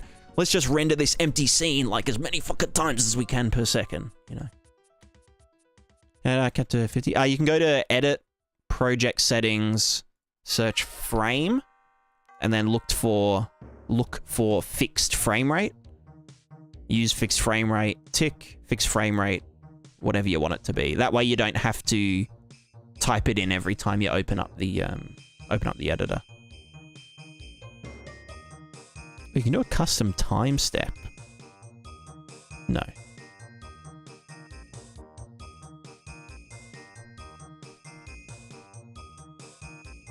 More frames means more work for the CPU. Yeah, exactly. Yeah. All good. All good.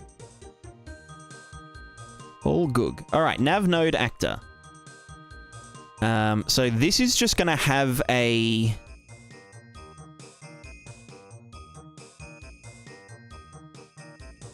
linked nav nodes, which is an array of nav node actors, funnily enough.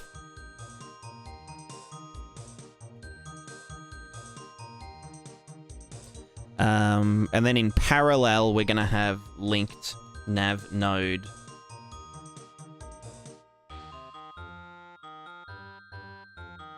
cost datas. Which I think I'm going to make the cost data a...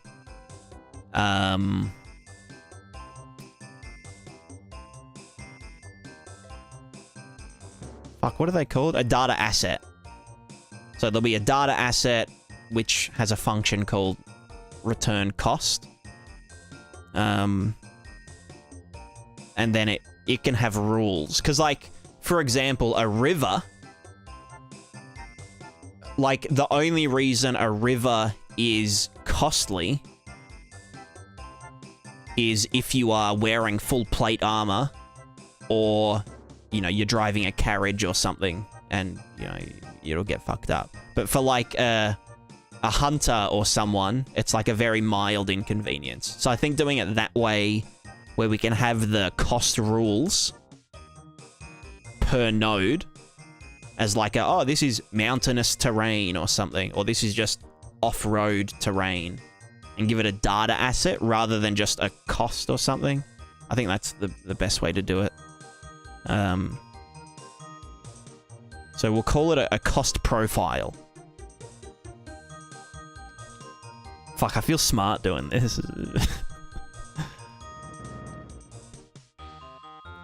Primary data asset. You are PLSS nav cost profile. 6 head. Whoa. 6 head. Hell yeah. Cool, cool, cool. And yeah, because a data asset is like a read-only thing. Like only one instance of it exists in memory. It's like a global pointer. Then even if we've got, you know, like having 10,000 references to this thingo is that it ends up being more efficient because it's just 10,000 pointers to this object that has all this fucking data in it and whatever. So like, yeah. I love it. And then I think slope will be, well, we can kind of just get slope from the difference in Z height, kind of. Foliage density, winter multiplier. Oh, true. Yeah, so that could all be... Well, slope would be different per node, even if they were using the same thingo. But yeah, definitely just like general stuff, you know. Maybe the data asset way? Yeah, I fucking love data assets, man. Love data assets. Oh, we can even just write the function in here. Get cost. Hell yeah. Get nav cost. Return. Cost. No, that's an input. Output. Cost. And that would just be a multiplier. We'll call it nav cost multiplier.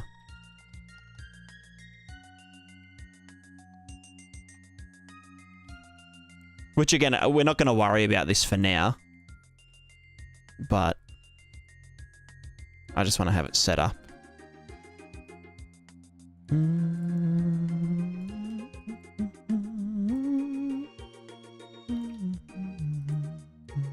So then we can...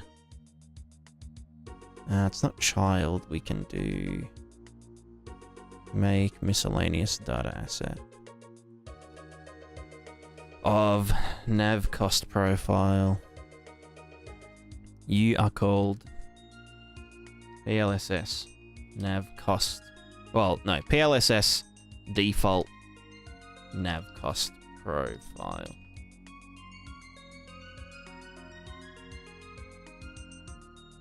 So like I said, fans min to 60%, max 80%, and fans the same. Yeah. The thing is, if you set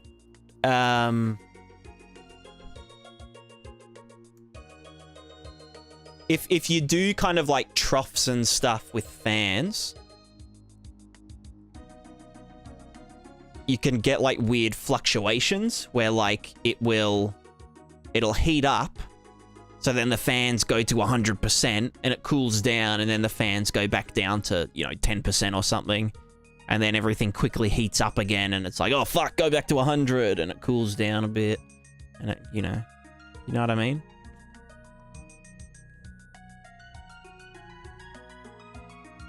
Because the heat doesn't dissipate instantly.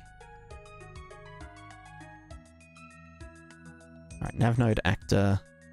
We're going to give you your linked nav node cost data. This is nav profile. Object reference. Actually, yeah, no, it is an object reference. Cost profiles.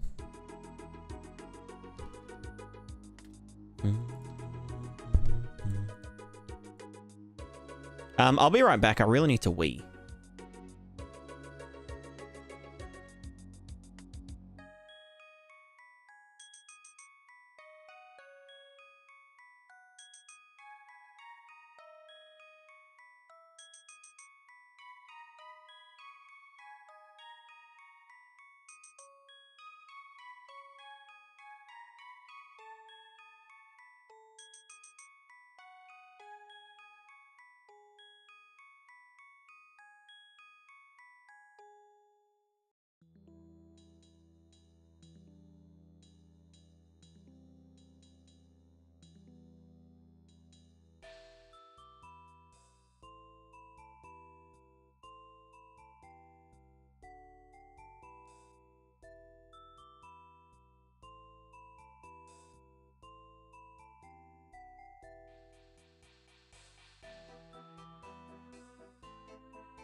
Alright, I'm back. How is everyone?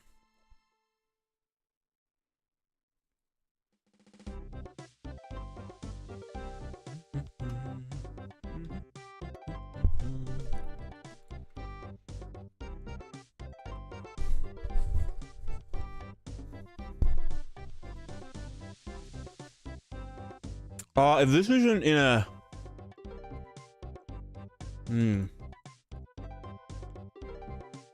I probably do need to make a struct.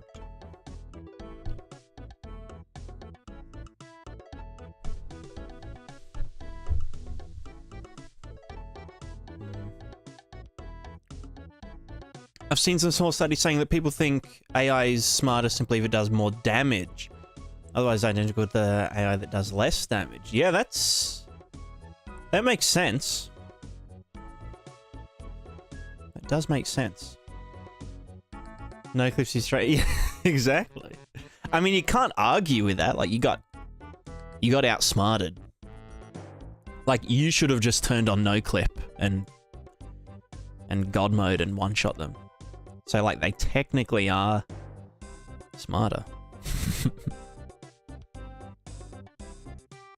Currently having a fever, so my internal body temperature feels like the fan goes completely ass backwards. Damn.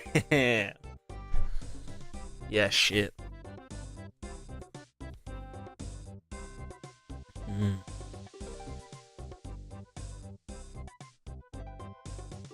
Yeah. Open up the BIOS. So I'm thinking if these arrays... Oh, well, actually, no, because if it's null, we can remove it from this and that. Just think I don't want to have to make, like, a fucking struct for all this shit, because, like, structs are just a pain in the dick. Although a struct would...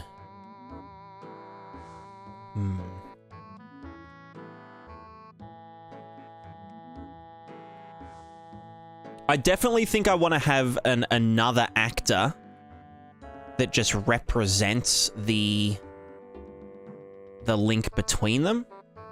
Just so I can click on the link and change its profile, and it will change it in both the actors. And also be able to delete a link, so like a link actor. Which, I mean, if we're computing the... If we're doing a compilation anyway, then we probably don't even need a link to... Hold on. We probably don't even need to know the actor that we're linked to. We just need to know the links that we're linked to. Does that make sense?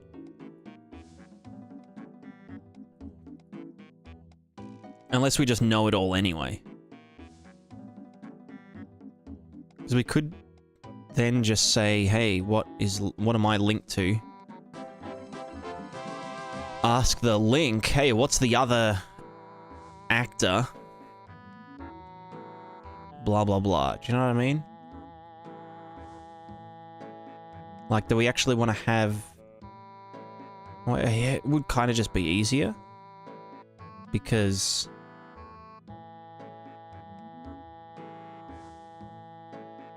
Do you guys know what I mean? Is anyone following what I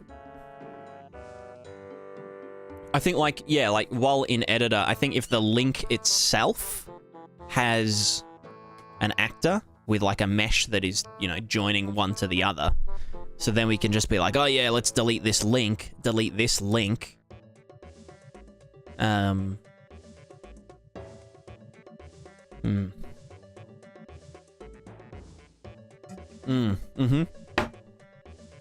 Yeah, we can make, again, we can make it as complicated as we want as long as we can compile it nicely. So that's the nav node.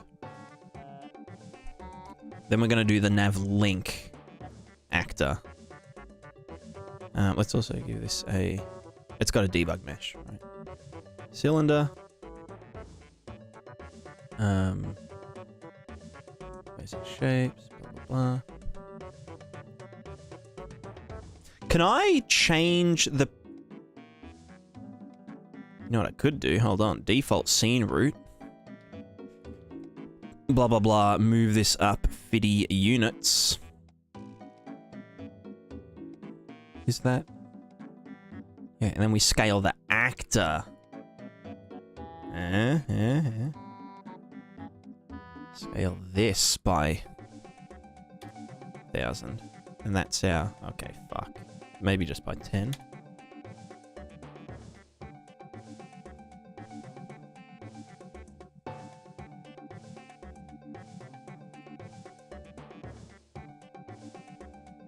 I know a really good trick for making the fans quieter. You just put the computer under your desk.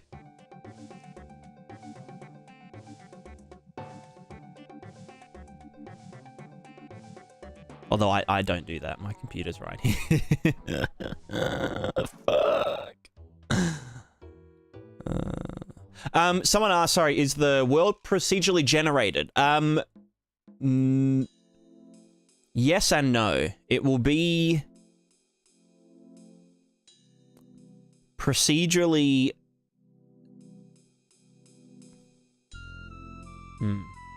How do I even describe this? It will use procedural tools in editor to build the world, but it won't create a new one when you start the game and whatnot. It'll be like a handcrafted world, but using procedural tools. And like some things will... Well, actually, no. The initial world state will be the same for every player. And then just butterfly effect makes it change over time. So like, you might go to a village in this area and everyone's super happy and you meet some awesome NPCs and you tell your friend, oh, hey man, you should go to this village because like the farmer there gave me like a bunch of fucking zucchinis for free. And so your friend goes there in their session and the village is just fucking burned to the ground, you know? And everyone's dead. And your friend's like, dude, what the fuck? Like, you know. Fuck is wrong with you? Like, that's what I imagine. Rip Bozo, exactly.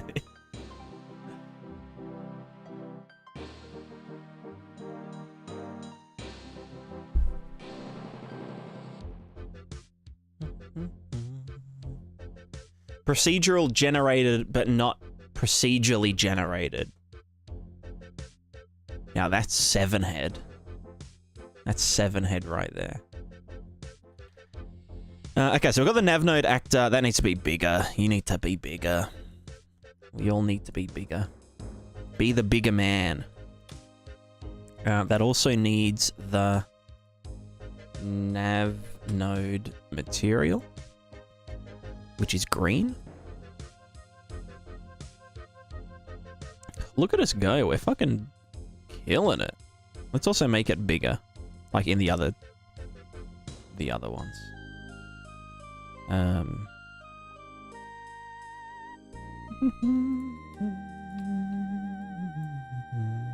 Yeah, that's visible enough.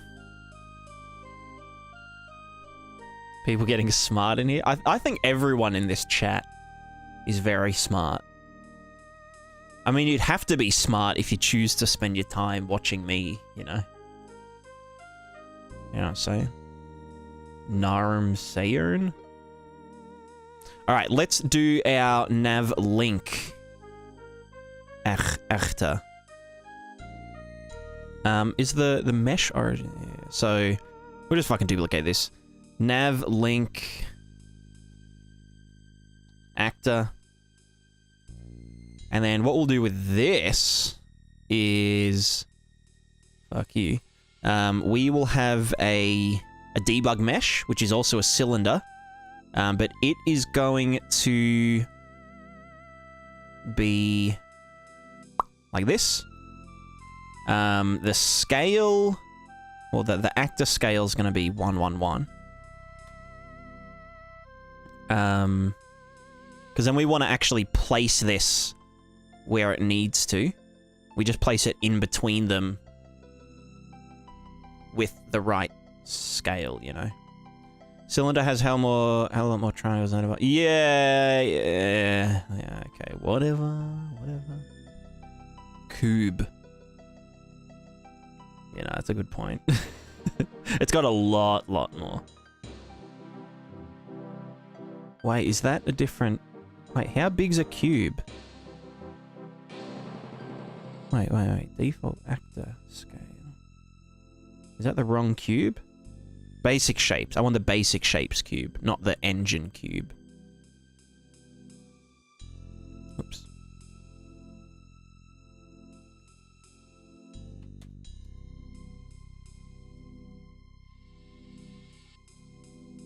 Cube.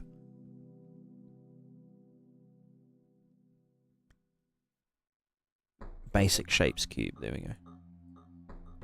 Alright, there we go. Literally can't tell the difference because it's an emissive material.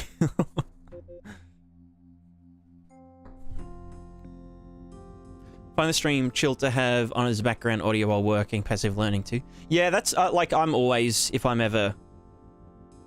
I mean, lately I haven't done any like offline dev. Because I've just been streaming everything.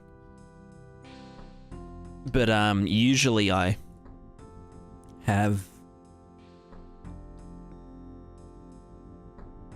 There we go. What am I even trying to say? Collision is off, right? Yeah. No, it's not. No collision.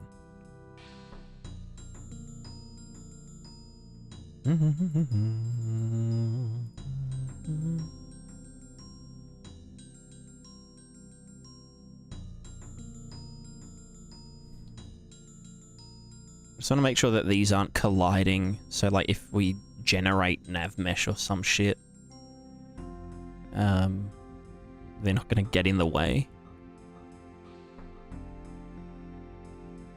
And they're also not casting shadows. Cool. Alright, we're good to go. So, nav link actor. How do we want this to look when we link them? We'll just have a custom event called position nav link between nav nodes. And we will... What, just have two fucking inputs? Nav node 1. Nav node 2.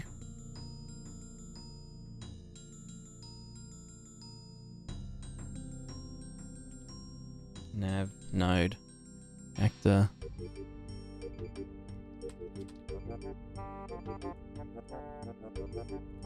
So we're just going to get the mesh from each of them. Mesh get. Get mesh. Get world position. Fuck you. Get world. No, it's location, isn't it? There we go. So that will get the middle of them. Then we want to get the halfway point, which is...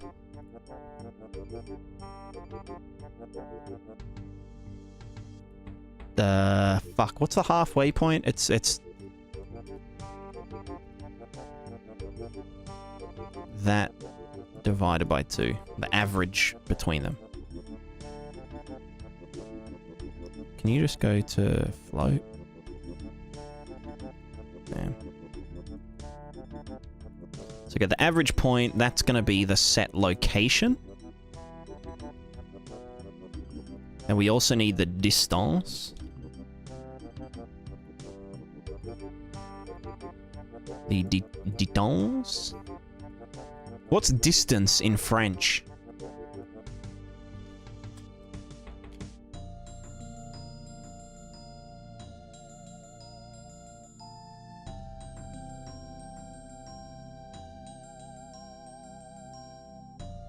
Hold on, hold on.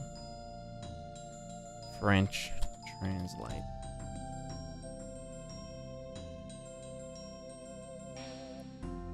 Distance. Distance. Hell fucking yeah. Also use lerp, by the way. Alpha of 05, usually we want to wait the location. Well, it's always going to be exactly between, just because the way the mesh is. But that's also a way to do it.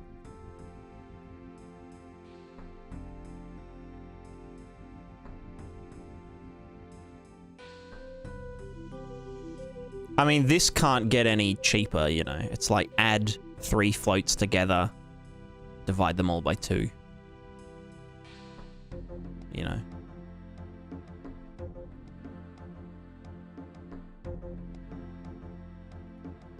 Anyway. How big is our cube again? And how do we get the... Look at rotation. Start, Target, rotation. Now, what is this rotation? Like, what axis do I have to scale? I guess we'll fucking find out, innit? Set, transform, set, actor, set, actor, actor, transform, bam. New transform, split that bad boy up. Just fuck that, yeah. You go into there. And then whatever this is, distance divided by 100 is our whatever the thing is. Would it be the...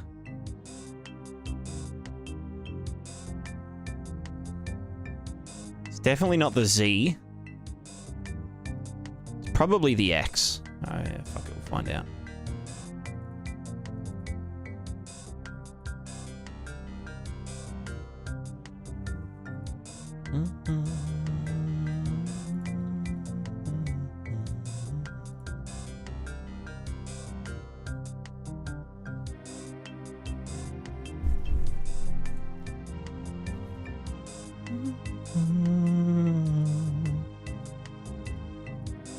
That shouldn't be an array then, it should just be 2 variables, like nav node 1, nav node.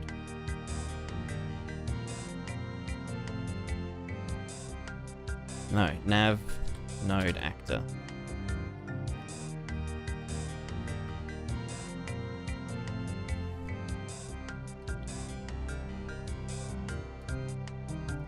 Right, and then this cost profile is just a singular thing.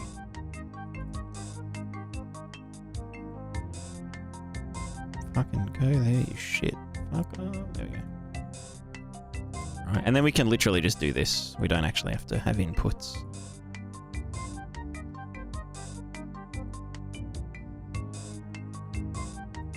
Distance. Everything's going to be 2-way, or we have a link for each direction. The only thing I can see being an issue, or not being an issue, the only reason I would think about having a separate one, like to and from, is for like going up and down hills, but that can just be done using the Z height difference. And that could handle, you know, going up a hill is a high cost, but going down a hill isn't as high a cost. That could just be done in the profile, so we could do like in the calculate cost for rough mountainous terrain, we factor in the Z height between the 2 nav nodes into the cost more than, you know, if it's flat or like, you know, grassy or something. I can't think of any other situation where we'd need to have like a separate profile to go one way and then the other.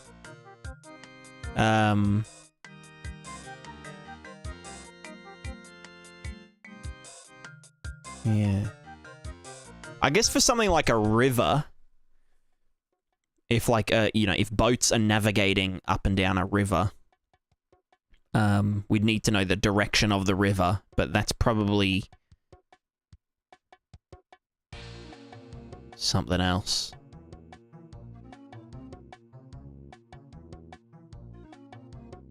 Figure that out when we get to it.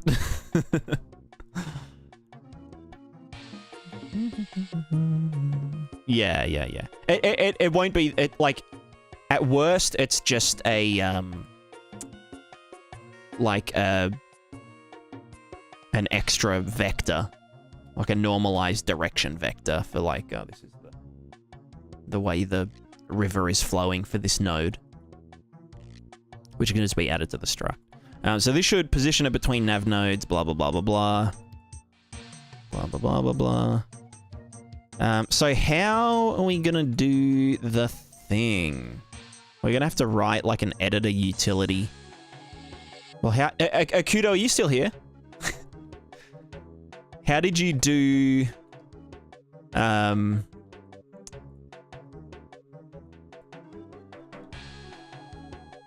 Like, if I wanted to do a thing...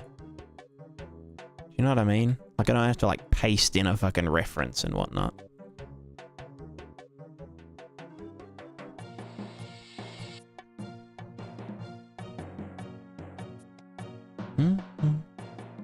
Off there, please. Off.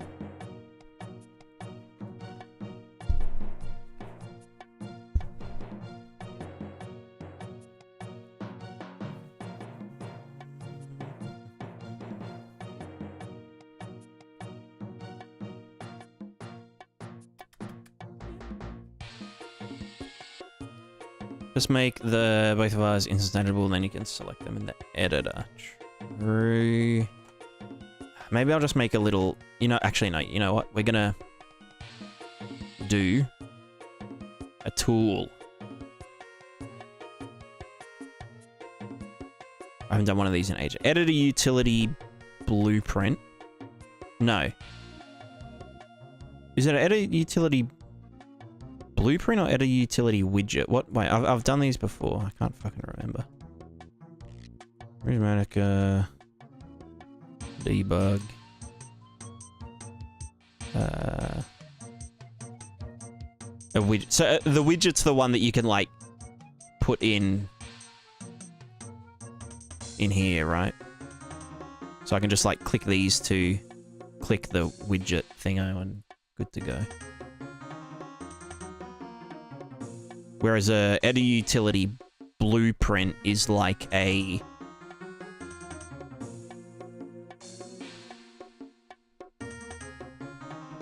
Editor utilities.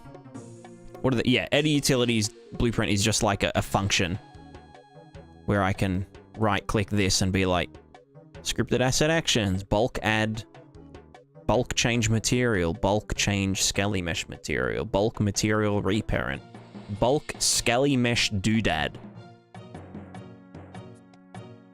What the fuck does that do? Anyway, okay, yeah, so widget is what we want.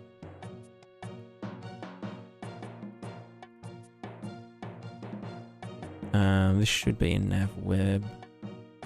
And then editor utility widget.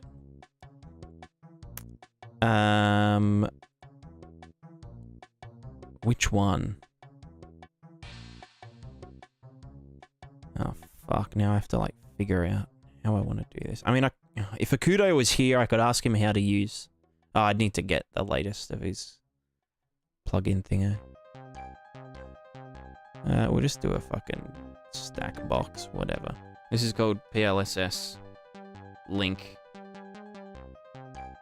widget, I guess. So then this just needs a button. Common.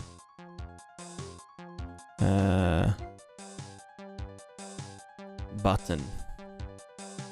Button. Edit a utility button. Wow, look at that. That's it. It's just literally a full fucking thing. You can put text on it, right? Text. This is just gonna say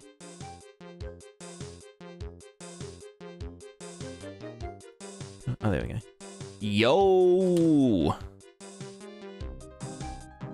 Cool. And then on graph, edit a utility button, get this.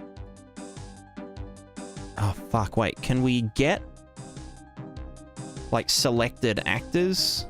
Get selection? PCG attribute? No, that's not it. Get selected actors that are selected in the world editor. Target is VR Scouting Interactor.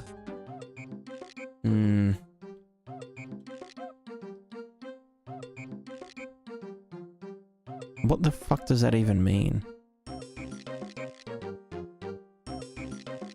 Editor, get selected assets. That's in... That's like editor assets. I guess that's right.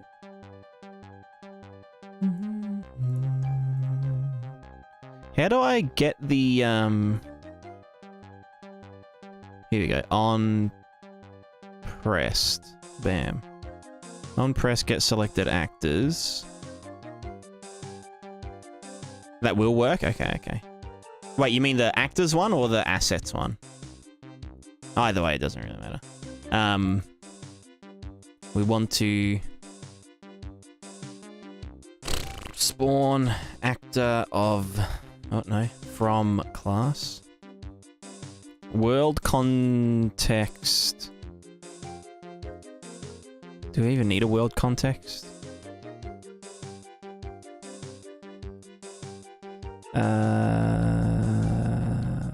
Who cares? Whatever. Nav link actor. Blah blah blah. Instigator probably doesn't matter. Then link. Position nav link between nav nodes.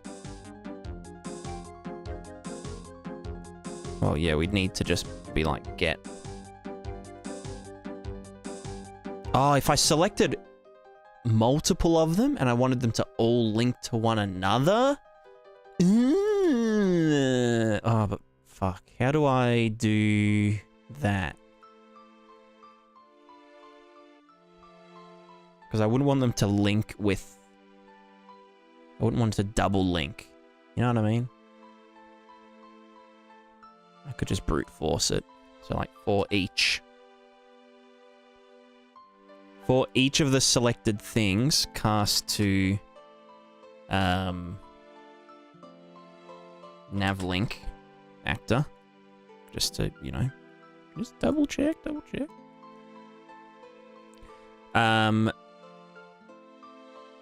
We want to... Fuck. We want to do another for each loot with a cast. Like this. Right? Where we want to cast... Yeah, shut the fuck up. It's fine, it's fine. I don't understand why are people so against casting. It's like, okay, the class is gonna be loaded in memory, but it's like, bruh. Like, I wouldn't fucking be casting to something that wasn't already in memory. Like, what the fuck? You know what I mean? You know what I don't know. There'll be two of them selected as you function. The link actor only has two of those references. Well, here's what I'm saying is if I select 4 of them, it could link this to that, this to that, that to this, that to this to that, and that to this. You know what I mean? We could web them. That's what I'm thinking.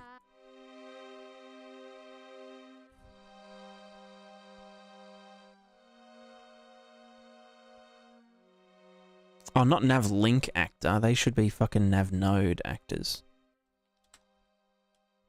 There we go.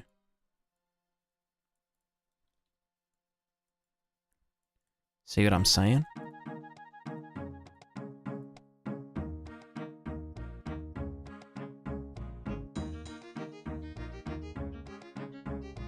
Must be functional, then optimized. Well, this is all just getting done in the editor, so it doesn't even need to be optimized ever. Because, like, you know, even if this for some reason takes 30 seconds to compute, once it's computed, it's free. Or it's, you know, it's all in a really neatly ordered thinger.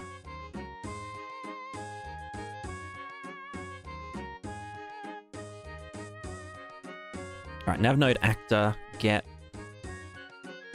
link. Not linked nav nodes, we want to get its nav dudes. Get linked nav nodes, nav node. No, we just want to get nav link actors.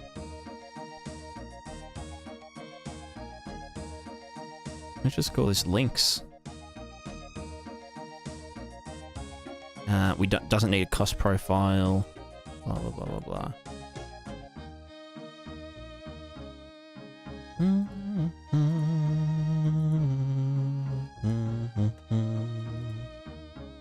So we're gonna get its. Hold on, I can do this. I can do this. So I get all the selected ones. Then we want to for each of them, unless it is the same.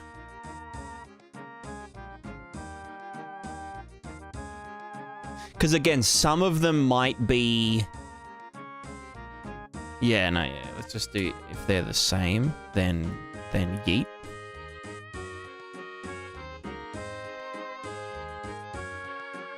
Oh, I love doing stupid shit like this. This is like the most fun.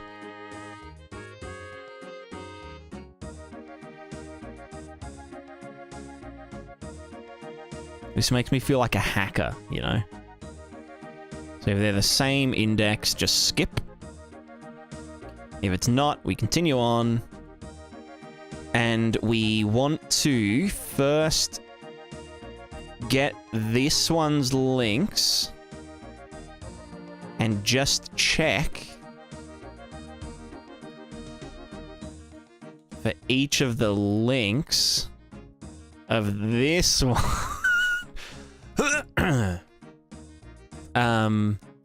If the link has...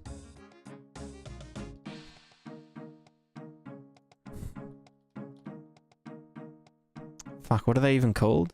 Oh, actor 1 and 2. Let's go 1. There we go. And then number 2. No. Hold on. Get number 2. No, that is not what I said. Number 2. Alright. And then we can just do if... If this...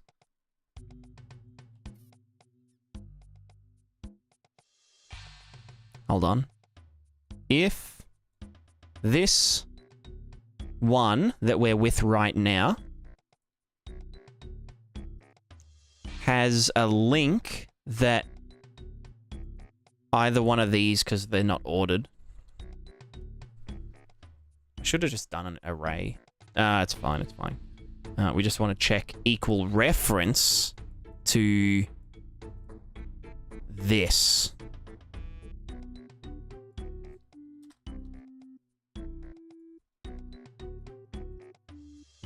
Yeah. Because doing it, because like I was thinking like, okay, yeah, let's like exclude this number from the array or whatever. But if we have a node and another node that are already linked, but then we select more and we want to mesh them all together. And those two already have a link, it will ignore that. So this is like a kind of foolproof way to... I mean, I say it's foolproof, but, you know. But I'm dumb as fuck, so who knows.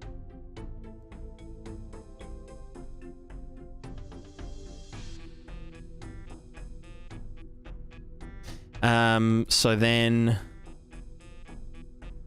if... for each link that... Well, let's word this out. Let's use English to solve this.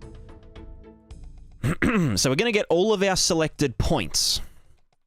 And we're trying to link them all to each other point. So for each point, we want to compare it to each other point, skipping if they're the same, you know, point.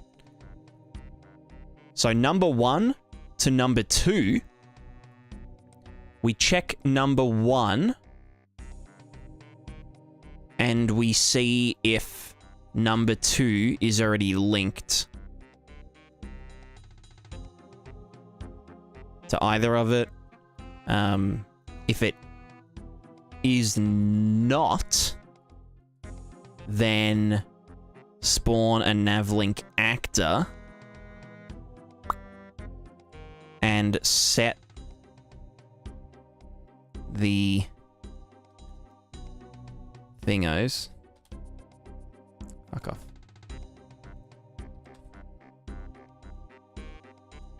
Set the thingos to be this one and this one. Cool. And now they're linked together. And then we just move on to number 1 to number 3. Are they already linked? If not, do this. Blah, blah, blah. Do that. Blah, blah, blah, blah, blah. Then we move on to number 2. Is number 2 to number 1. Number 2 checks its links. Blah, blah, blah. It's foolproof. It's foolproof. Unless I've just like straight up fucked it, this should work.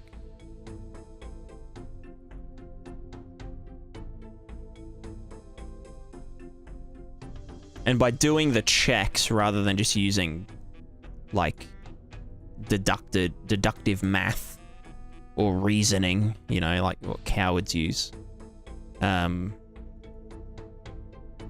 we can get around the, you know, if we're trying to link multiple together, that... Okay, just fucking spawn at world origin. Jesus. And then move. Cool, cool. Cool, cool, cool. And this will... Yeah. We also need to add the link to the actors. Right? The nodes still have an array of links, right? Yeah, that's what I was just about to say. Yeah. So this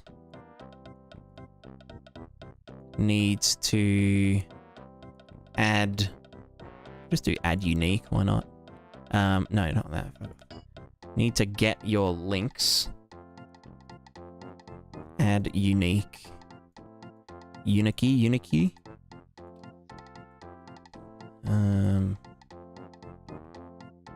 From here. And just add.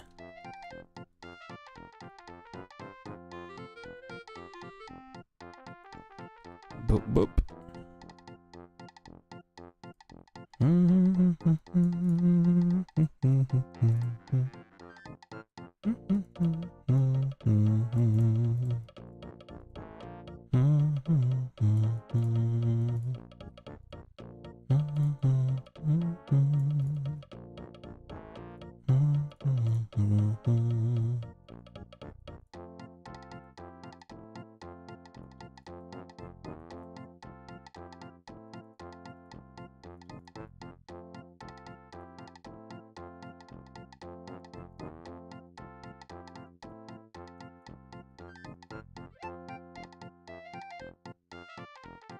Local variables will claim the spaghetti beer. Yeah. I don't believe in local variables.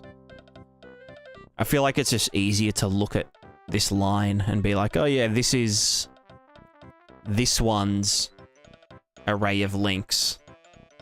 Blah, blah, blah. But yeah. Same with materials. That I don't like local reroutes, named reroutes.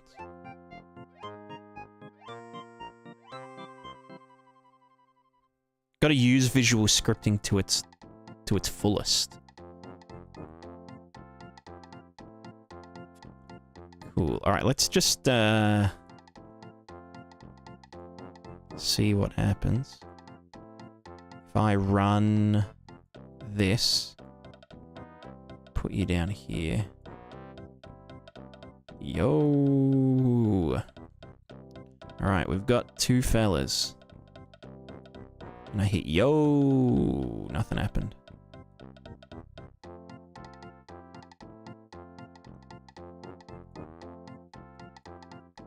Maybe I do have to have a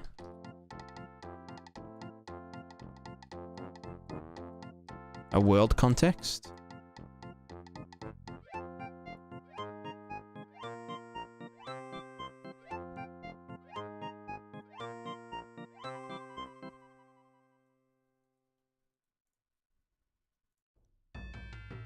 World context object. What can I possibly...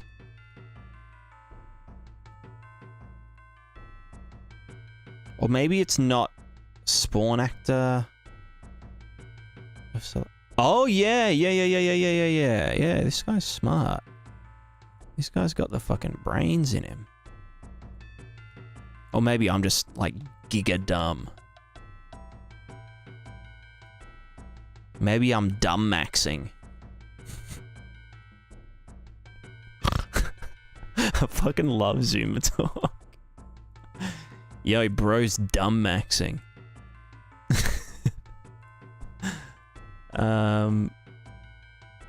Nothing. Let me just check that this is like... Can I do a breakpoint in here?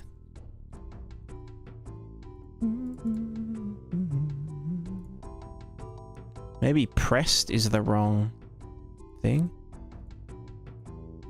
Right, hold on. No, oh, fuck you. Now go, yo, okay, and then... Here, step, get selected actors. Game priz, blah, blah, blah, nav node actor. Okay, so the actors are real. We're looping. We're scooping. They're the same. They should be the same thing.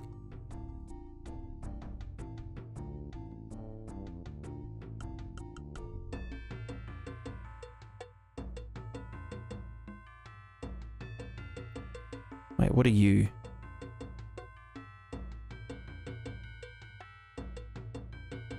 ...2009, 2010. Okay, it must have just... Anyway, for each loop...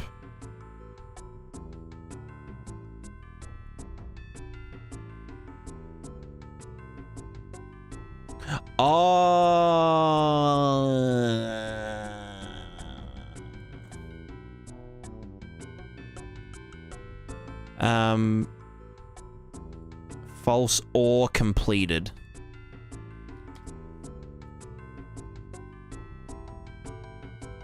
Because if it went through and didn't... Wait, no. No, what? No, hold on. What am I even trying to...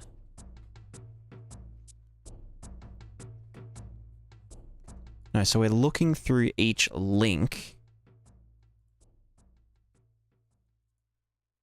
Because it doesn't have any links. No, so we're saying for this one... Da-da-da-da... You know, okay, we want to do a local variable. Hold on. We want to...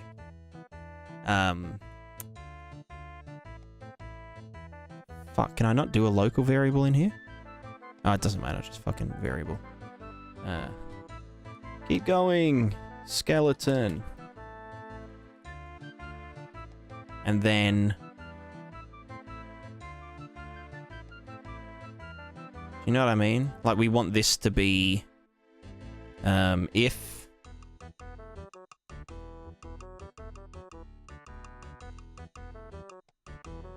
Oh, so that's a really dumb meme.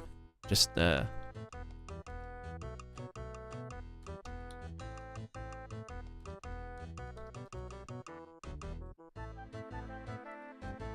if... True... No, what the fuck am I trying to do? What are we asking here? If we have a link that either of them are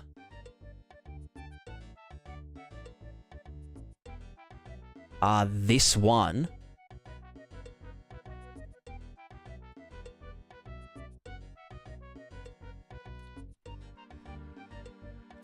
right, this is called stop it. So if this is true, set this to stop it.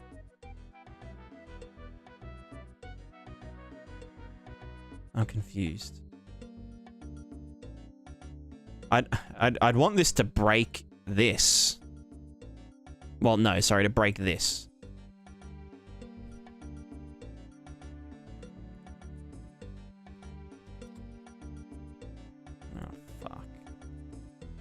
Don't like this, but it must be done.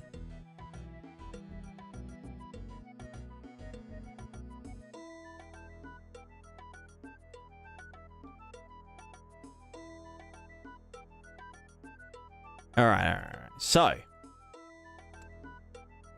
basically, if this is ever true, we want to yeet back to here and break. I'm gonna pass that down under. Like a true Aussie. Like a fucking true blue Aussie.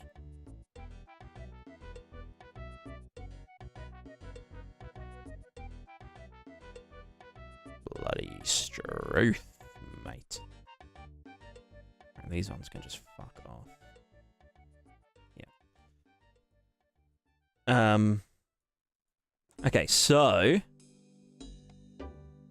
But yeah, then if it's false...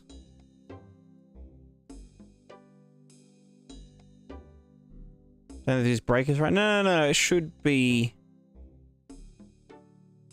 Yeah, because if we find one that's already true, we want to abort. Like, we know, oh yeah, these two shouldn't be linked together. Because we just found that they're already linked together. In theory.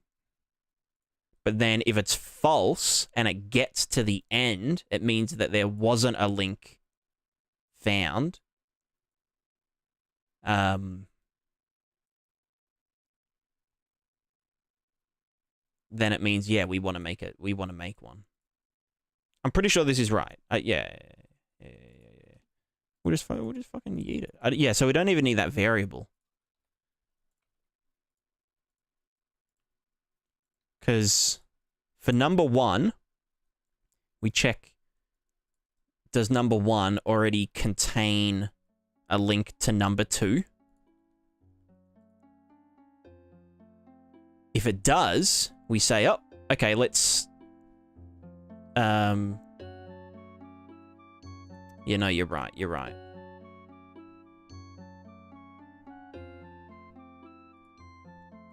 Wait, do we... then what the fuck is our problem then?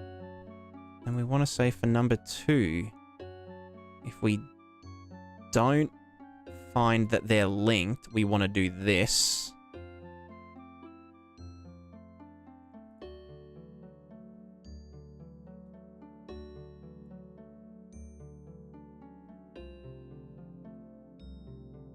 Okay. If anything was false before you enter the last loop, set found to true, you find matching link, bring the loop, then on complete, you check if found is false.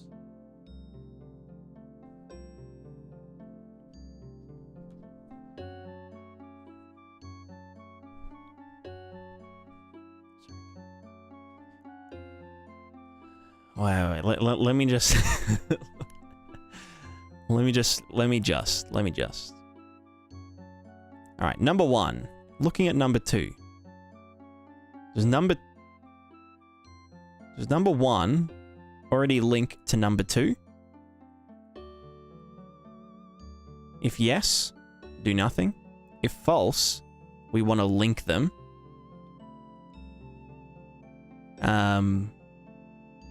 But yeah, because the links might be nothing, we need to do, yeah, a thing.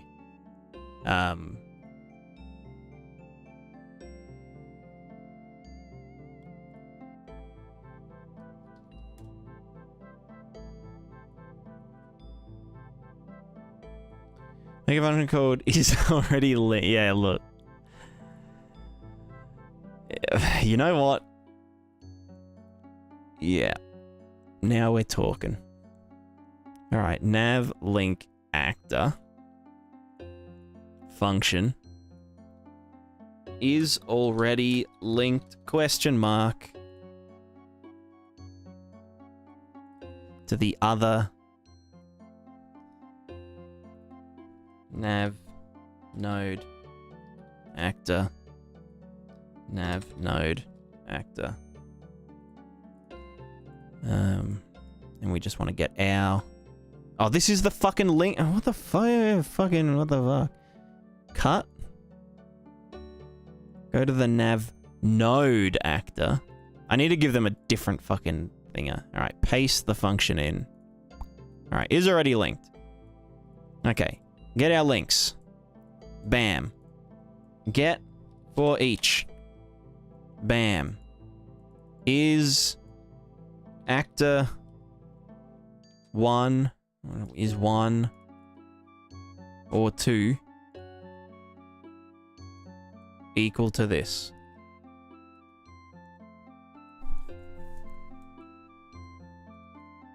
Yeah, no, you're absolutely right. And obviously I'm going to use this function, like, more than once.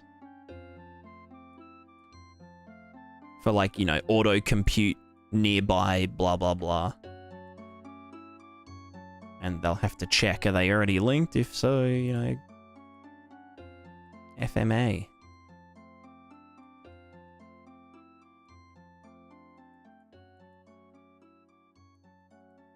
Also, FMA in this context doesn't mean Full Metal Alchemist. It means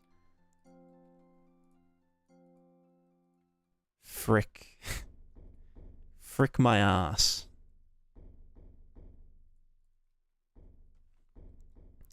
So we want to do or boolean.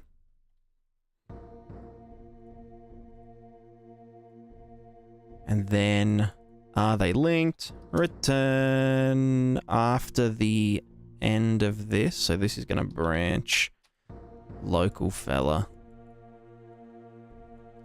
If this is true, set the local fella yeet to be true. Then at the end, return the thing. Yeet.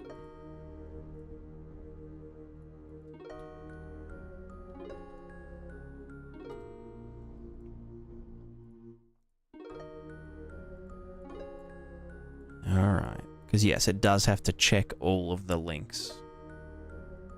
But then if it's that, then it will just return default local, which is false. So now in our fella, instead of all this shit,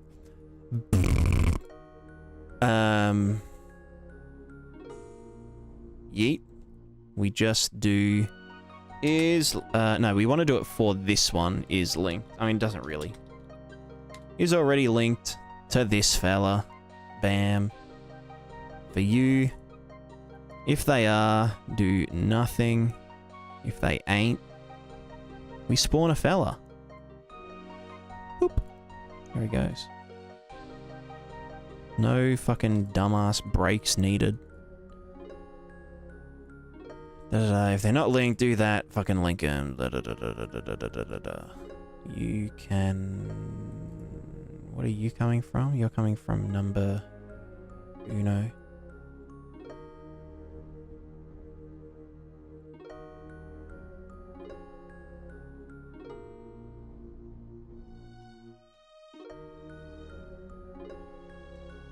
Now this I can probably make a function called Fugma. Anyway, let's just see if these will link. Oh, well, you know, I get it. Yeah, fucking whatever. Shit off. How do I abort? There we go. Alright, well. Link.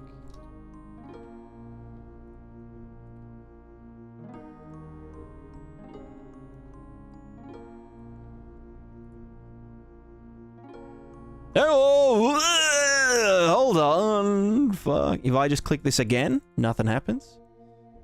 Alright, hold up. Hold up. Alright, give me a fucking sec. Yo! Look at him go.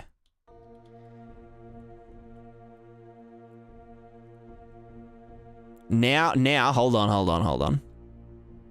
We need to nav node actor construction script links. Check this shit out.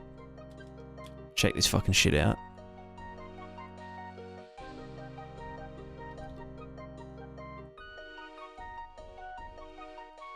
FMA. And then we do want this to construct on drag. Alright, you bitches fucking ready. Check this shit out.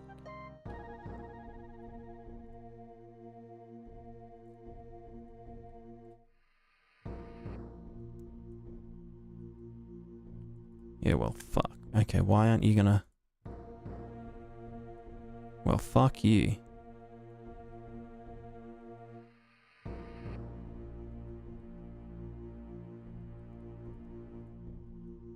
Can you, like, fuck off? Why is it not... Construction script?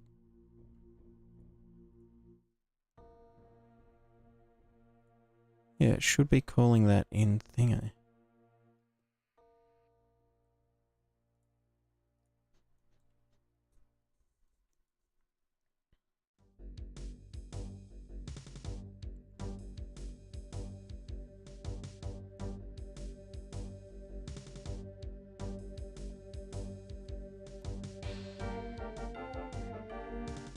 Blah, blah, blah, blah.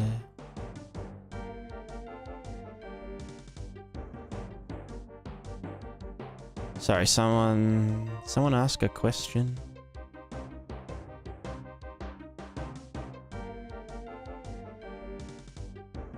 Oh, so AI can only take those highways or walk anywhere within the volume. Yeah, so it's just about the points. Also, I don't know why that can't call that construction script. Oh,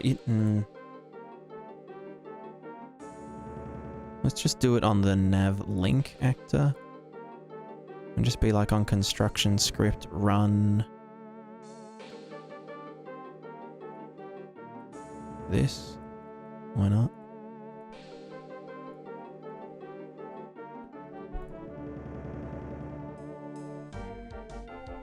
Wait, are they not? What the fuck? Right, They're now at world origin now. Did they lose their reference to the actors? Maybe? Oh, do they have to be exposed? In order to be, like, not fucked. Let's just get rid of them. Oh, now we've got fucking broken shit everywhere. Hold on. Links has to be instance editable.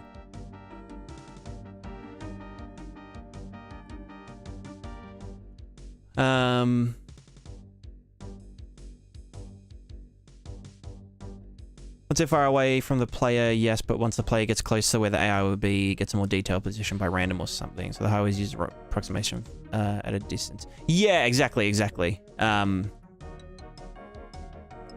So yeah, like the gist of it is... Let me just delete these, actually. Like, here's us. Actually, I can get my scale man. Right, so scale man. Hello. Oh, fuck.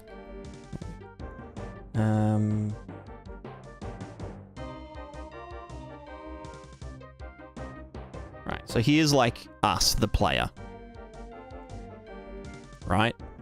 But then at a big distance, maybe like here away, all of the characters and items and all that kind of stuff gets, like the actors get destroyed. The objects, like their data objects, remain. So then, you know, if there's items on the ground, like a character object, which is just an object, which has, you know, still all of its attributes, like its health and its all of its relevant stuff, like its movement speed, can still pick up that object if it wants, or, you know, go hunting for food, or go to the blacksmith and buy something. All off screen at like a really low refresh rate. So like we can just iterate through one character per frame and figure out, oh, what did you do in the last minute and a half of gameplay? And yeah, just do it like that. So then the world is like persistently simulating. And also like, you know, if let's say there's like a road, you know, there's a road going around, oh god. A road going like this, blah, blah, blah. Because there's a river going through here. And we're just fucking booking it like this. And we might bump into a, you know, a trader in their fucking cart or whatever. And they're going around the long way, you know, nice and slow. We'll actually bump into them again over here.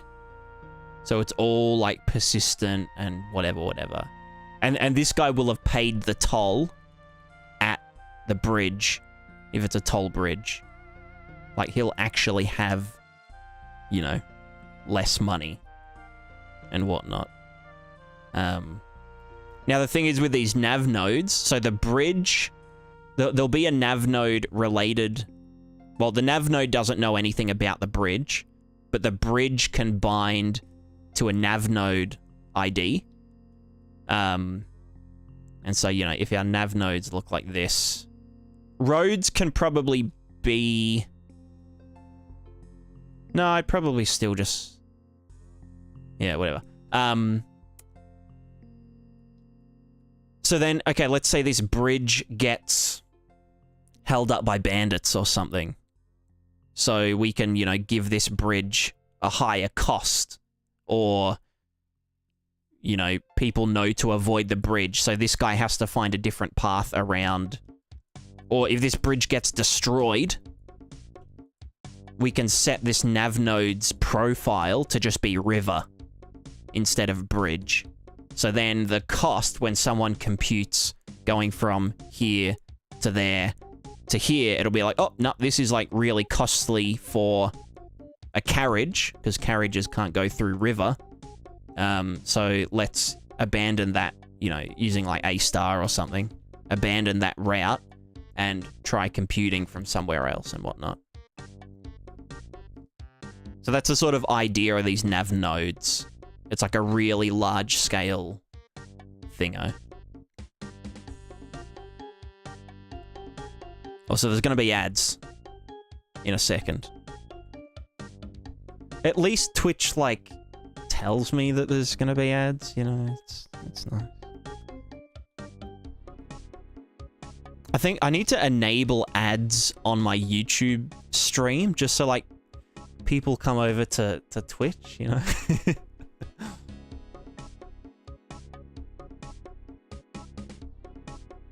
So what time is it? 4:30.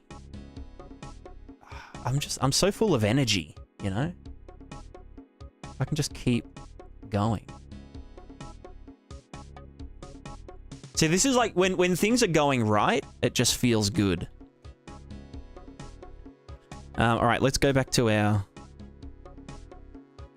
thingo. Large scale sim. Nav web. Nav node actor. Bam, bam, bam, bam. We're gonna summon Satan real quick. Cool. Fuck yeah, boy. Look at this shit. Yo.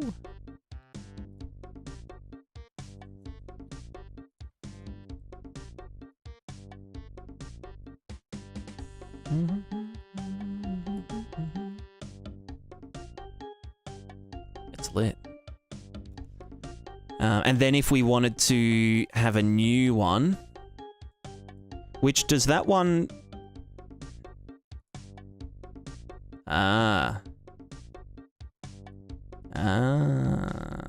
If we duplicate them, it duplicates all of the...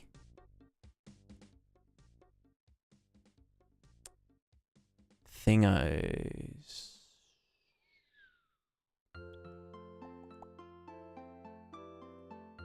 Wonder if there's a way to, like, say when it gets duplicated, don't hold the references. I mean, I could just fucking do this, just drag them, or even just point them or whatever. So yeah, now we can be like, hey, do this and this, link them. Kind of a bit overkill, but you know. Yeah. So that's the gist.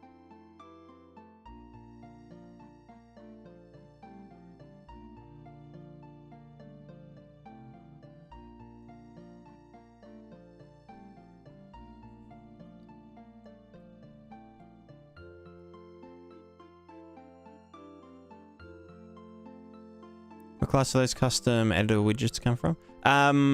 It is editor utilities, editor utility widget. So it's just a widget that you can dock.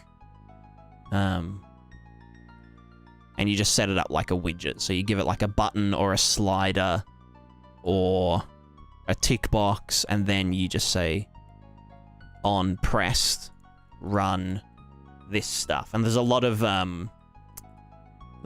of nice functions like selected. So like selected assets will return anything you've got linked, anything you've got selected in here. So I could be like, I want an editor utility widget that replaces these actors with this actor. Bam. Kind of thing. Color coding pillars based on number of nodes connected feels fun. True. True. I was thinking, I can color these based on their profile. Their profile can have a debug color. So, like, the links themselves can be like, oh yeah, this is grass, but then if they're near a river, they'll get a blue color or something.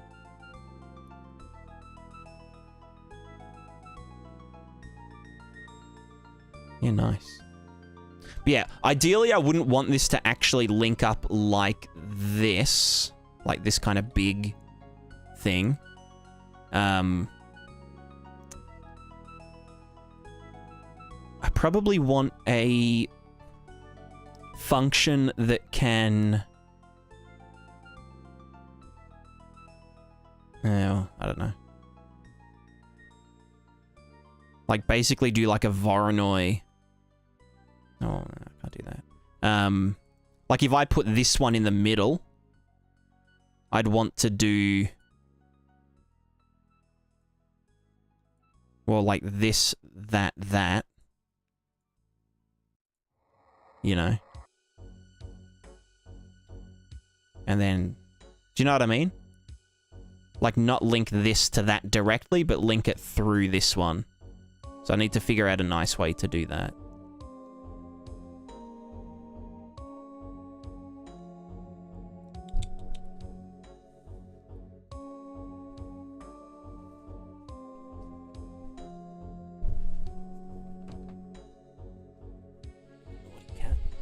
Get off my computer, you little bitch.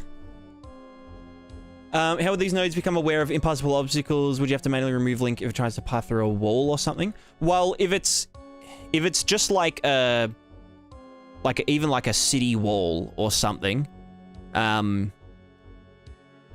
it's kind of irrelevant because like this is like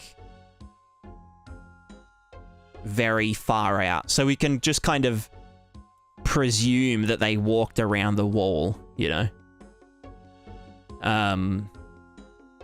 This is for like very coarse navigation. And then obviously if we, you know, moved close to an agent while it was navving, it would load in and place it at an appropriate position. And because it will load, you know, from like maybe 2 screens away, when it does load in, it will get an actual Navmesh navigation request. So it'll probably just move around the wall. Like, you know, it'll look normal by the time you see the actor, basically. It, like, even if there's a, you know, a traveling merchant that, like, when they spawn in, they don't spawn in on the road exactly. By the time we get to them, they'll probably be on the road, you know, walking along the road. Even if the nav web doesn't line up with the road perfectly or something. So yeah.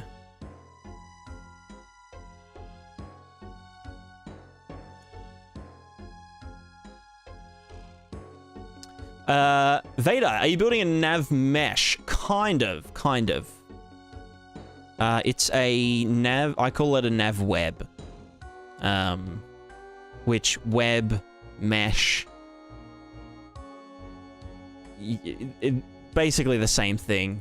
But we're only concerned with point to point, and we can write some like conditions in here, like, well, there's a cost profile. So this is just like light forest or something. Which, you know, like traveling through by foot, no penalty.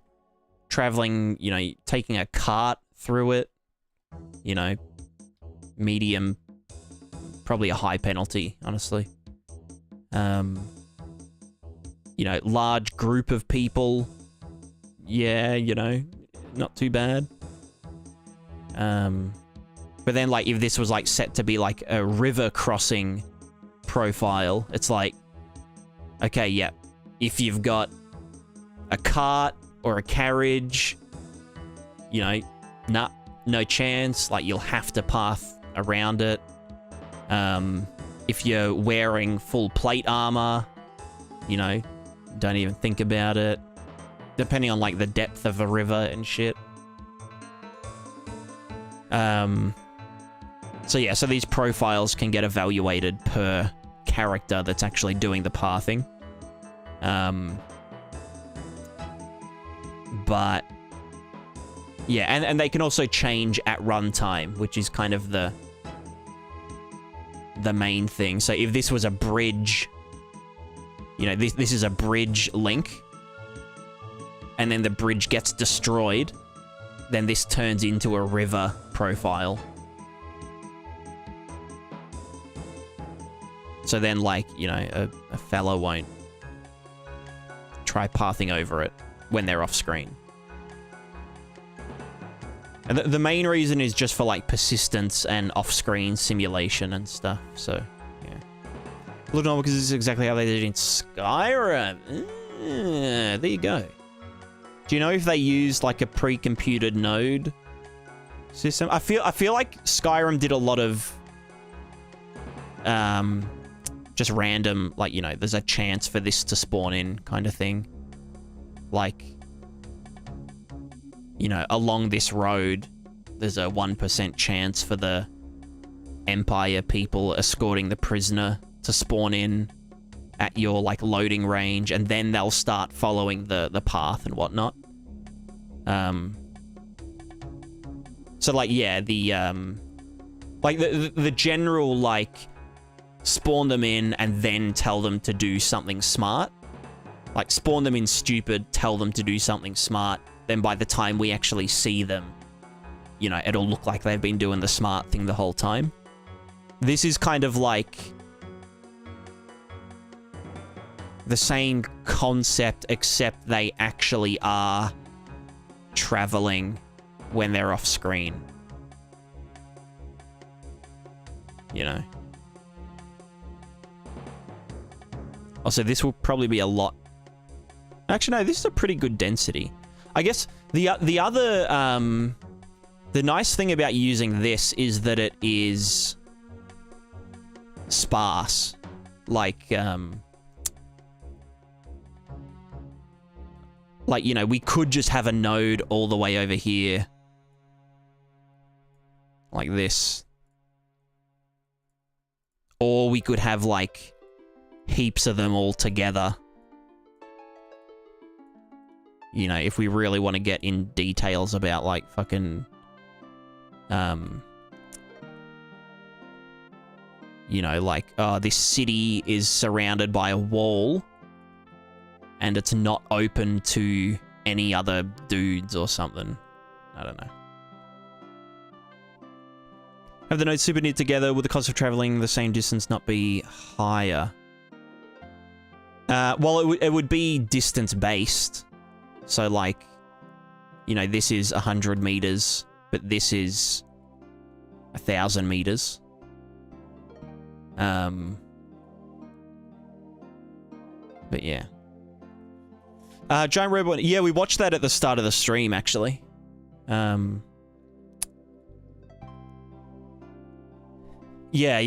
I had a pretty good skim through it. There were some bits that weren't super relevant to this particular stage that we're at.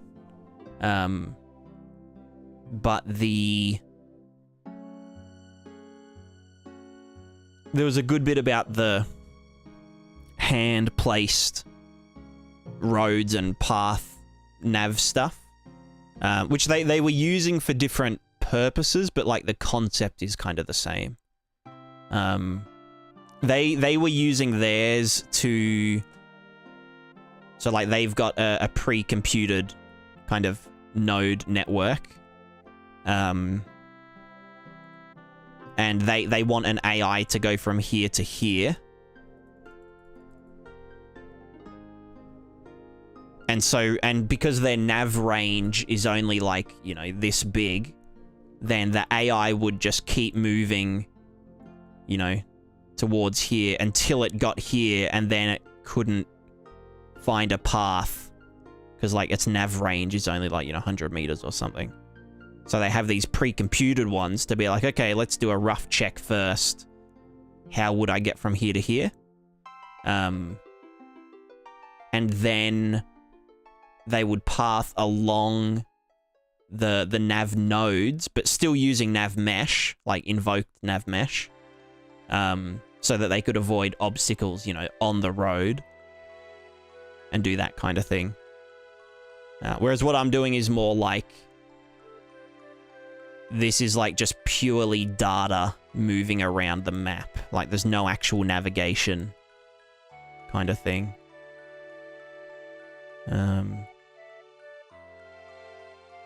But it's a similar concept, just utilized in a different way. Yeah.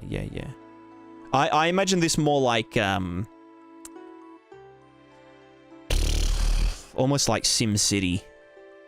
Like we're basically building roads and intersections for fake little packets of data to run from place to place. But then we spawn them in as actors when they get in our grid range, which we do have the grid here. Which is like our kind of loading grid sort of thing. Or like, it's like a spatial query grid. So if there's an off-screen character... also, why are these this color? Right, true.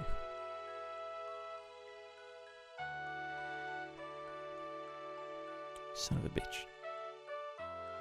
Why are they getting set? You know what? Fuck you.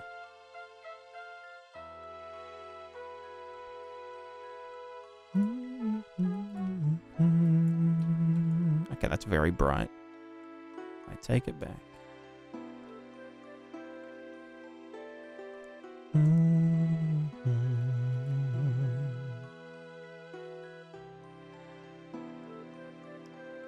Why is it not up? Oh god.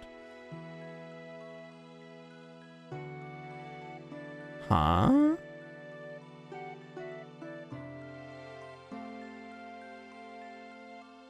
Saturate round. Oh, I'm just dumb as fuck. Yeah, true. There we go. They were just really shiny. So yeah, so we've got this grid, which is... Well, this grid will reference... Or, yeah, sorry, the grid cells will know which indices for nav points they have. So then, if a character or not despawns, but unloads here,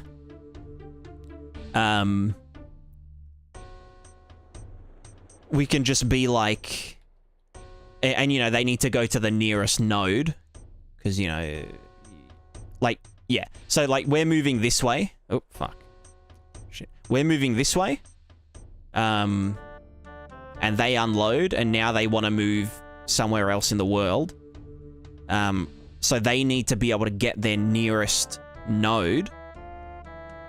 So rather than iterate through every single node and check where's the nearest location, we can just get the character's grid index and check the surrounding grid indexes for nodes. If we don't find any there, check the next, the next outwards thingo.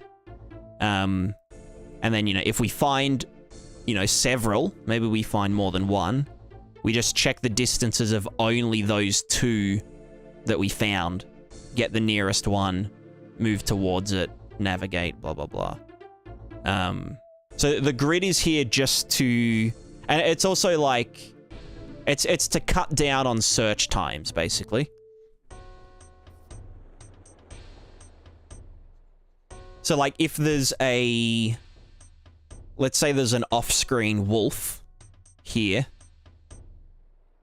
Just chilling. And there's an off-screen rabbit, even in the same cell, or, you know, in the next cell or whatever. Instead of being like, search through every single rabbit object and then choose the nearest one, we just get your grid space and surrounding grid spaces, and just get the ones that are subscribed to those grid spaces and check the distance through that. And so all we need to do is whenever an agent moves, which they get updated really slowly. So whenever this one pops from here to there, when it gets updated, we just do a check. Oh, where am I now? Okay, take me out of my previous grid. Like, tell the grid manager that I've moved from there to there. So I'm now in this grid index. And that goes for, like, everything. Like, for any kind of searching or, like, distance querying, we just use the grid thingo. So everything gets referenced by, or, like, in a grid cell. And that's all the grid is used for. It's just for sort of distance related stuff. Or just like, yeah, being able to find stuff. There are like versions that can like break individual cells down into more cells, and then those cells into more cells, like depending on, you know, like if this grid space got filled with like, you know, 10,000 actors or entities for some reason, it could then break itself into four of them, like 4 separate ones, so that you could then query just one of them if it's relevant. You know, like if we're checking distance radius 200 here, and that just clips this corner, we only have to get the ones in this corner. But I feel like we're not going to need that. Hopefully. Because it sounds like a fucking nightmare. That would be a true quad tree. And like collision in the engine uses an octree, which is that but with cubes, in order to be like, you know, because like a mesh, I mean, I'm pretty sure they use octree under the hood, I don't fucking know, but like this mesh and this mesh, if they're both simulating physics, like they don't need to be checking collision against one another. So that's where like that kind of subdivisive system can be really handy. One user physics system could have these optimizations built in. It doesn't have, Unreal doesn't have like an interface to hook in with it. At least not a nice one. I also don't think it has a quad tree set up. I think it would only have a octree implementation.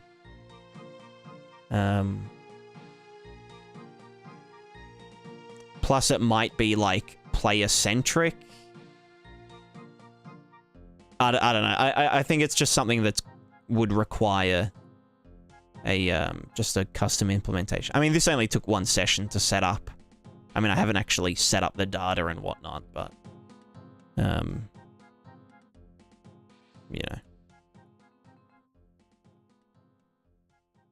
I'd probably spend more time learning how to interface with an inbuilt quad tree solution that I can populate with my own data and query it with my own way and blah blah blah. So yeah, Trace is basically reading Octree, but you can't do that. There's no actor or collision. Yeah, exactly, exactly.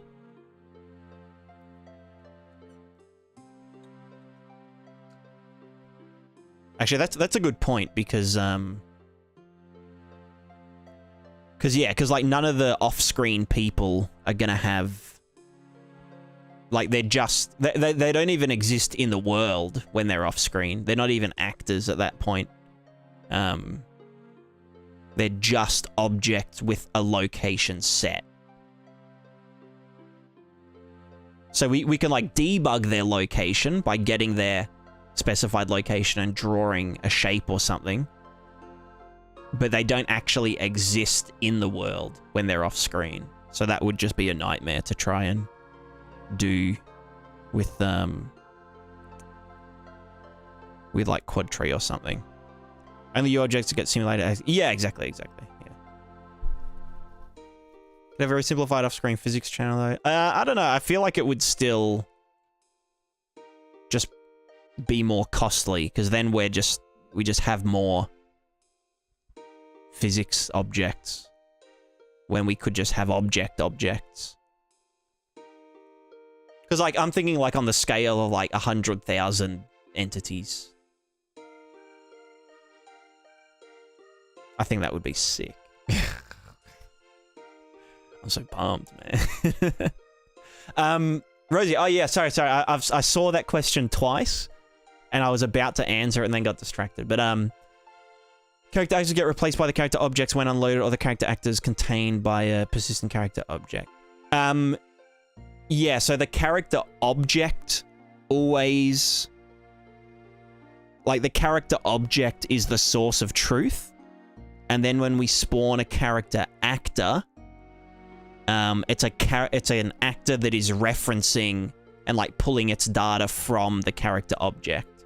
So the character object has the, character equipment object manager and the character attributes manager, and the equipment has the equipped items, and the equipped items have their stored items, and those stored items and the equipment have all of their attribute objects. Like, there's a fucking metric shit ton of data going on. And all of that just exists in cyberspace. But the actor can query through its character object, what are my items? What are my blah, blah, blah, blah, blah. Think of like the equipment manager object as like a component, like an actor component, but it's not on an actor. It's just linked to an object. It's essentially a component, in quotations.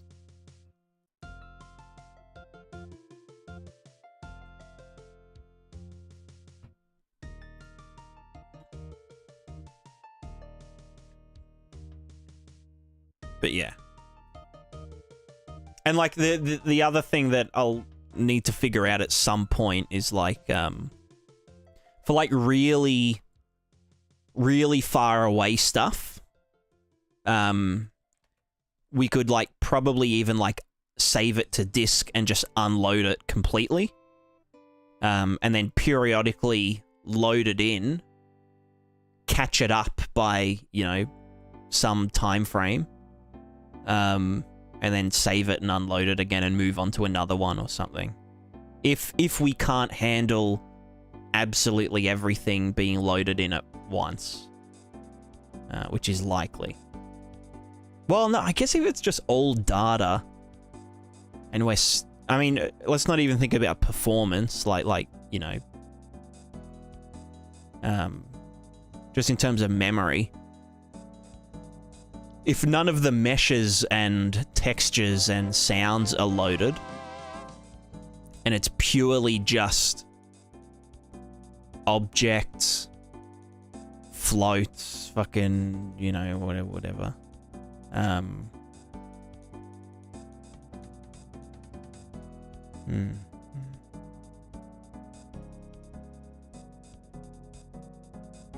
many objects do you expect? Oh wait, there's an ad about to start, but I don't want it to. Oh, I can snooze the ad. Hell yeah. Sweet.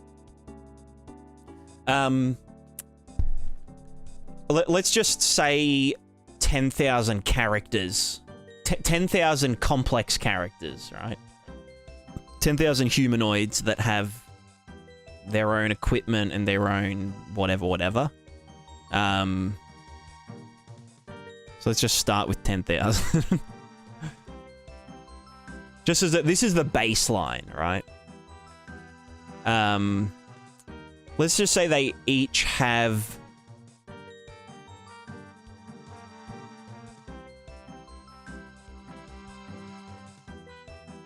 Ah, fuck, I need to set up like a function for this.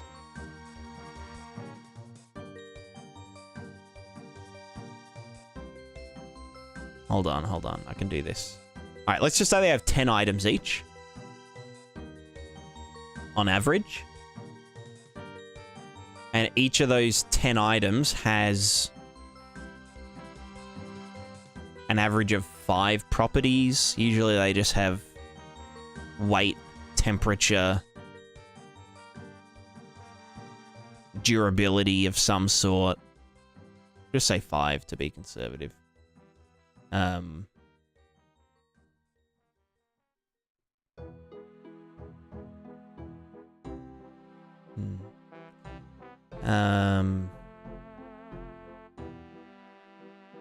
And then the character attributes that actually matter, so we'd add 90,000. Just say they have 10 each.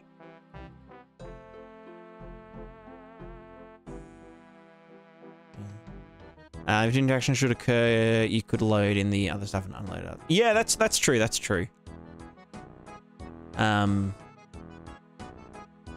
Because a lot of the attributes are like aggregate attributes. So like, you know, weight. The weight attribute is just an attribute that can like update itself by looking through. Oh, you know, we've got all these items. We've got blah blah blah blah blah. Which I'll probably rework it all so that it's more of like a clean, dirty system. But like the weight attribute, if it's clean, could exist by itself, you know, without the inventory loaded, without any of that shit. Because like the weight could affect, I don't know, travel distance or some shit. Or like, you know, the character's energy over distance, blah, blah, blah.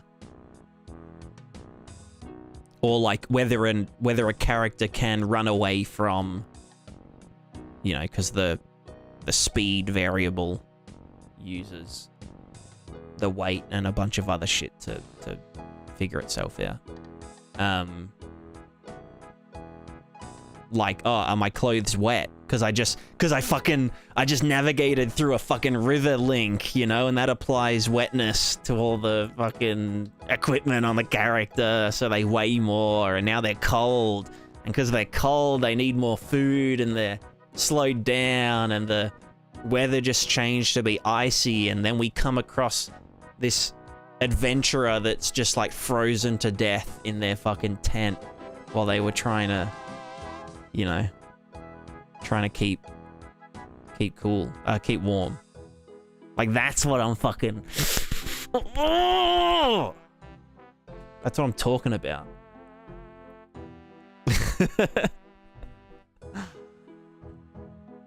Yeah. But yeah, definitely, like, a lot of stuff could be discarded or just, like, saved to disk and, you know, retrieved later. But yeah. So like, if each property is 8 to 30 bytes, maybe. Let's be conservative and be like...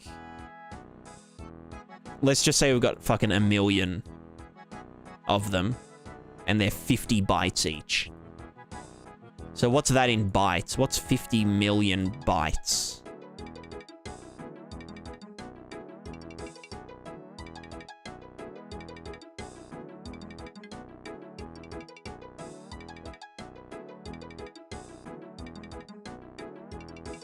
Is that actually only 50 megabytes?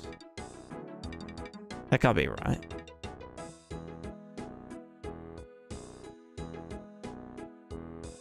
So I don't know.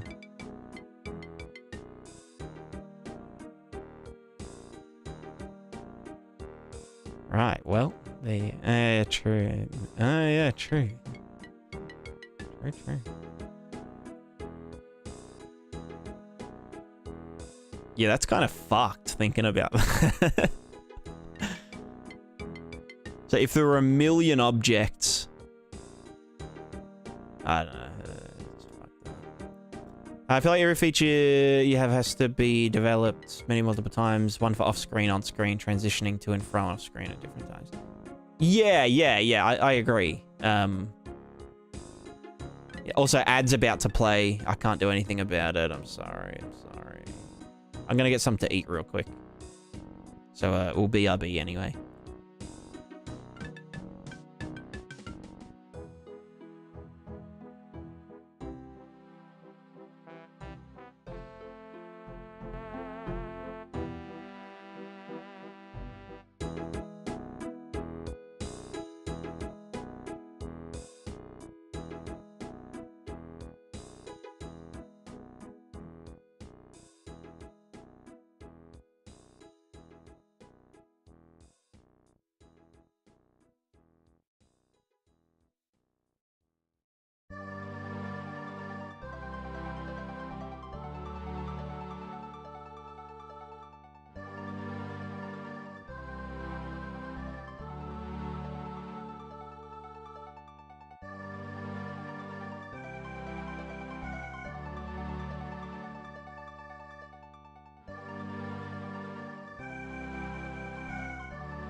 Hello, I'm back.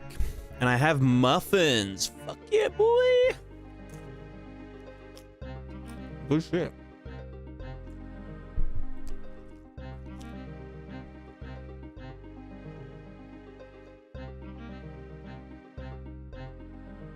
Don't forget the U object itself has size, but even if you have 200 megabytes background objects, it doesn't matter. Yeah.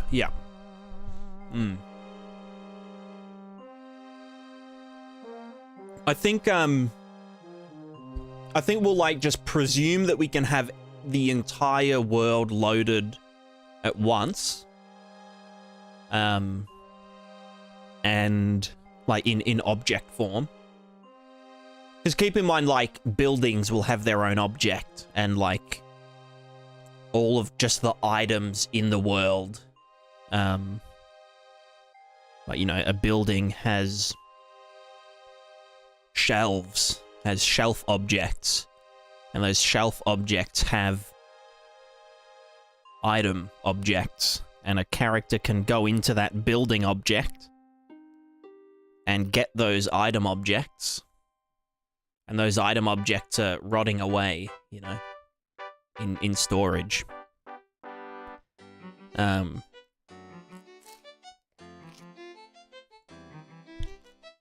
Yeah.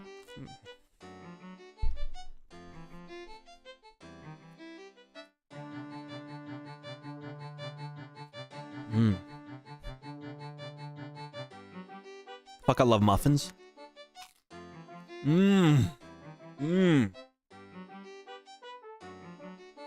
Peanut butter on an English muffin.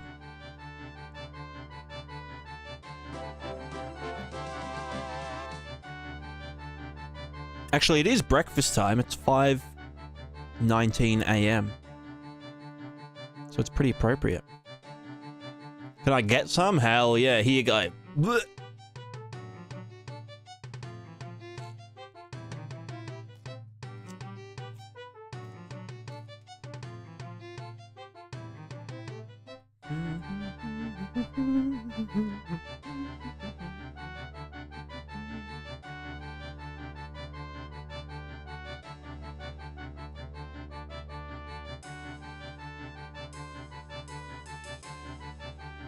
I might ask Sov if he knows if there's a way to get... Or maybe there's a C++ function that can do on editor. Like editor destroyed.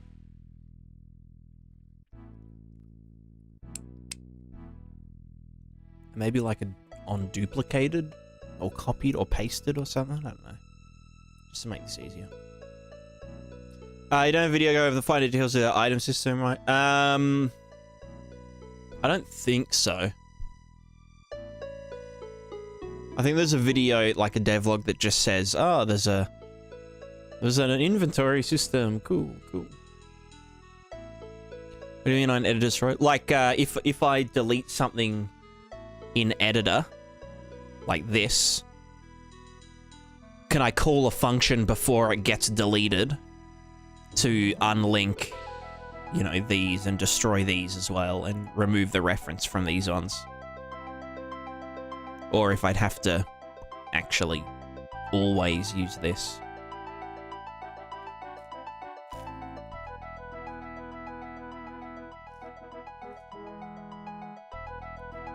Or if there's a way to protect something from being deleted in editor.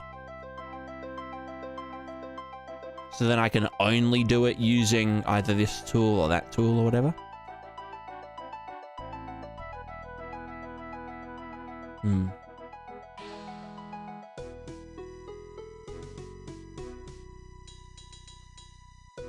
now your watch has ended. Based. I've actually been watching a playthrough of Crusader Kings 3 Game of Thrones mod. It's hella good. So good.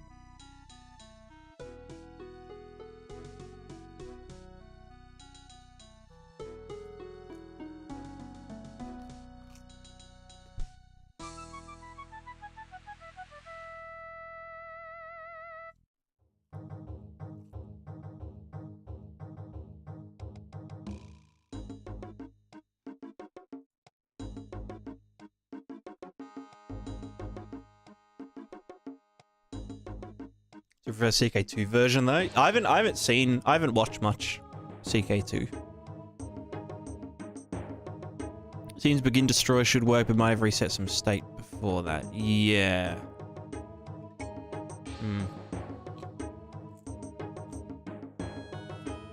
I mean, I tried to do a print string. Let me see.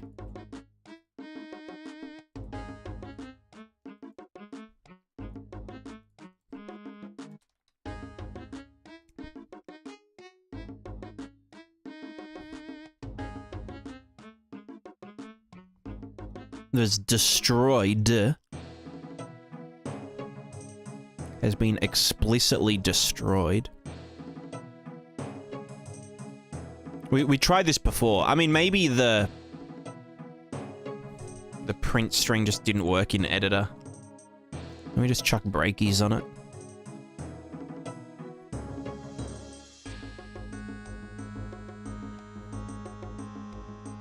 Can I browse too? There we go. Nothing.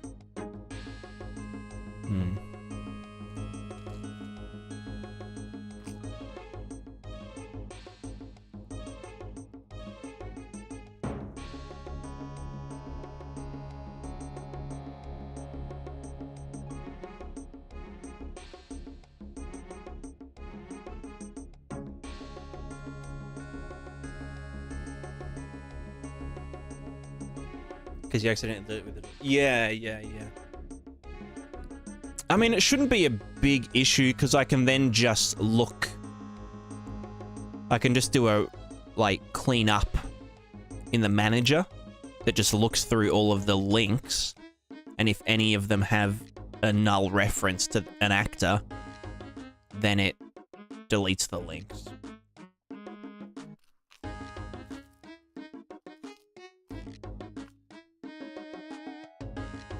Same thing with, if I... Hello?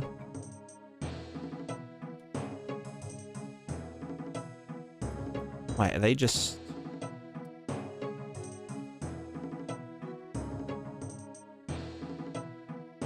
Where the fuck are they? Huh? Are they just hidden? What have I...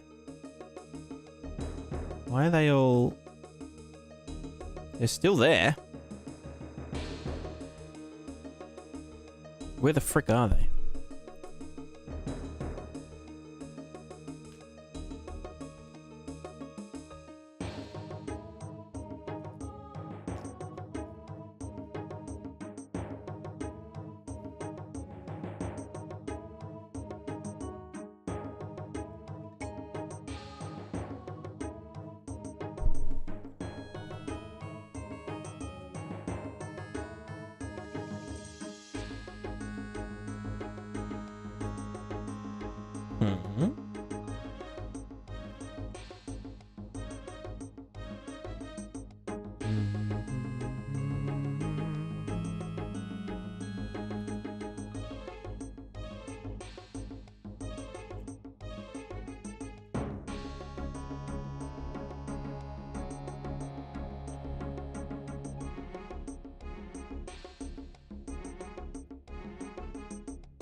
Actor destroyed is called when an actor is deleted in the editor.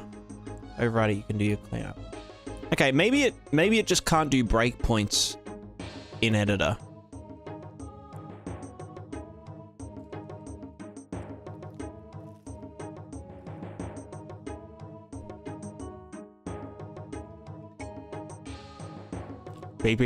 Ah, right.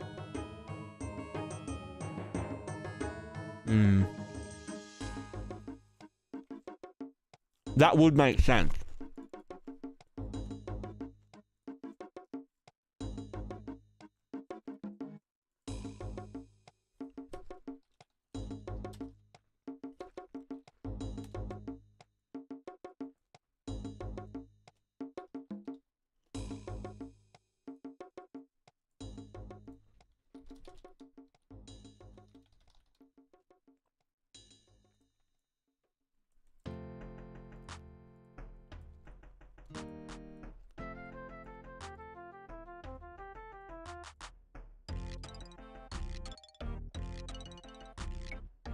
Yeah, no, it doesn't.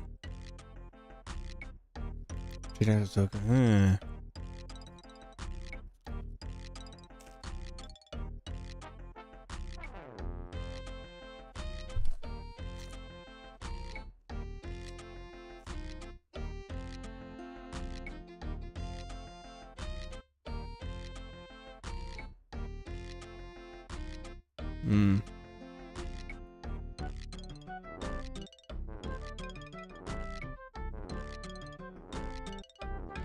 I think I'll just write a an editor utility, like, you know, because like I've got to use the editor utility to link them together anyway. So it could be we just have a safe delete and a safe delete for these. But we can easily just clean it up by looping through all of the links and all of the thingos, and if there's a null reference, we can destroy... Well, we can remove the one that isn't null safely, and then just delete the thing. So it's... Yeah, it'll take like 20 minutes to write a good cleanup function. But yeah, until then, it's like... It's whatever, man. Delegate's probably bound in-game node. Yeah, that's... I'd imagine so. Which it does say, blueprint assignable category equal game. If you could override that to be... category equal editor as well. I'm guessing that's a category. But yeah, I think just doing it with a thing. Saying it works in editor. Did they mean the blueprint event or only like the C++ event? Because it could be that the C++ event works fine if they've, you know, written their cleanup in C++. Yeah, I don't know. Alright, we've made a pretty good start on this.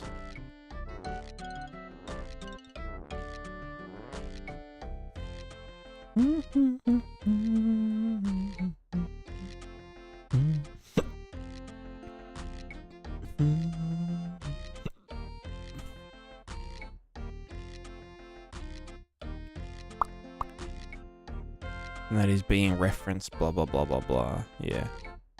Well, at least when I... Okay, so I do get a warning because it's got references and shit. So it's kind of hard to just, like, accidentally delete them. So having the widget utility have the delete and unlink is... Well, it'll just be fucking faster anyway, so yeah. So that actually does act as a safety net, because it's referencing other...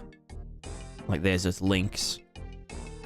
And those links are linking node and node. So that's all POG. What are these nodes you're building? Some of the transport AI is behind the scene? Yes, that's exactly what it is. Basically a way for the off-screen agents to still navigate around the world persistently. And it will also factor in... And it's mainly for, like... Because you could just have them going from point to point, you know, like from city to city with no in-between. But that wouldn't account for, like, rivers and... You know, let's say there's like a river or a ravine or something, and you as a player go and destroy all of the bridges along this ravine. Then you wouldn't expect to see carts traveling from one city to the other kind of thing, you know. because there wouldn't be a valid nav because you destroy the bridge, and the bridge's link types have changed to, you know, river or impassable or something. And then just as like we can apply weightings to the links. So like, you know, heavy dense forest could have a cost penalty for, you know, a cart, which makes it impassable, but for like a single hunter that isn't carrying much equipment, it's like no biggie. But for like a large group of bandits, it could have a penalty. And that's just done with a cost profile that can check, you're wearing full plate armor, you're gonna drown if you go through the river, this has a higher navigation cost, blah, blah, blah. One thing that I do need to think about is, like, if there's bandits holding up a bridge,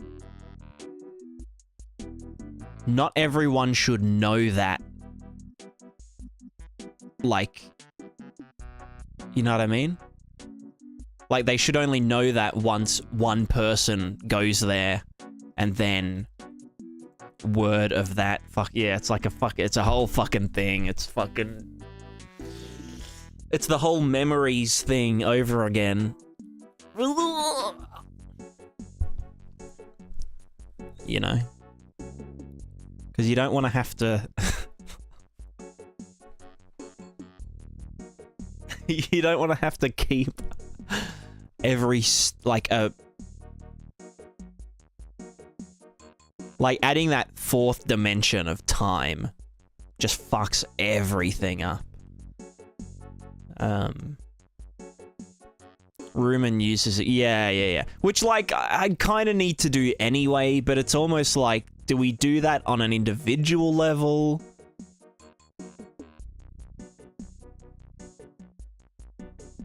I mean, if the rumor or the information is one object, like, you know, okay, this is knowledge object, the bridge from Redwood to Hilton, it has been destroyed. So that's like a fact. That's like a you know, a knowledge object. And then we can literally just be like, we can, you know, because like the AIs will talk to each other when they, you know, stop at a fucking tavern together or something. We could literally just do a, like a, what's it called? Like a fucking pandemic simulation, but with knowledge kind of thing. And then obviously if, you know, and then when that knowledge,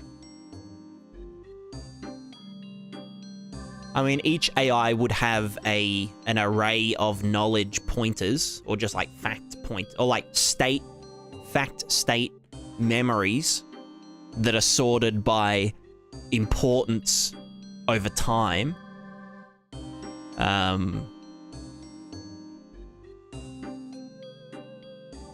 And again, that's just a pointer to a knowledge object. But then you've got, like, okay, permutations of this fucking knowledge object.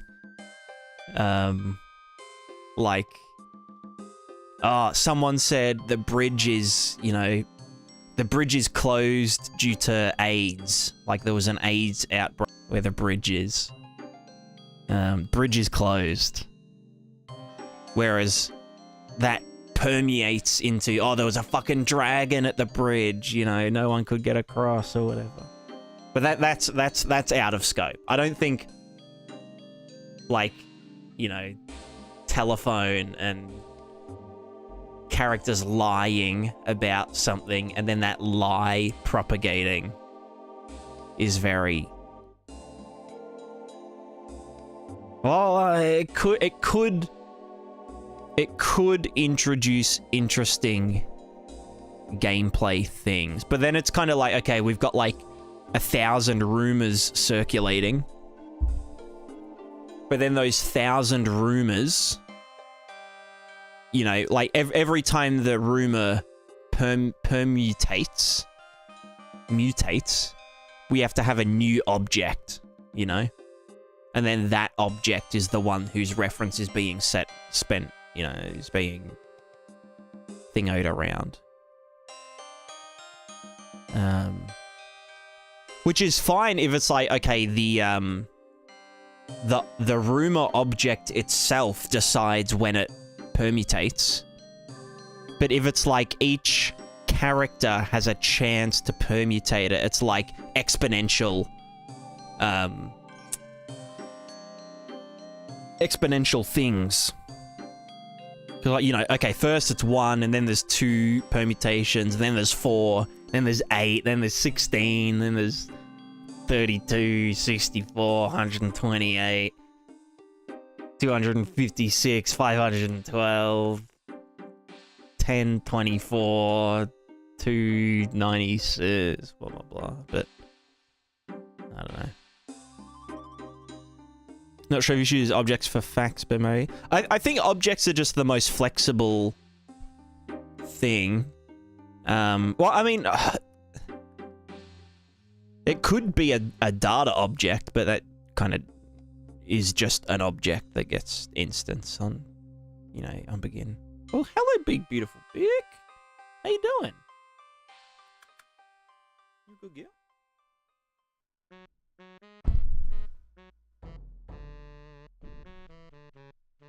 True, true.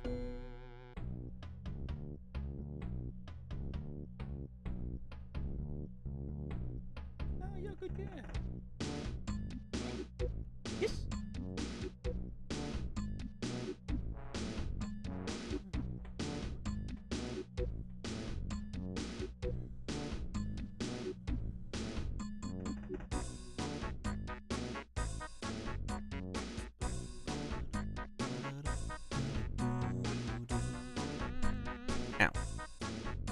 No about day night, but will there be day, week, month, year, like in the Sims holidays? Yeah. That's something that I've thought a lot about.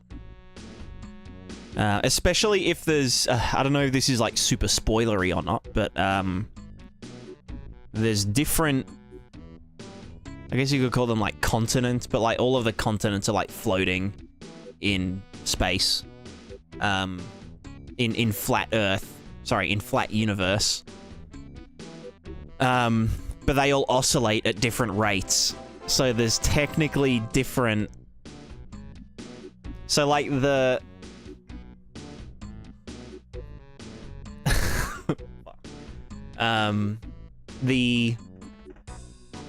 they're tectonic planes, actually. Tectonic planes. Like, you know, like plane, flat. Also like... It's a like plane of existence that it's multi-faceted, whatever. So each plane would have its own day-night cycle kind of thing. And then seasons would be determined by if another object or another plane is blocking the sun from more, like more time of the day, if that makes sense. You know what I mean?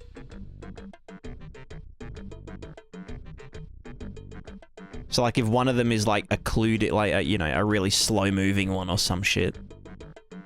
Or maybe they're like, I don't know, orbiting's too hard to do. Unless there's like a micro oscillation over time, but I don't know how that would work physics-wise.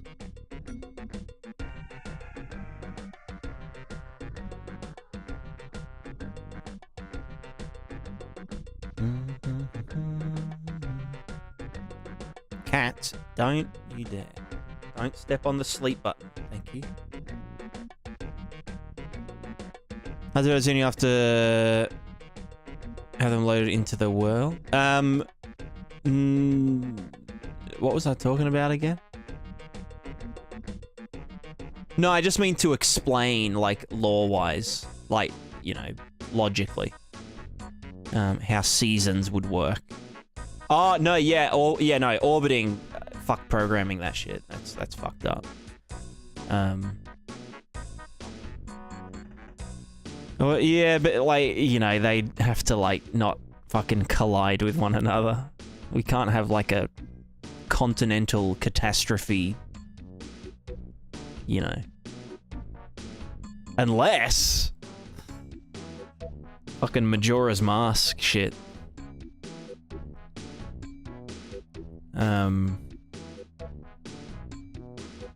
I had an explanation for seasons, but I can't remember now.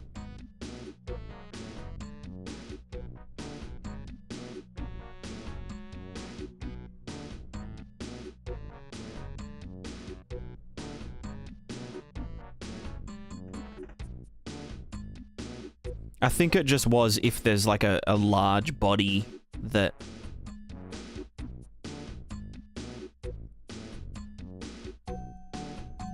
I don't know. Macro from there, O momentum, small interaction with the system as a whole. Yeah, possibly.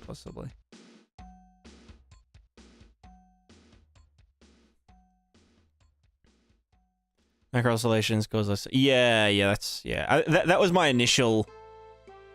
thought, because yeah, like if they're up higher, it means that the days are, you know, that the sun, because the sun just goes up and down, right, like this. So if you're like dead in the middle, you get equal day and night, but as you go up higher, the that's it yeah, no, that's how it works. Sorry, I'm just dumb as fuck. I forgot that the sun moves up and down, that the sun itself is oscillating. So yeah, so as the continents go up and down, and the sun is going up and down faster. I don't want to do this motion too much, but yeah, as the continent goes up higher in its own oscillation, the days become shorter, therefore it gets colder because the days are shorter. And then as it goes down, the nights are shorter, so it gets hotter. And there's one point where all of the different continents align, and there's a big festival, and everyone's happy because they can all trade with one another at the same time. Although then there's like these fucking weird, like, there's these like bridges that they have set up so that when the continents cross one another, they set up this kind of like it's like a boarding platform, but it's like fucking huge. So that like as they're crossing, they set it up so it's like this, and people can you know, move across it and whatever, and then eventually it like does this, and then they have to get rid of it and whatever. World building, man. Does the increased heating of the underside of the planes cause any consequences? Well, I can give you some spoilers. I mean, let's face it, this game's not going to come out for like fucking 50 years. You guys will probably be dead by then.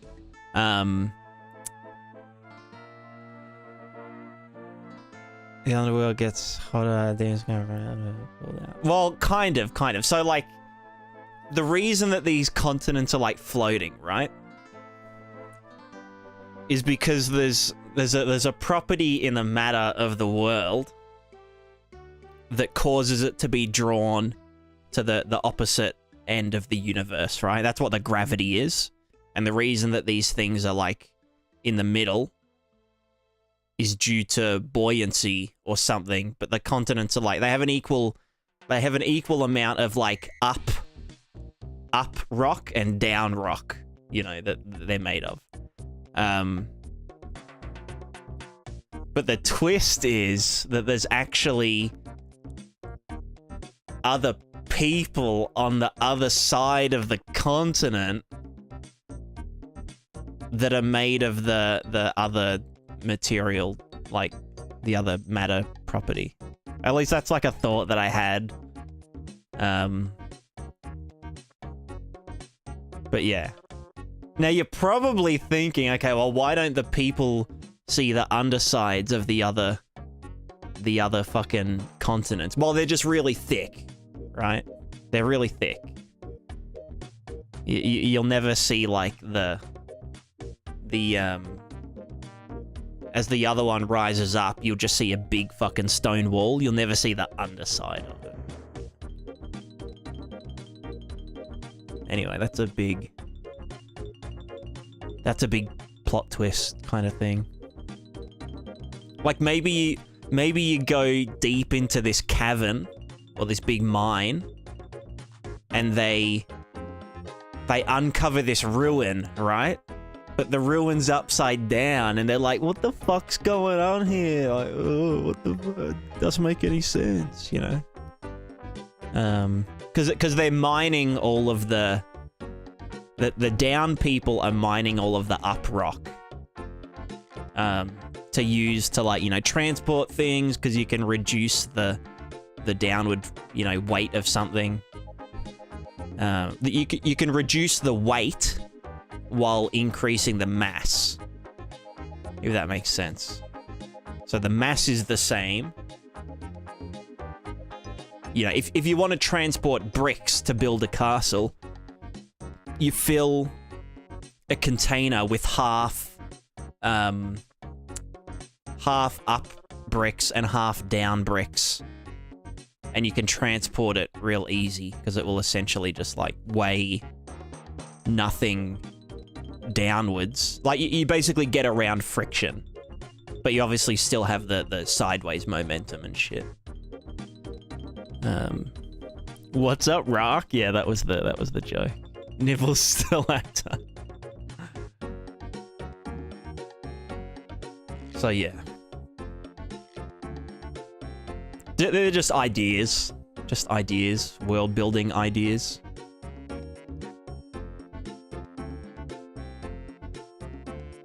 But like, I like everything to be, even though it's like a complete fantasy world, it's like more science fiction. It's like medieval sci-fi rather than like, you know, elves and fucking, you know, magic and shit.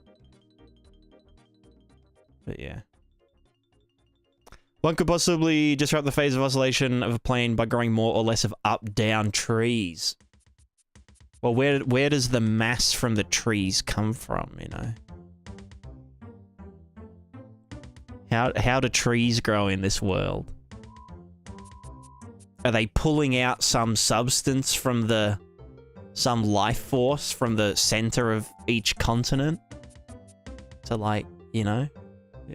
Balance, man. It's nature and shit. It's fucking... the fucking... environmentalist message. It's just vegan propaganda, the game. Anyway, there's gonna be an ad. I snoozed the ad 3 times because I was on this big thing.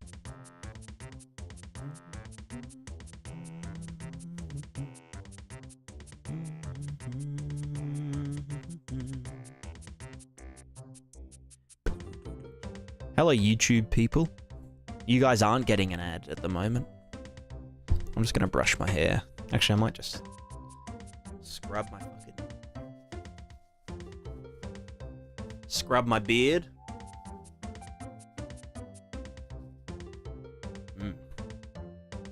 Primers are still here.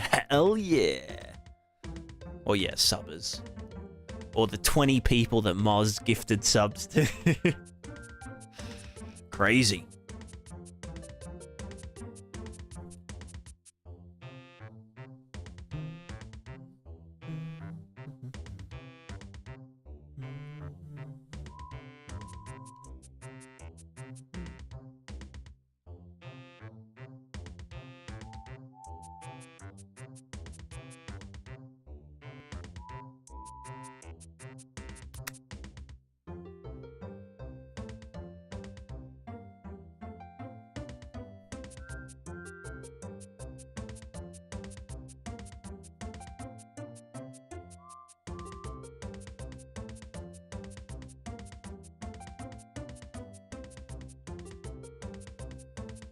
And welcome back. Welcome back, people that had ads. Anyway, so, as I was saying, I like the idea of them being really thick. Or at least having, like, a considerable amount of thickness between the planes. Because one idea I had, and it all started from just, like, a stupid pun, right? As most of my ideas, you know, start from stupid puns. So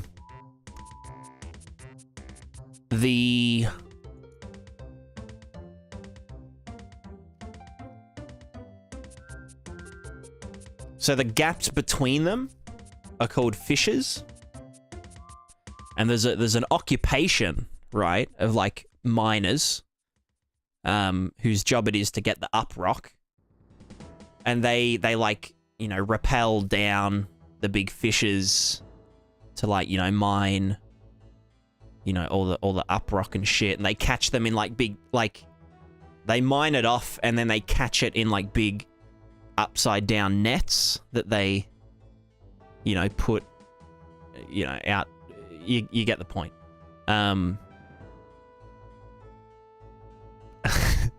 they're called fishermen, but like FISSUREMEN. Fishermen. I thought that was funny as fuck. And so those fissures also explain the procedurally generated caverns and ruins, you know, instances where you like go and fucking just random generate a fucking cave and explore it and do shit, you know. Which is just, I don't know, stupid idea. But when you go into a fissure cave, it actually turns into a multiplayer extraction looter game.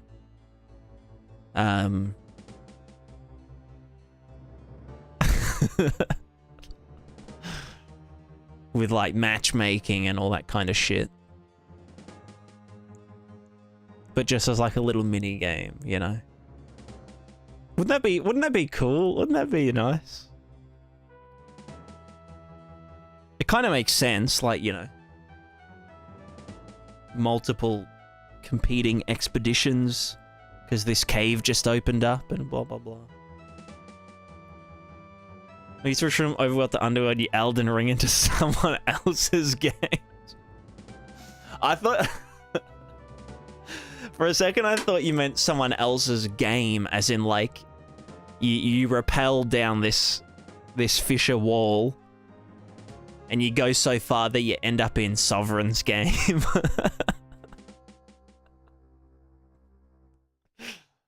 You know, like a fucking, like an actual metaverse.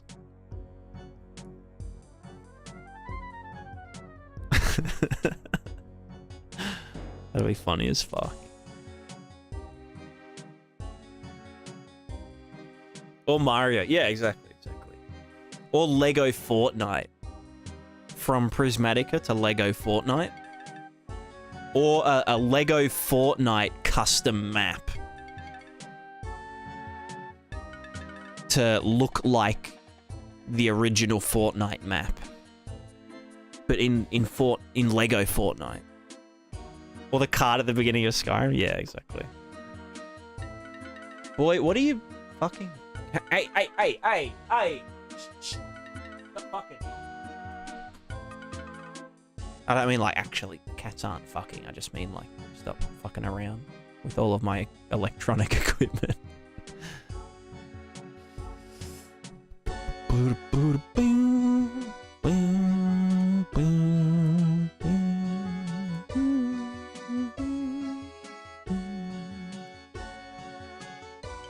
Anyway, I think my brain is spent.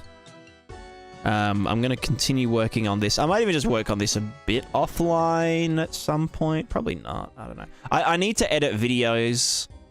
I've got like...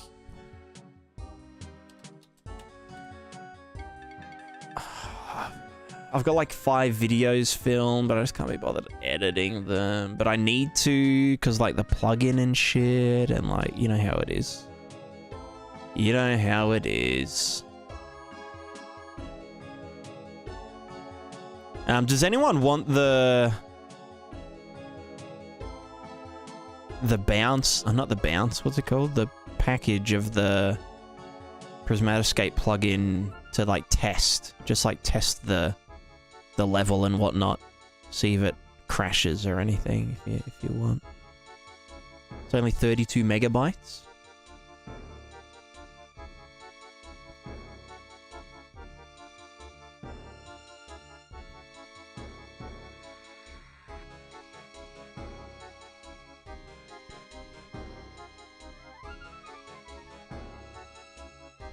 Test it for me. Oh, there you go. I should probably limit it to patrons, but I mean, it's not the final. It's not the final version, so it isn't really. I mean, it's fucking 29. I'm not missing out on much. Oh, true. I'll put it on Google Drive. Or do you've got me on Discord? Right?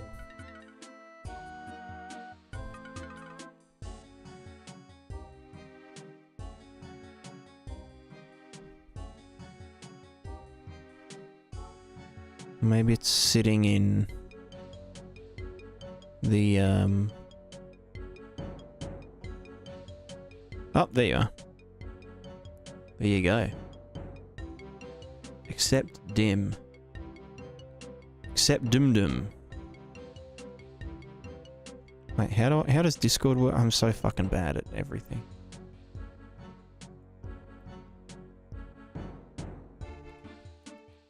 Now I just paste.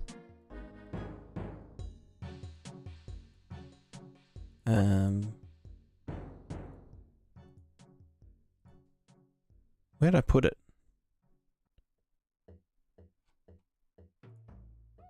Resume, game, plugins, 1.2. We send it. Nice. Shoot Macabre. Yeah, for sure. I think I've already got you.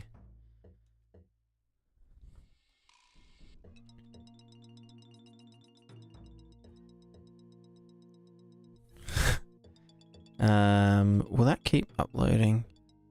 Sorry, I've got like a fucking million message requests that I never... I'm just so shit at like... I can't search.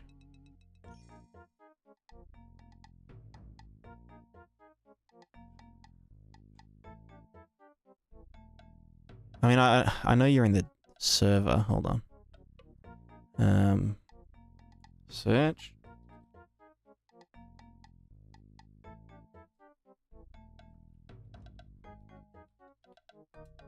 Search. New. There you are.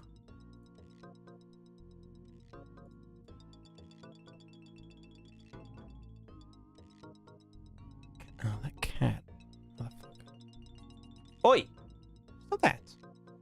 No, stop that! What? Stop pushing all my fucking batteries around, cat. What are you doing?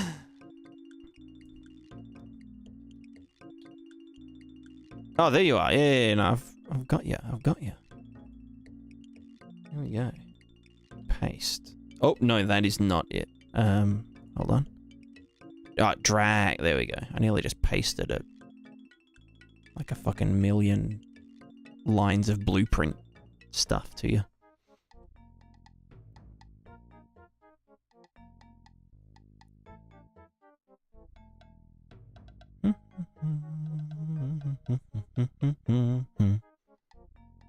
Alright, cool. We are going to raid Mr. Sovereign Dev, as we usually... Oh, Crimson's online. Just started. How long's Sov been going? 3.5 hours. I mean, Sov's inevitably gonna raid Crimson when he finishes. Unreal Engine just started a stream. Could get some brownie points by rating the Unreal Engine live stream. Actually, what are they even... What are they doing? Year in review inside Unreal. Is that just like other projects and shit? Or? I did other stuff after that, so I left Epic at that point in time. Did lots of other stuff, but everything I did was always Unreal Engine. So I did a lot of tutorials. I ran a number of Unreal Engine community and level websites and things like that. I taught at Unreal Engine at schools, at game studios. I did my own Unreal Engine indie games, all that kind of stuff. 2014 came back, and I started traveling around, in particular within Europe, to represent Unreal.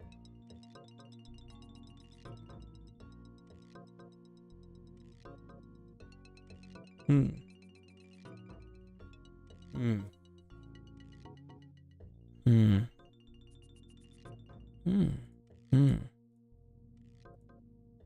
Who do you guys want to raid? We got three options. We got Crimson, we got Sovereign, we've got Unreal Engine official live stream.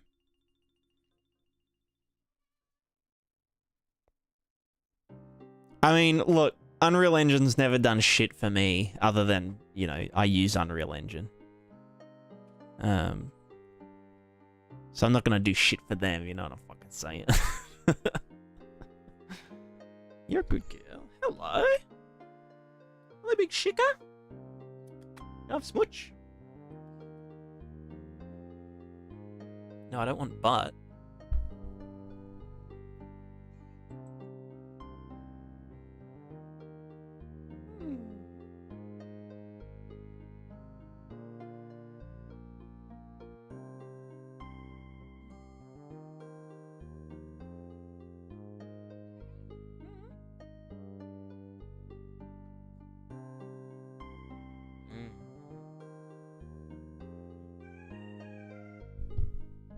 Why are we not in focus? Why is it so blurry? Oh, it's because it's daytime now outside, so it's gonna focus on those tiny little, like, bits of... Anyway, stream's over. Stream's over. Go home. I need to raid. We'll raid Unreal Engine, I think. Chat through this. So this is Unreal Engine 1, 99. Unreal Engine 1. Oh, okay, yeah, this is kind of cool. I think we'll raid Unreal Engine. We're unable to raid Unreal Engine at this time. What does that even... Is that just because I did it too quick? Or do they not accept raids? No, they probably don't. Alright, well. It is... We'll go Crimson. I haven't raided Crimson in a while. First Crimson. First Crimson. There he goes.